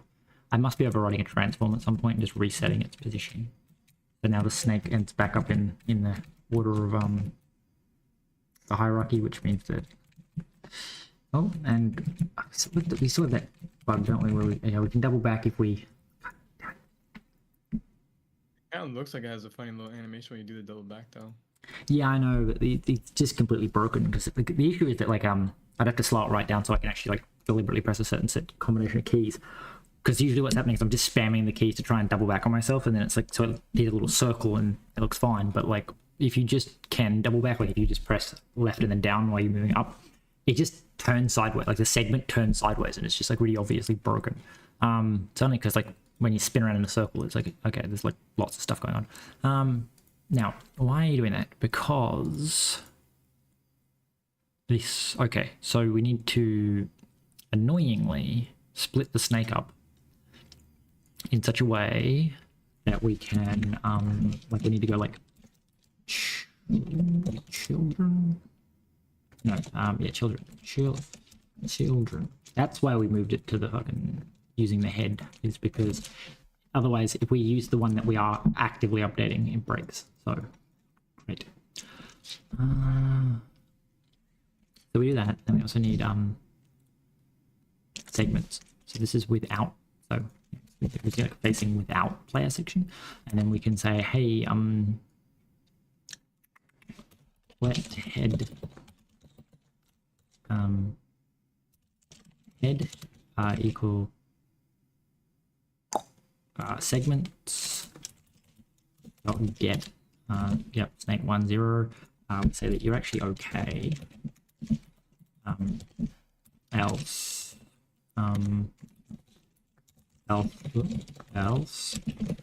warn snake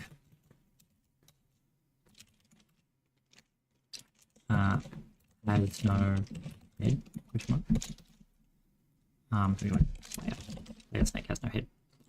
And then we return. Maybe.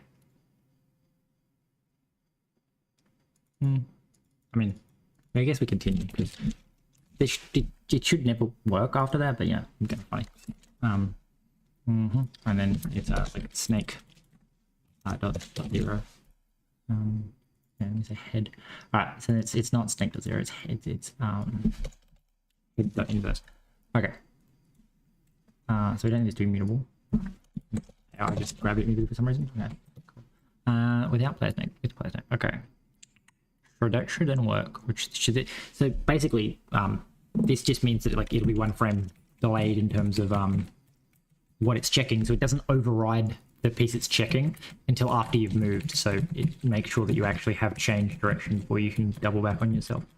And interestingly, it does feel more responsive than it was before. So maybe the issue was something to do with like 1 frame of delay or something, with transferring the head across and then transferring everything else.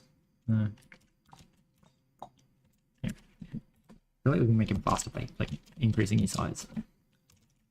Theoretically, we should actually make him slower by increasing his size, because we should make him wait. Like, the bigger snake should take more ticks before it moves, but I think that work. Okay, now he's going to track down why the fuck we're resetting the transform. Oh, because we're copying the whole fucking transform, that's why. Which means that eventually they will end up back at the head level because they bubble the head down. Head dot translation transform. Oh, I think I'm gonna have to call it there. It's really late for me. Sure. Hopefully you learned something. Yeah, no, it's I'm essentially just looking at your while you're writing it. I'm looking in the GitHub and just reading, trying to like see if I can break it down in my head. Yeah, I was gonna say, like, if you've got questions, you can always just ask why, like I'm doing something. But yeah. I think what it was is just that I just finished eating and it kind of put me in a food coma. Oh yeah, fair And enough. my meds ran out at the same time. Yeah, I hate that. Yeah. All right, man. Good night. No. See you next time. Yeah. Yeah. Ooh. I guess I'll jump on the lounge on the Discord if anyone wants to come. Vibe in there. Ooh. Yeah, anyway. So let's continue doing that.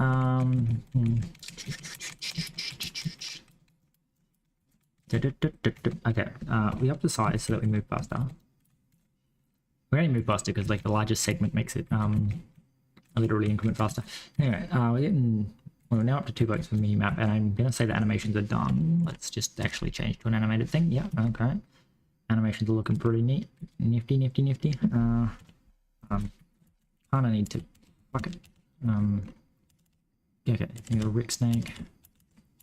God, is it hard to get out of that snake? Okay, so maybe I'll tweak my fucking debug code to change which snake we are, just so that it goddamn skips any animated snakes. Change skin. So you press F1 for snake, in snake, next. Okay, so mute snakes.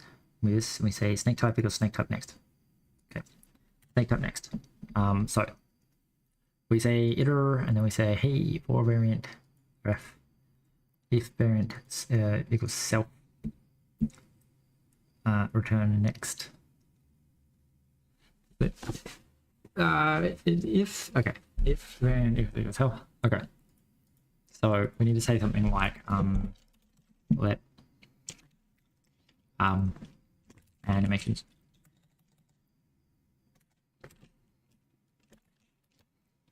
animations. I guess frames. Let frames equals self dot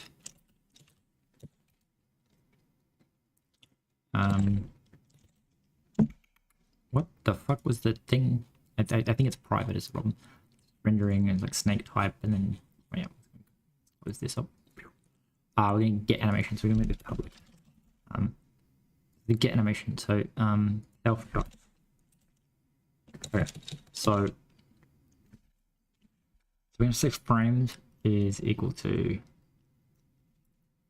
the vec new, and then we're gonna say while let some frame equals we should technically say vec self like this, right? And then we say like it's not iter next, it's so while let some frame self dot get animation ampersand frames, it does not contain frame push frame. Okay, so unless we somehow make an infinite loop that is bigger than all these iterators, okay, so if it returns none, it just skips this entirely. Eventually all the frames will be inside of the animation frames, and frames just do not contains. Okay, so if variant iter by ref, if variant self, okay, no, if frames dot contains variant return it next. No, if frames does not contain, no, that'll be okay. Okay, so if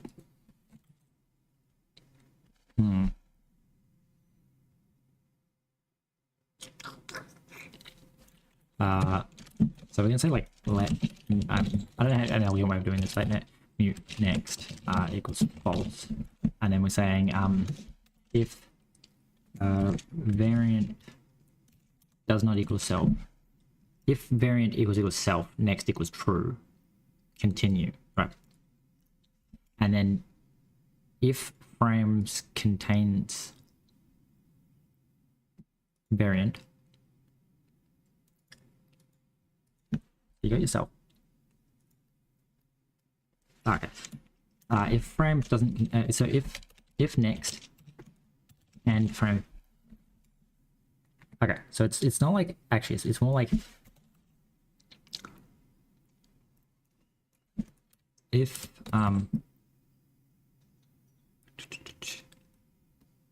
if frames dot contains variant next equals true.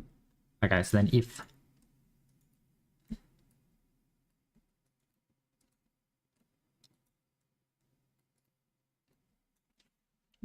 okay, I think this should work.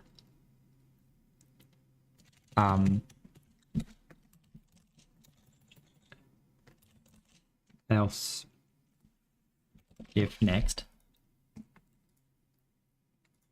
So if frames contains variant, we skip to next, and then else. Maybe so.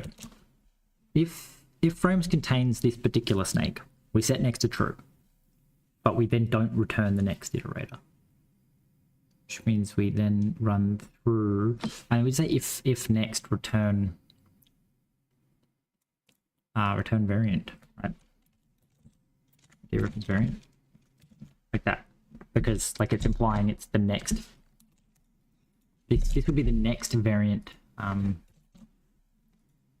This is the next variant that's not in frames. Like if you hit the first frame of the animation, then frames contains that variant, and you set next.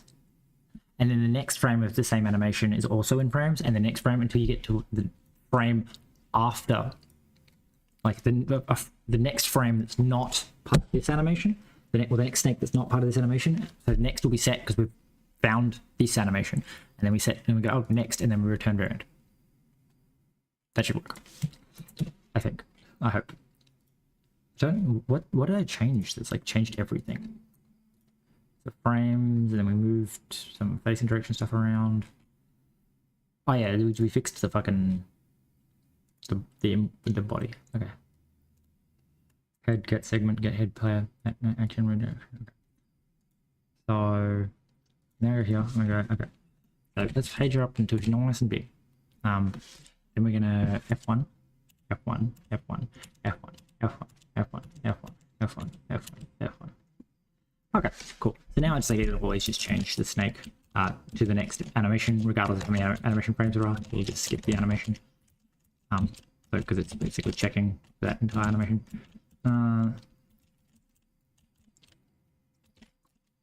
Snake, snake, snake, snake, snake. Okay.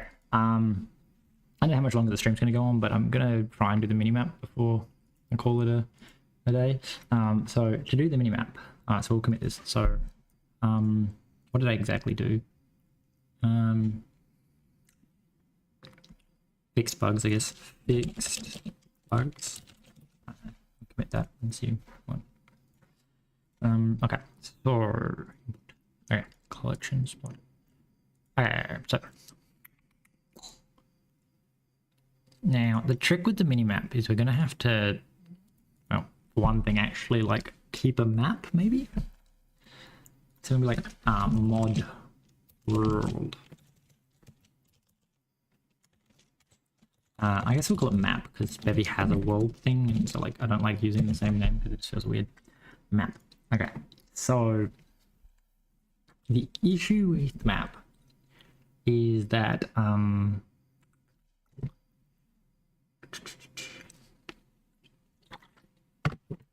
everything's gonna need like a component to tell it where it is on the map. I guess technically it's like we could maybe give things different like map shit like a component, and then it's like it'll dynamically work out where it is based on like where the ID comes from. I don't know. It seems a little confusing, to be honest.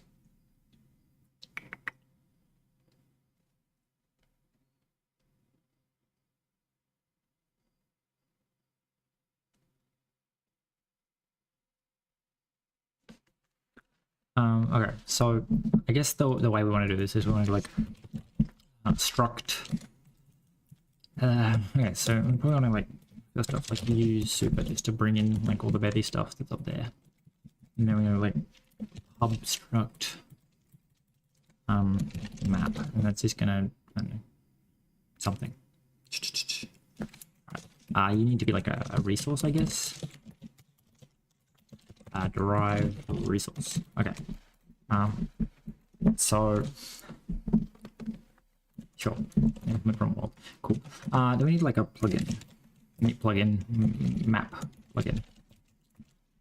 So I actually probably want to rename it to mod, and then also like then make a map folder, because I'm gonna need like a bunch of stuff for this that I kind of want to split up just so that it's not all clustered in the thing. So we're gonna say we need like a like mod mini map, because that's the actual goal here. I'm just gonna create mini map, right?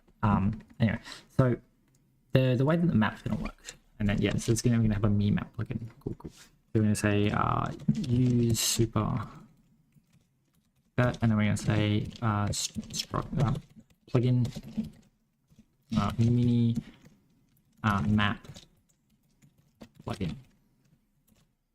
To be honest, maybe we'll just make the minimap plugin do it.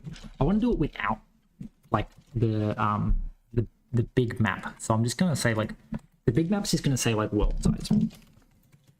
size, which is just gonna be a vec2 like so, and then now our world size is gonna be like 100 by 100. Okay, so I don't know how big that will be in terms of minimap, like how many pixels, how big is 100 pixels by 100 pixels, but it should work fine. So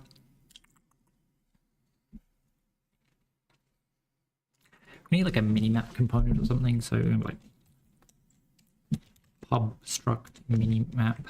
This is gonna drive component, so that'll do something, I'm sure. So the map's gonna need like something. So we're gonna need like I mean technically it's all just in like the mini map, because again I'm not really doing anything to the main map. So we're gonna go up to main and we're gonna go like, hey, can you add snake small startup fix. So the snake plugin, I think this plugin can go with this plugin. So we'll add the snake plugin and then we'll add the map plugin, and the map plugin will add the mini map plugin. So we need to like have like a bunch of components like pub struct mini map color. All right. So I guess technically, because the minimap color is the actual like thing that's minimap specific, and then up here we'll have a like a pub struct size. Object size. Now, the issue with this is the object size is going to first off be a vector, but like the object size and the snake size are the same size, to be honest, like, which is going to be a little bit weird. Anyway, I'm going to call it map object. I don't know how this is going to render. All right, so I'm gonna like maybe work on the minimap stuff and like collectibles. Collectibles have a collider, and collider can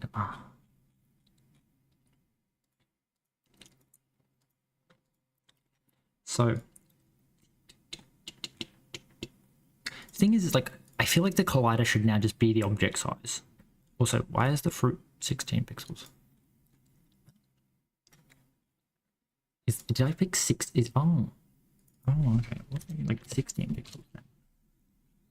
That at least makes the fucking giant ass snake less giant. Alright.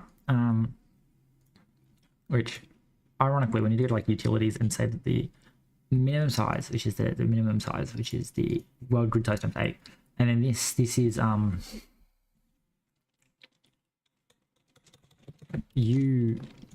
grid size times 32, and you were you grid size times 24.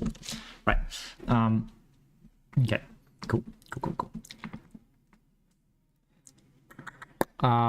So technically, because I want to be obvious, so it's 4 times 8, and then you're 4 times 6. What? No, it's 3 times 8. Alright, so resolution. So it's gonna make the window like way smaller, but then again, I'm also on I think there's something because like I want to say that this resolution that we pass in for setting the window is the window when we pass in the resolution what resolution the window should be. Get base resolution. So we say physical width, but like build method for adding a scale factor overriding the resolution. So when we say new, we just pass in default for everything, and the scale factor is code provided ratio of physical size to logical size should be used instead of scale factor when set. Okay, but like code provided, okay, so OS provided ratio of physical size to logical size set automatically depending on the pixel density of the screen. Okay, but like my issue with this is that this is the width of the window in physical pixels, but I don't want that. I want the width of the screen given in like inches or like centimeters or percentage. Can I like find out the fucking resolution of the person's monitor and set that? Okay, so screen edge, okay. I do wonder if maybe I can like just set the scale factor to width scale factor override and be like 3. Like they should just make it bigger, but the issue with that is it's just gonna make it bigger to me, but like is it actually bigger? Did I make it smaller? Like what the fuck happened here? Why are you smaller? Like the snake's the same size. I feel like it's the other way. I feel like I've made that physically smaller. Like I think we want like 0.3 because like a smaller scale factor will make the window bigger. What the fuck? No. Oh god, no, that definitely made it smaller. Oh right, I did halve the size of it, so let's make it like maybe 10. But like it's already really small. It's a very small window.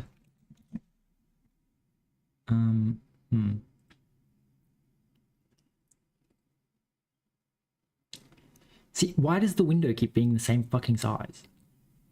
I'm assuming because the width scale factor set overrides sum. I think we want to go the other way, maybe? I don't know. I don't like this.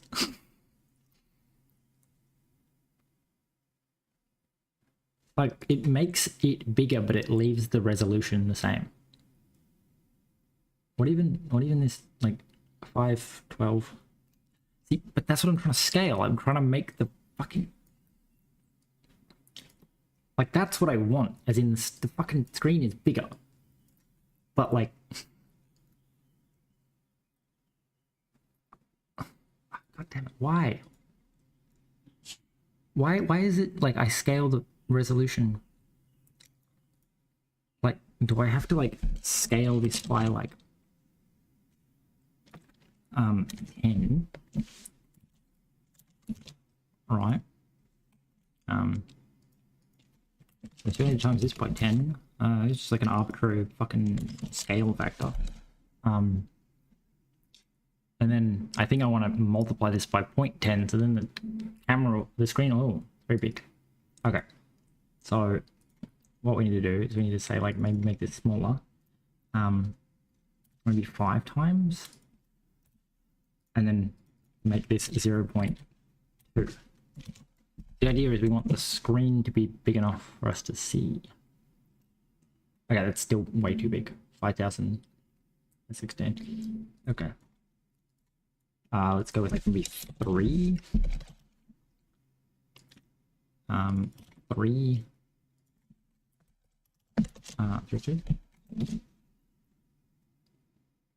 Wait, should this also be 3? Maybe this should also be 3. Yeah, this should be bigger. Okay, so this should be 3.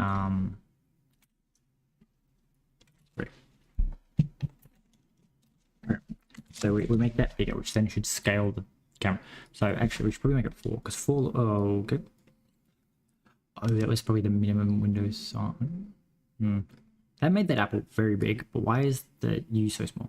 Okay, whatever. I feel like the snake's not getting any bigger, which is concerning because it feels like it's the override doing it. But anyway, I set that to 4, that to 4, that to 4, that to 4. Now if I run this, is it going to be like a reasonable size thing on my screen? Usually this is like, this will only work on like 4K monitors because it's just so big. I also have no idea where the apple went. So apparently this is also like the minimum size. Okay, what? Okay. So first off, the scaling is way too big, and I don't think that he actually got hit by the scaling. For some reason, he doesn't seem to have scaled. Maybe he has. I did make him pretty small. But like, I don't understand how I make it so that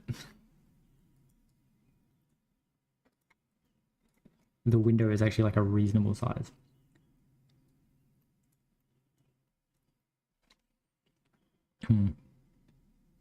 He's like 16 pixels.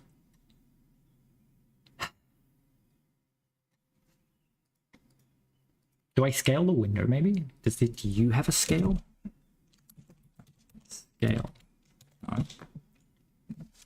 Like, does the window have anything that like, it's a title, resolution, position, mode, name,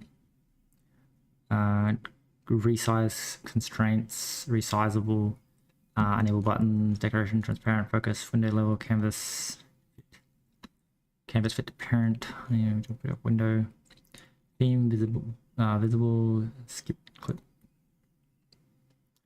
Oh wait, what? Set the window should draw over its children. If true, the window excludes drawing over areas obscured by children windows. If false, the window can draw over children windows. Oh.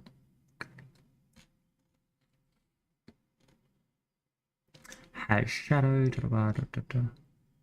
So the answer is I don't seem to be able to do that. Okay. I legitimately don't understand how I am supposed to make like maybe it's got something to do with the camera. Like obviously the 2D camera has nothing on it, but like what's this Google? We could ask the AI. How do I scale 2D sprites?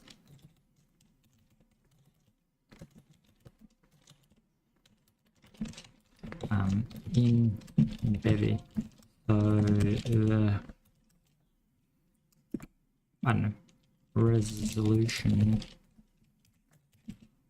of the game isn't as important.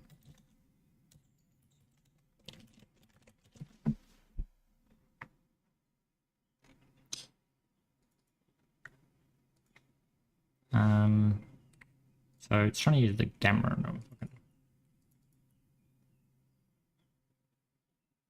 Well, it does say that like I can use the projection. Pixels. Yep. Okay. So I am curious because there is like I'm pretty sure you have a projection, right? You like your orthographic projection. Orthographic projection. Would default 2D. So near, you said that's fucking near very far. Okay. Scaling mode, window size.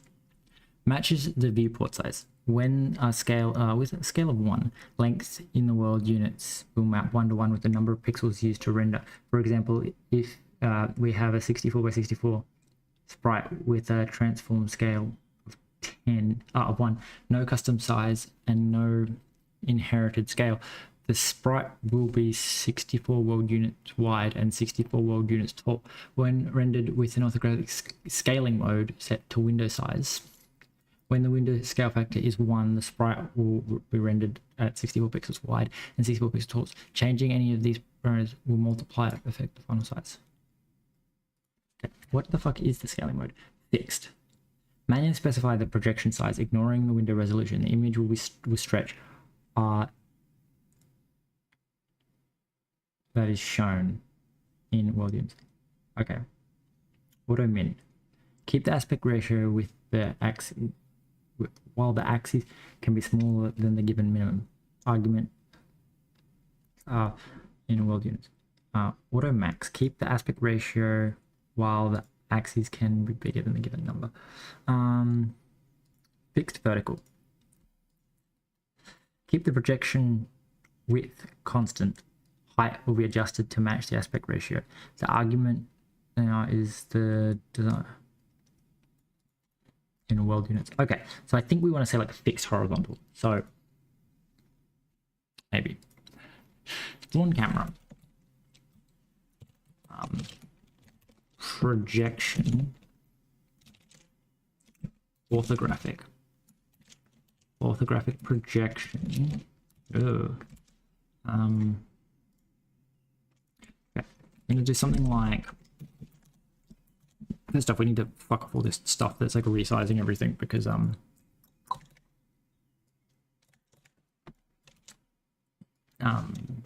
know.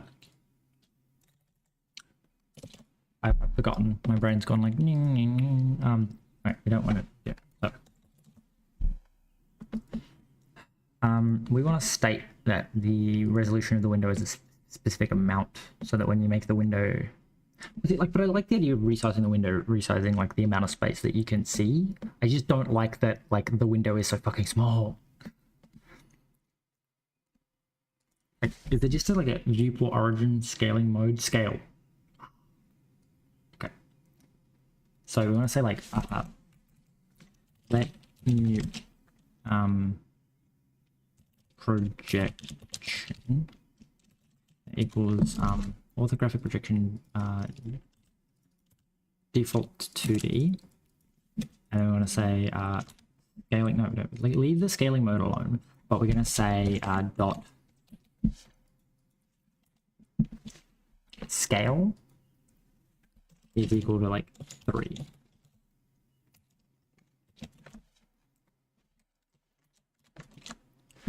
Okay, so then we can go to this and we can say scaling. So in theory, that should mean that like the window is a certain size, very small apparently, because we're 16 units small. Yeah. Okay. So for some reason, this is just like the scale. So is it the other way around? Is it 0.33? Is it going to make it through to a speaker, or is it like? It feels very small. God damn it. Okay, that seems to have made it bigger, so we went like 0.1. I mean, we're gonna need like to make the screen 10 times the size, but you know, should be right. Cool. So then we should be able to make you like times 10. Yeah. Okay.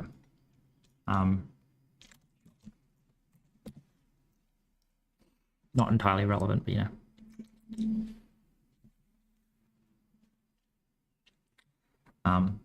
Okay, timesing by 10 is just, again, it's gone back to being way too big. How big is timesing by 10? It's like 5,000. Yeah, okay, so times by like 3. The magic number. There was like we could make it like 1080. Yeah, it's too big. So like timesing by 2. The issue with it being a 4K monitor is that like it's just making it way too big. like I kind of wish I could make the window a certain like percentage of the resolution of the monitor or something, like a anyway. So oh god no, now he's gonna take fucking forever to also you can't apparently resize the window because I just clobber it back into the normal size. Okay. So the answer to that is maybe don't. I've made everything 10 times bigger, but I haven't actually. Let's go like 0.5 maybe. I'll just make everything like twice the size. Then it'll look like 32 again.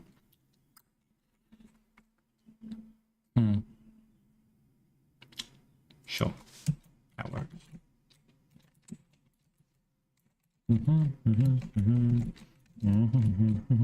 Now the issue is that I'm pretty sure you go way the fuck off the screen.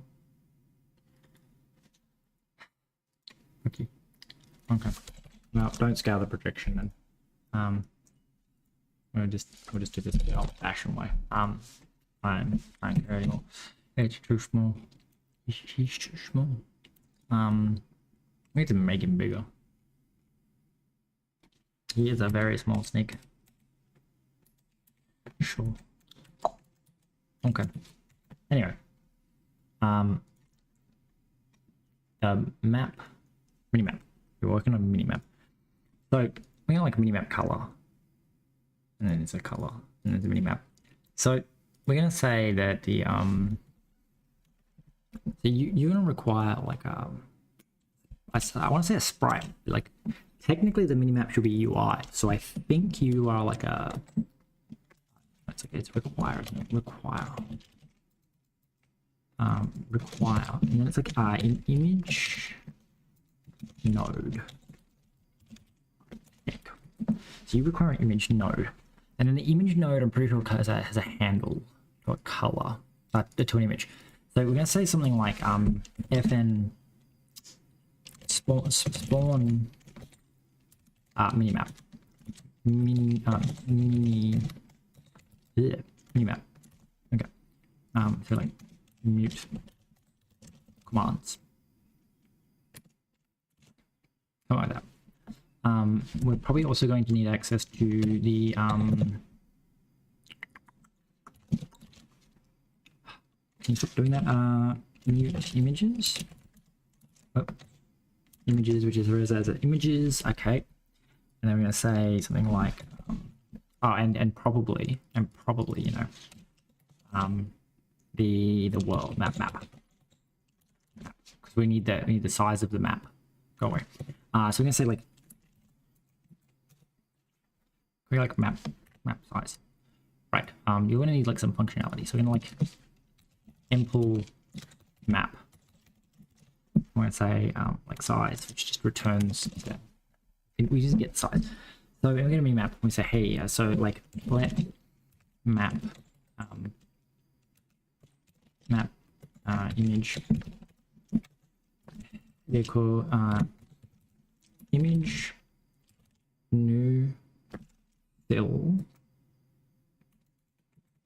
so size x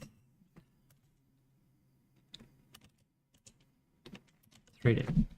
So we're gonna like qualify like this. We're gonna say new. No, apparently we're not. We're gonna say width is a size map.size.x and map.size1, and then dimension is a texture 2D. Pixel is white. We're going to qualify you. Texture format is going to be apparently probably 8-bit integer per channel. No. Wait, yeah. Converted to from linear color float 0 in shadow. Okay, that's probably correct. Yes. I don't think it's this kind of all. I think it's texture usage all like lowercase all. There we go. Alright, so because apparently it's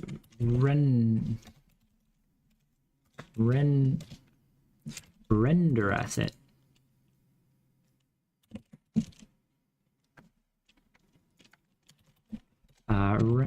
Render asset.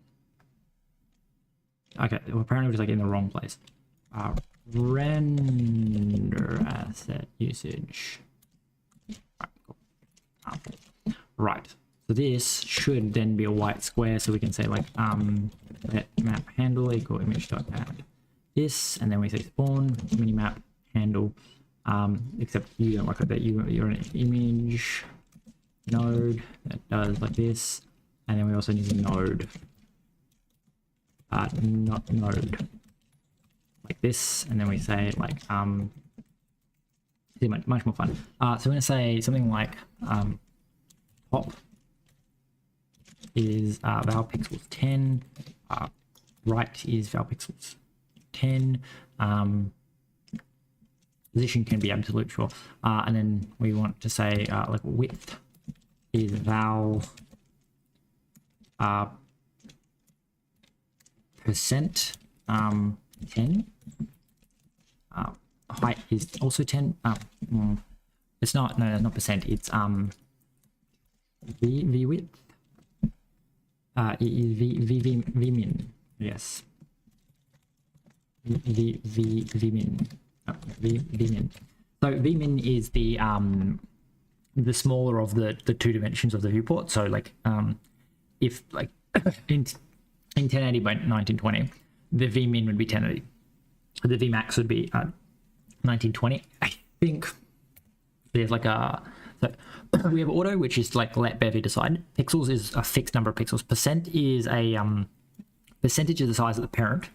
VW is a percentage of the width of the viewport. VH is a percentage of the height of the viewport. Vmin is a percentage of the smaller of the two dimensions of the viewport, and Vmax is a percentage of the larger of the big two.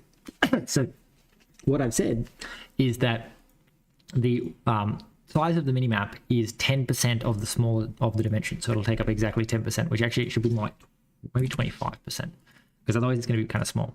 And we're putting it 10 pixels away from the top, 10 pixels away from the right, which may not be the best place to put it. And then we need a like a min height is 100 pixels, and a max height is not, well, it's not 100 pixels, it's map.size. Map.size.y. Times the place. What do you want about? Okay, like this. So the idea is that the map size is the number of cells. So if we make sure that the map the mini map that we render is at least 1 pixel per cell, otherwise like we might get compression artifacts or something, because like it's squishing the map too small. So we're saying like make it 25% of the screen unless that's too small to actually fit it. Maybe we should make it 15%. So it's like we want it small if the whole map can fit, but otherwise like make it bigger. Missing color, flip. Okay, so what the fuck? So color don't care, texture outlets don't care, flip rect image mode. Okay, yeah, just leave that as default then. So we pass in the map handle image there, right? So this spawns the minimap, which means we go up here, we say, hey, app dot add system startup spawn minimap. So in theory, as long as it doesn't like crash, this should spawn a white rectangle in the top right corner, because we filled it with zeros. Black rectangle, I mean. It crashed. All right, Y res up, because we never initialized our map. That's why. So we go to a map somewhere. Fuck map mod. And we're here, and we say application, and we say, hey, before you add the minimap, do init resource map. Like that, and then app, because they're like technically very different things. So object size, that should probably be a component, just for the sake of like, we're gonna leave that later. Derive component. Right. So theoretically, oh, so there's a black minimap. We are very small. Okay, so in theory, we kind of want the minimap to be somewhat customizable, but anyway, we're gonna say like for now, we're gonna have like a sequence of like maybe steps that we run through. So we're gonna be like we're gonna have like fn add player fn draw player on minimap. Right. So this is gonna take in To be honest, I feel like the minimap, the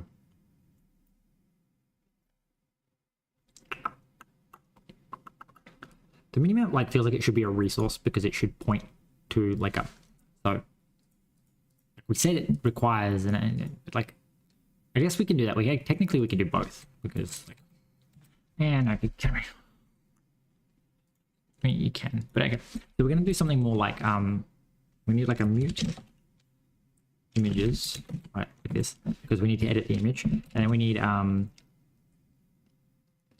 don't think we need the map hilariously because technically the map should like it just tells us the absolute size. We only need it for like initialization, at least at the moment.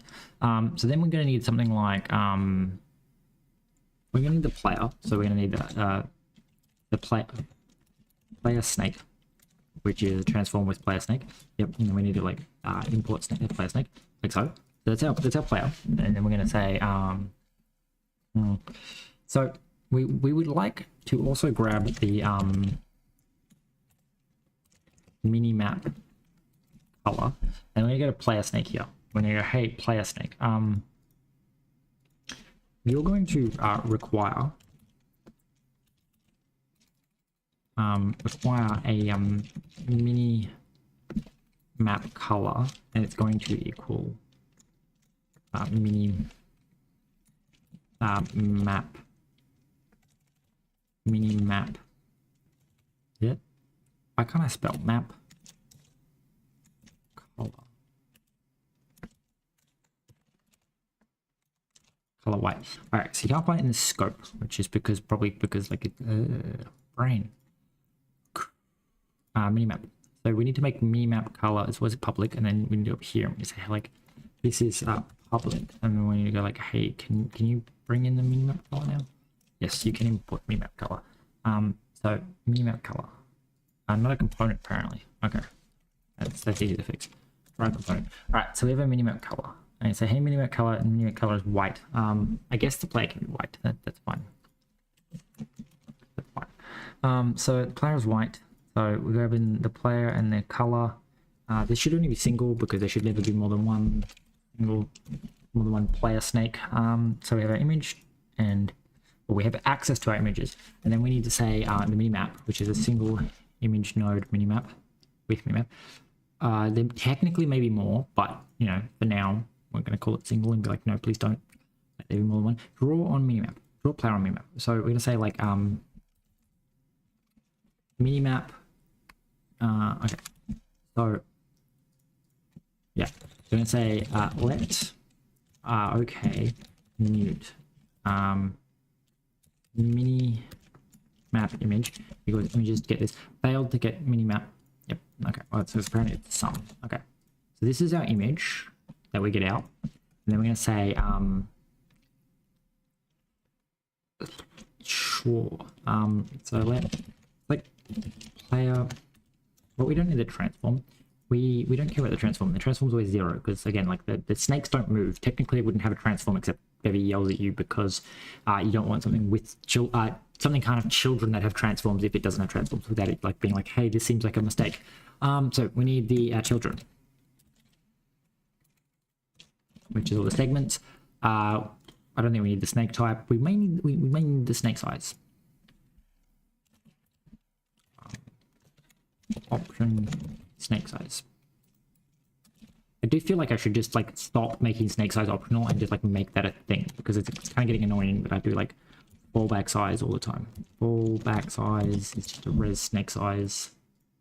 It's because it's the other way. It's not reference to this. It's a optional to the reference. Okay, so then we're gonna say I don't get it. It's I think it's like player snake dot into inner. That let's unwrap that. Okay, so we have a minimap image, we have our color, we have our size. Okay, so I'm gonna say, oh, I need the microphone. Let size equal this. Nope. Let size equal this. Otherwise, unwrap into the fallback size. That's good. It's good. Don't recursively call this function. That would be bad. That would be bad. Okay, so we need to say like wait. Alright, we just call it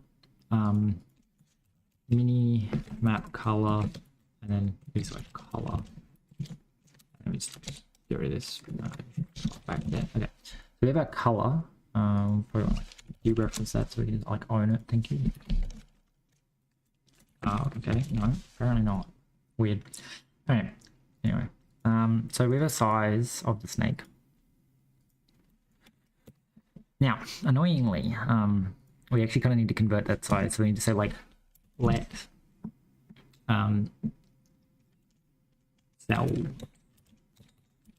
cell size equal size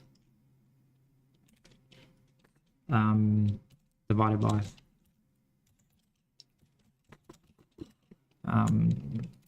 global world. What did I call it? It's something cell size. Cell size. Nope. Okay. The fuck did I call it? It's in like main world grid size. Okay. Okay. So we have cell size equals size divided by world grid. Size in cells. Okay. So we take that and then we say as you 32, I guess. Okay. So now we have it size in cells, and then we have to go like something. So what I'm trying to think is like the translation. So the idea is that like if you're one cell wide, then your position will be in the center. Like 0, 0 is 0, 0, and you'll extend half a cell out. But if you're at 0, 0 and you're two sizes, you'll extend one out. That's interesting because that implies poorly that like we have multiple snakes.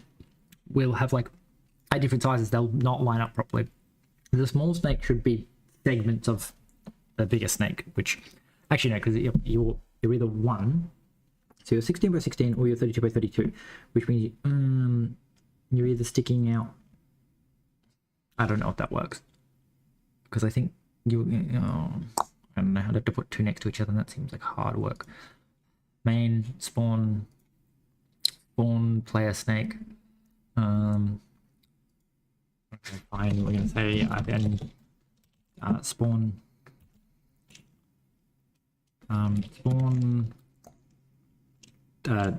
AI snake. Right. Can do exactly the same thing, except we're gonna like it's literally just gonna be the same thing. Don't trigger spawning food, obviously, but you know, it's gonna be exactly the same thing like this. I think that seems right. Alright, so we spawn this, we move right, but we're gonna say, hey, you're not a player snake. And also I would like your transform to be I guess can we give you a snake size? Snake size medium, because the idea is that like as the player I can just move around and catch up, technically make myself bigger. The idea is I want to see if this snake lines up with the other snake. So I don't know what the fuck I pulled that in for. Okay, weird. Well, apparently we draw the player on the minimap. That should be something we do. So that should happen in I guess fixed update, because it's like after the movement, maybe. I don't know. So it would be like app.add systems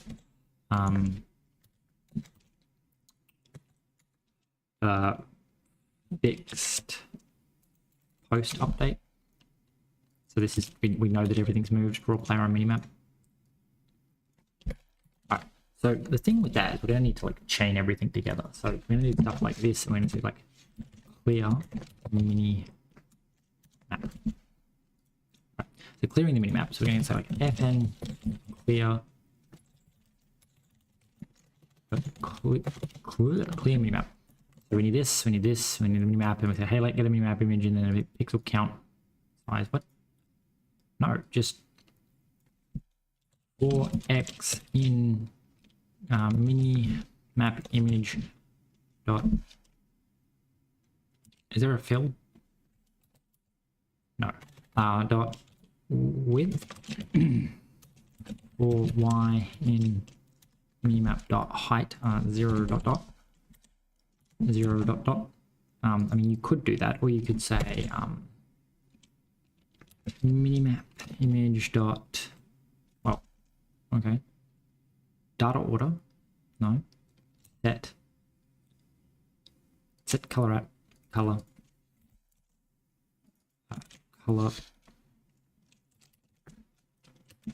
black. Ta-da! Okay. So like, I don't care. Let underscore equal. Apparently, you can actually just go like like underscore. Yeah. So with the minimap, apparently because it's a mutual reference, we don't actually get to the mutable itself. So clear the minimap. That's first. Then we chain. Because the last fucking thing we need is to actually technically we probably want to say app.add systems fixed update and put the clearing the minimap in there. I'm still going to leave this here because we're going to chain everything else together because there's like a specific order we want to do things. But the reason I'm doing that is because I want to make sure that we clear the minimap and then we draw everything rather than like risking that we accidentally mess up an order and that like the minimap should be cleared all the time. Okay, so players, children, color. So we have our size and cells. Now, why is there no second snake? That is the question. Oh, because it would help if we actually added fucking spawning the AI snake is something we do. That would help. Spawn the AI snake. I also don't know why it's not opening the game on top. Like I would have thought like I'm going with that. Alright, anyway, so there's a second snake, a second small. No, okay, the second snake is bigger. The question is if I okay, I can't. I was going to turn around and follow you, but okay. So the question becomes, oh, we can't. I was going to say we could size up, but we can't. So not without sizing up the AI snake as well. So we go to utility and we go to here and we go, hey, when I say like change size, that's in debug. Change snake size. Can we like not do? Oh, we can change the global one. Can we say with player? So we only override the player's snake.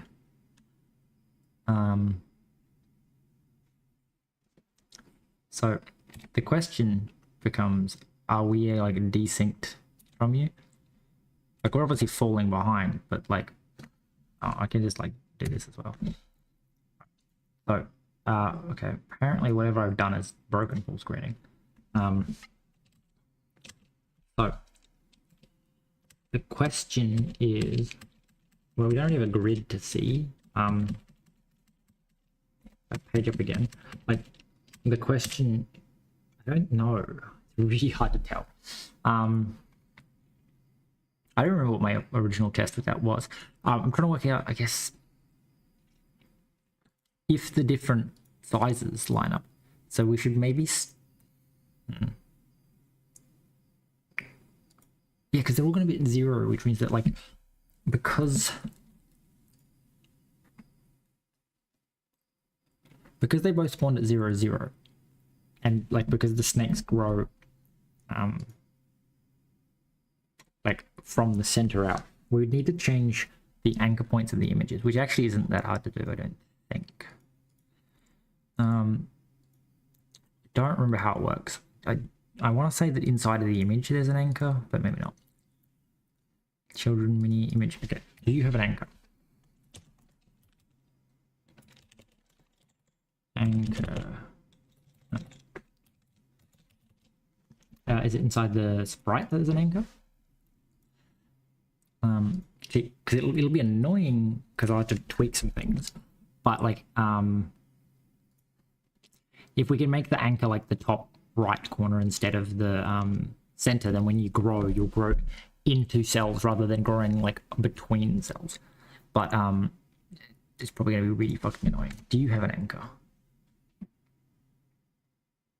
No. There is an anchor somewhere. I'm sure of it.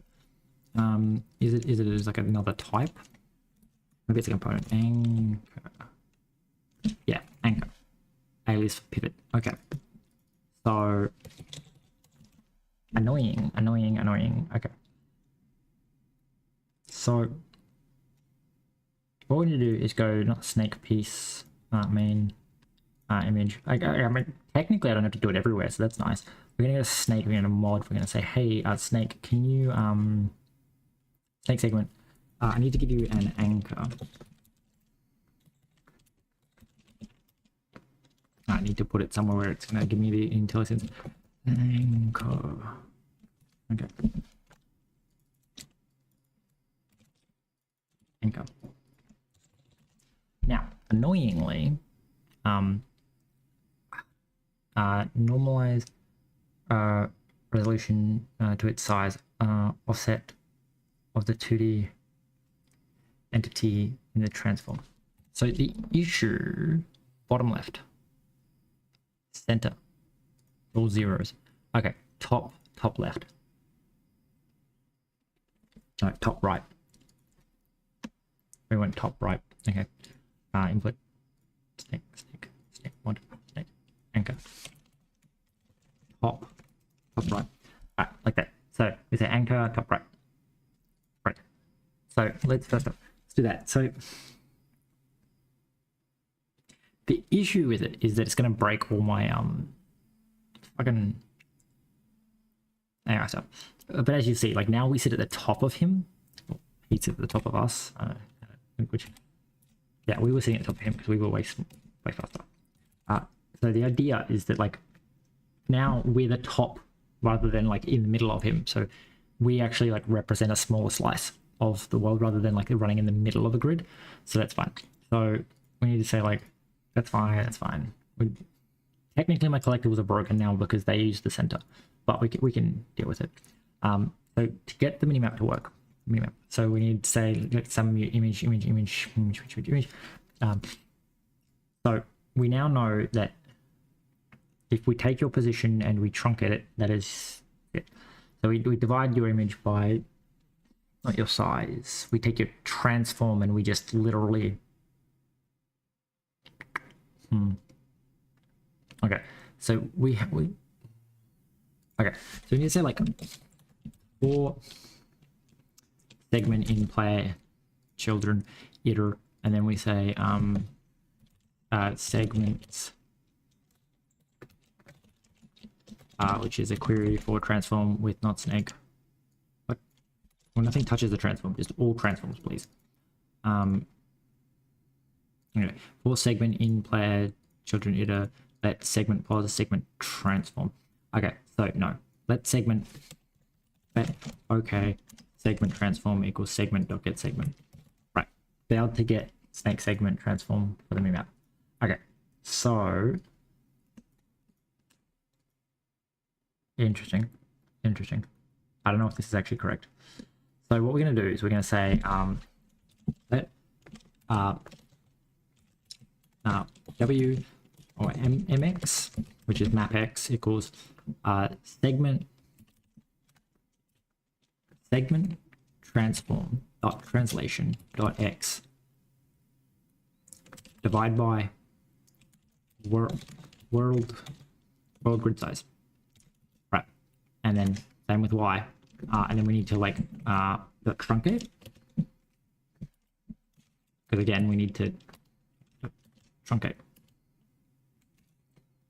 and then we need to like wrap the whole thing, and then like as u32 okay, and then so we have mx and y, and then we're gonna say, can I like print drawing segment x and y? I kind of want to like iterate it, but you know,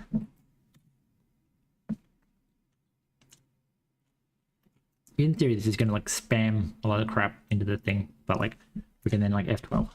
So we're like so many segments long, but the idea is that we should, when we go back to the start, we're at 0 0 0, then it's like 1 2 1 3 1 2 4 1 2 5 and 6 7 Okay, so like we're like incrementing our way across and the y isn't changing. So if we then go like up and then hit spacebar, ooh, I don't know if I like that. I don't know how I pulled that off. What the fuck happened there? Oh, they're just like not in the right spot. It's fine. They're graphically in the wrong spot, but they're actually like it's just like they're down to the right from where they should be. Anyway, oh, that seems right. And then if we keep traveling this way, they should become like negative, right? No. Oh, because they're I. They should be I 32. Because you know, that's interesting. I guess converting from float, they don't do it, but if you convert a negative number into a U32, it becomes pretty fucking big. Like it becomes like an overflow number. Don't mind the broken snake. We'll work on him. So do the numbers become negative now? Yes. Okay, cool. And then we can go like up and go around and down. Okay, so the issue being somewhat of a like technically what the fuck does a negative number represent? The idea is that we should shift the whole map so that like technically we don't spawn in the top corner. But anyway, we should maybe grab the map size then and map red map, and we should like subtract map size divided by 2. Map dot size y is 1 over 2. Okay, so first off, let's go back to size and say that actually the map size is an I. This returns an IVEC and it's like as IVEC, right? Because it just seemed a little bit easier to deal with an IVEC than a. So you can't set it to bigger than, but you can use it as right. So then this should then mean that when we're at 0, 0, apparently we're throwing some errors. Because something's obviously using it as a Wait, can't we just grab your size? But X. So we just don't parenthesize it. There you go. That's good. That's good. Right. So the idea is that like now, because we're doing that, it's well we start at negative 50 apparently. Okay, so instead of subtracting that, we like add that. So that means we should start at 50, 50. Right. And then as we go up and around and down and around and around. So right. So then we go to down and okay. So now like zeros don't exist for a while at least. So we're gonna say if m yeah. Okay. So if x is less than 0, greater than 0, minimap image width and then what? Okay. Otherwise we're gonna say for dx in 0 size of cell for dy and size of cell let x equal mx plus is saturating add. Okay. Well, I mean that seems correct. So the idea is we start as a tiny snake, so we should just start as drawing a single line. You don't do immutable because apparently we get immutable reference. So you should just start like, yeah, see like a line. I don't know if I like how it's doing that pulsating, but you know. I think 10% is like way too small. Then we go up, except we move down. That's a bit weird. Okay. Okay. There is a way to fix that. So, but if we go up, we get bigger, right? Like on the map, we are bigger. Question is that like, hey, look, it wraps at just about the right point. That's not printing it out anymore. But I'm curious if that's actually the correct point. I guess it's like close. Which implies that a map of 100 by 100 isn't actually that good a big of a map. We have page up again, page up again. Like now we're really big. But like I'm curious, how many segment wide are we? I feel like it's taking up too much space. I don't think it should actually be that many pixels. So how many pixels are we? Wow, no, it's not many pixels. World grid size truncate the name map set. No, it's this size. Wait, why are we dividing by world grid size?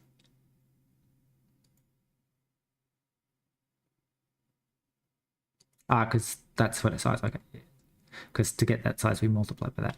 Okay, so can I just get this to like debug? Debug Yeah, size and set. So the player should start at 1, on increment it should go to 2, and then it should go to 4, and then it should go to 8. So 1, now it's 2, now it's 4, now it's 8.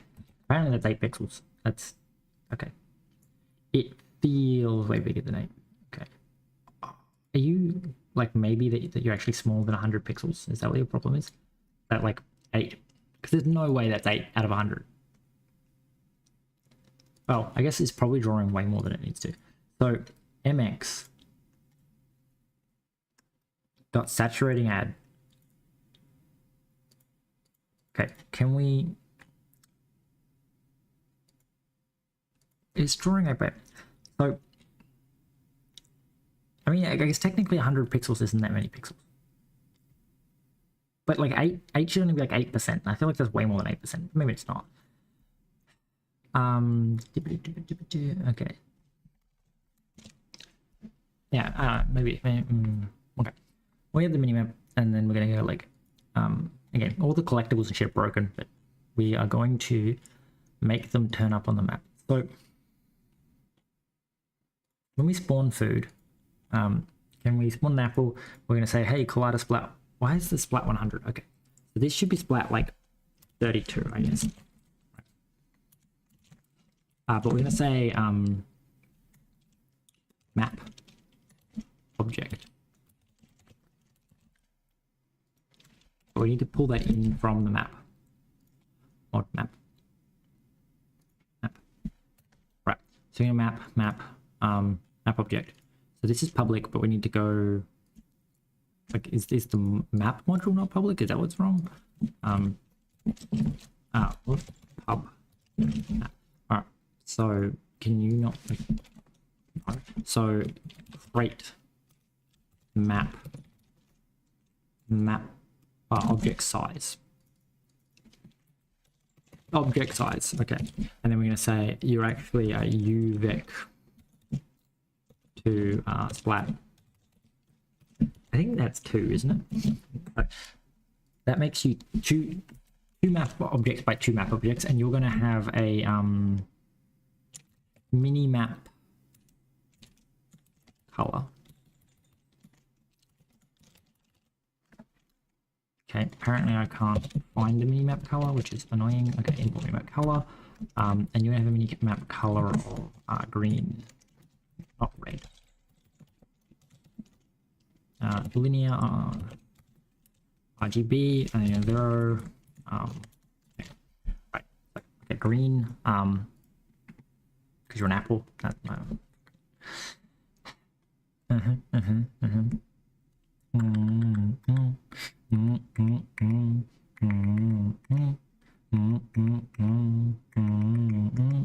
Why is it fucking writing that out twice? It's fucking strange. Alright, anyway. Okay, so the map is 2 by 2. Very strange. So we're gonna say technically we want to draw everything before we draw the minimap. So anyway. So for segment player, okay, so this is drawing the player on the minimap. So we're gonna say fn draw collectible. Collectibles on minimap. So we have that, and we have the width. So we have a transform, minimap color, and a minimap size. Map object size, right, like this. And then we need to grab collectibles. So from the collectibles, great. And then we're gonna say, hey, so size, right, and then we're gonna say, hey, transform truncate, map.size, yeah, that's a plot here. Yeah, cool. Right. Theoretically, I'd probably better move to everything's transform, because like this is unnecessary math. But anyway, continue. Okay, so then we set color to color, and so how do we determine? Wait a second. Don't set mx. Okay, so let me say for dx in size x, dx in size y, saturating add. The other thing is that we're going the wrong direction, which is fine, because all that means is we go to minimap and we say so y was inverted. So y was inverted. So we say, hey, y, you're actually 50 minus this, which should invert the direction that that's going, and same with you. You're actually this minus that. Okay. So now when we run this, except that's not going to draw anything ever. So we need to paste this in, paste that in. So the idea is that we will draw the player on top of the fruit. Now we actually have to like run the minimap. So the player on the fruit up here. So the fruit should be 2 pixels by 2 pixels. So there's the fruit down there. We go, hell yeah. We go for the I need to fix it, but yeah. Okay, cool. Lovely. So the minimap's doing that. The minimap's still very small. Let's go to where we spawn the minimap. Yeah. When we spawn the minimap, let's make it like way bigger. So like let's make like 25 maybe. 25. So these users like 25% of the minimum width of the screen. Anyway, so that should make that bigger. I did set the minimum size on the maximum size, right? Yeah, min width, min height. Okay, cool. So I'm going down here and we say, hey, dx saturating add, and then we say, hey, okay. Wait, no. Oh, okay, no, it's adding 0, it's adding 1, it's adding, okay, because it's resetting each time. Alright, that's fine. I was about to say like it's adding 2 and then it's adding 4 and it's like yeah, but it's resetting each time. Okay, so kind of like left for the minimap to be like some functional. Oh, we need to add the snakes. So I'm gonna say if and draw other snakes on minimap. Right, so this is obviously going to need access to the image, the query, children, minimap color. So I'm going to say like option minimap color, and I'm going to override it with just like a default one, and then we're like option snake size without player snake, fallback snake size, single image query, segments, transform, map. Okay, so then we just take exactly this code here. Wait, no, that's playing the minimap. Drawing the player on the minimap. That's what I'm doing. Take exactly this code here. We're gonna go, hey, so paste. We're gonna, hey, players, player snake. Except it's we say for. Let's like rename you to. Oh well. So get rid of this and say, hey, can we just do this? Do this. Come down here and we'll like add one more of these, like so. And then we go, hey, okay, so color. So we need to say and we go let color equal minimum unwrap color or open to red. So linear RGBA, so it's going to be 0.8, 0.2, apparently whatever that color is. Alright, whatever, give me purple. It's got to be red because they're enemy snakes. So then I'm going to map color. What? No. Sure. Minimap color, and then we're just going to like dereference it again. So we got a minimap color, and we say, hey, can you like implement deref, please? Deref. Okay, cool. In theory. In theory. I think I don't know if I can unwrap the option like I can unwrap the color. Yeah, because I think you'd be like unwrapping some. Anyway, then we say don't dereference the color, and then we say set the color. And go, hey.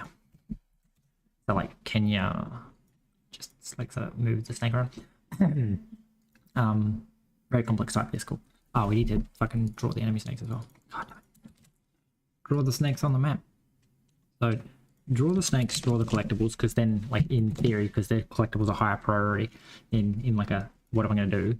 If the collectible spawns under a snake, you'll be able to find it and like do it and collect it. All right, so now there's like a, ooh, it's a very ugly looking color. We need it to be like a red, please. Red. At least 100% red. We want to slightly desaturate it because like how I do colors. None of it matters. So we're just like full red and a little bit of other shit. I mean, theoretically, we don't actually have to filter that. It's still very ugly. Okay, never mind. No green, no blue. It's just red.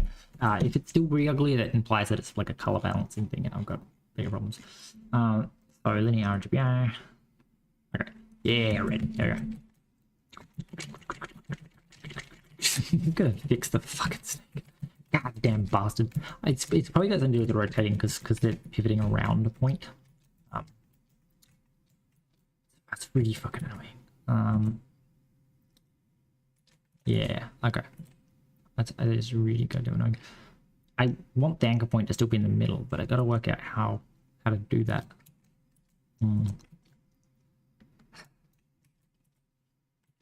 Without just offsetting the whole fucking thing. I mean, the real answer is just offset the whole fucking thing. Alright, let's fix that then.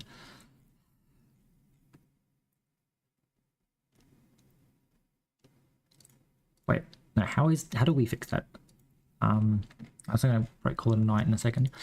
I just want to see if I can work out mentally how to do this. So snake and then what we're doing, so we're doing the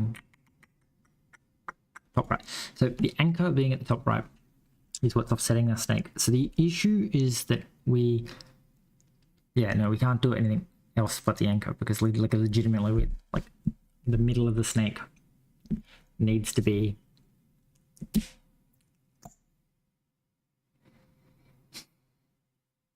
God damn it.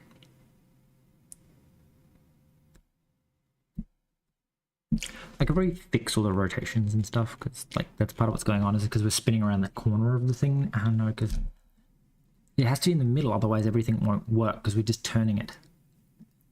There'd be a good reason to only flip it, but we need to rotate it. And so if we don't rotate it, we'd need like side pieces. So that's annoying.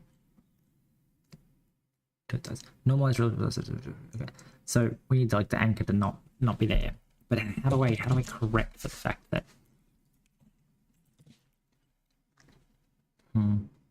I need the snake to render in the right place. The issue is that doubling its size will make it take up, so like see how we're in the middle of this snake means that like even though he's taking up 2 pixels and like technically the minimap is displaying what it should look like, but we're actually in the middle of him because he expands half a snake in either direction rather than a full snake up or a full snake down. And I can't fix that because it breaks the ability for me to rotate. And the only way I know how to like fix after that would be to like make all the sprites children of the actual bit of snake that's moving so that they can be rotated like from their center, but the snake itself gets rotated from the other. Okay, yeah, like head down here and pick up this bad boy.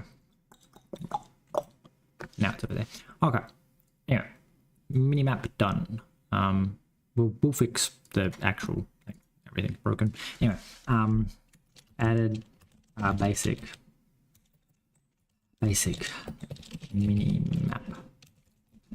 I'll push that. I might stream tomorrow. I don't know. I tend to be like, yeah, I'll stream tomorrow because I feel like streaming, and then I like don't wake up until like lunchtime, and then I'm like, I'm gonna do it.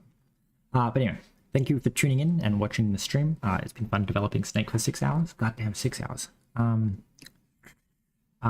So just for future reference, anyone cares. So this is we added an mini map. These are like my plans. So next time we'll make snake type into assets so that we can like attach the handle and it'll do all the stuff that we were doing by like attaching a type. We should probably also, once we've done this, I'll redo the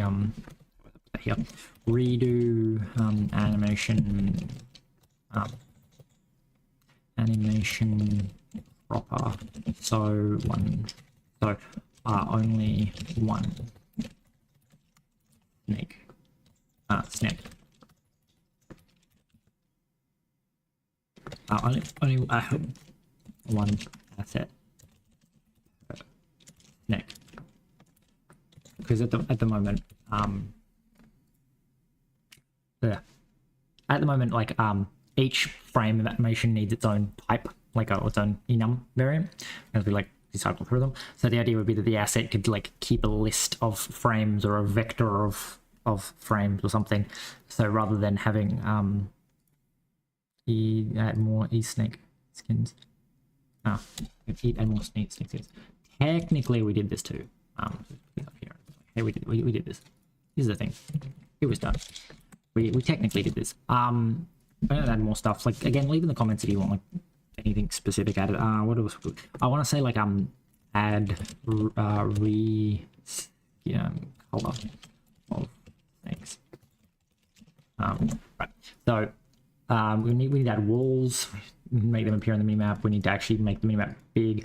We need to fix snake offset. I actually have no idea how I'm going to do that because the issue is that like the idea is growing from the middle. Add recolor to snake, add sounds, add pathfinding. I do like the idea of this. This is cool. So I want to like make a path that the snake will just sort of follow, and so you can make like make it map it out, like play out, like you drive it around and then you hit like a key and it goes, oh, this is my path. Or maybe when you touch your own path, like okay, I'm in a loop now, and it'll just loop forever in its path. Adding walls obviously is obstacles. We didn't add a settings menu. That should probably go like somewhere like no. Technically it's not add a settings menu, it's add settings. So we should technically this would have to come first. We would have to add settings. The settings would be things like ticks per second, animation speeds, stuff like that. That'll go into like a settings that can be configured, and then when we add a menu, we'll let you change them. Adding portals. So the idea is like how about you could break the snake by wrapping around. Portals would be like if you touch this, if your snake goes from this cell to that cell, then actually he ends up over there. Like it's like a linked teleport sort of thing. And the idea being that like portals, like red and blue. The game. So the idea of adding portals, brain catch up, is that like we saw like the snake, I modified the snake now so he like teleports to where his next segment is rather than like following the direction the our segment was pointing, which means that like portals can like let you teleport and the snake will continue to teleport through the portal until all the snakes through the portal. We need to like add a grid rendering thing so we can actually see the grid. I don't know how.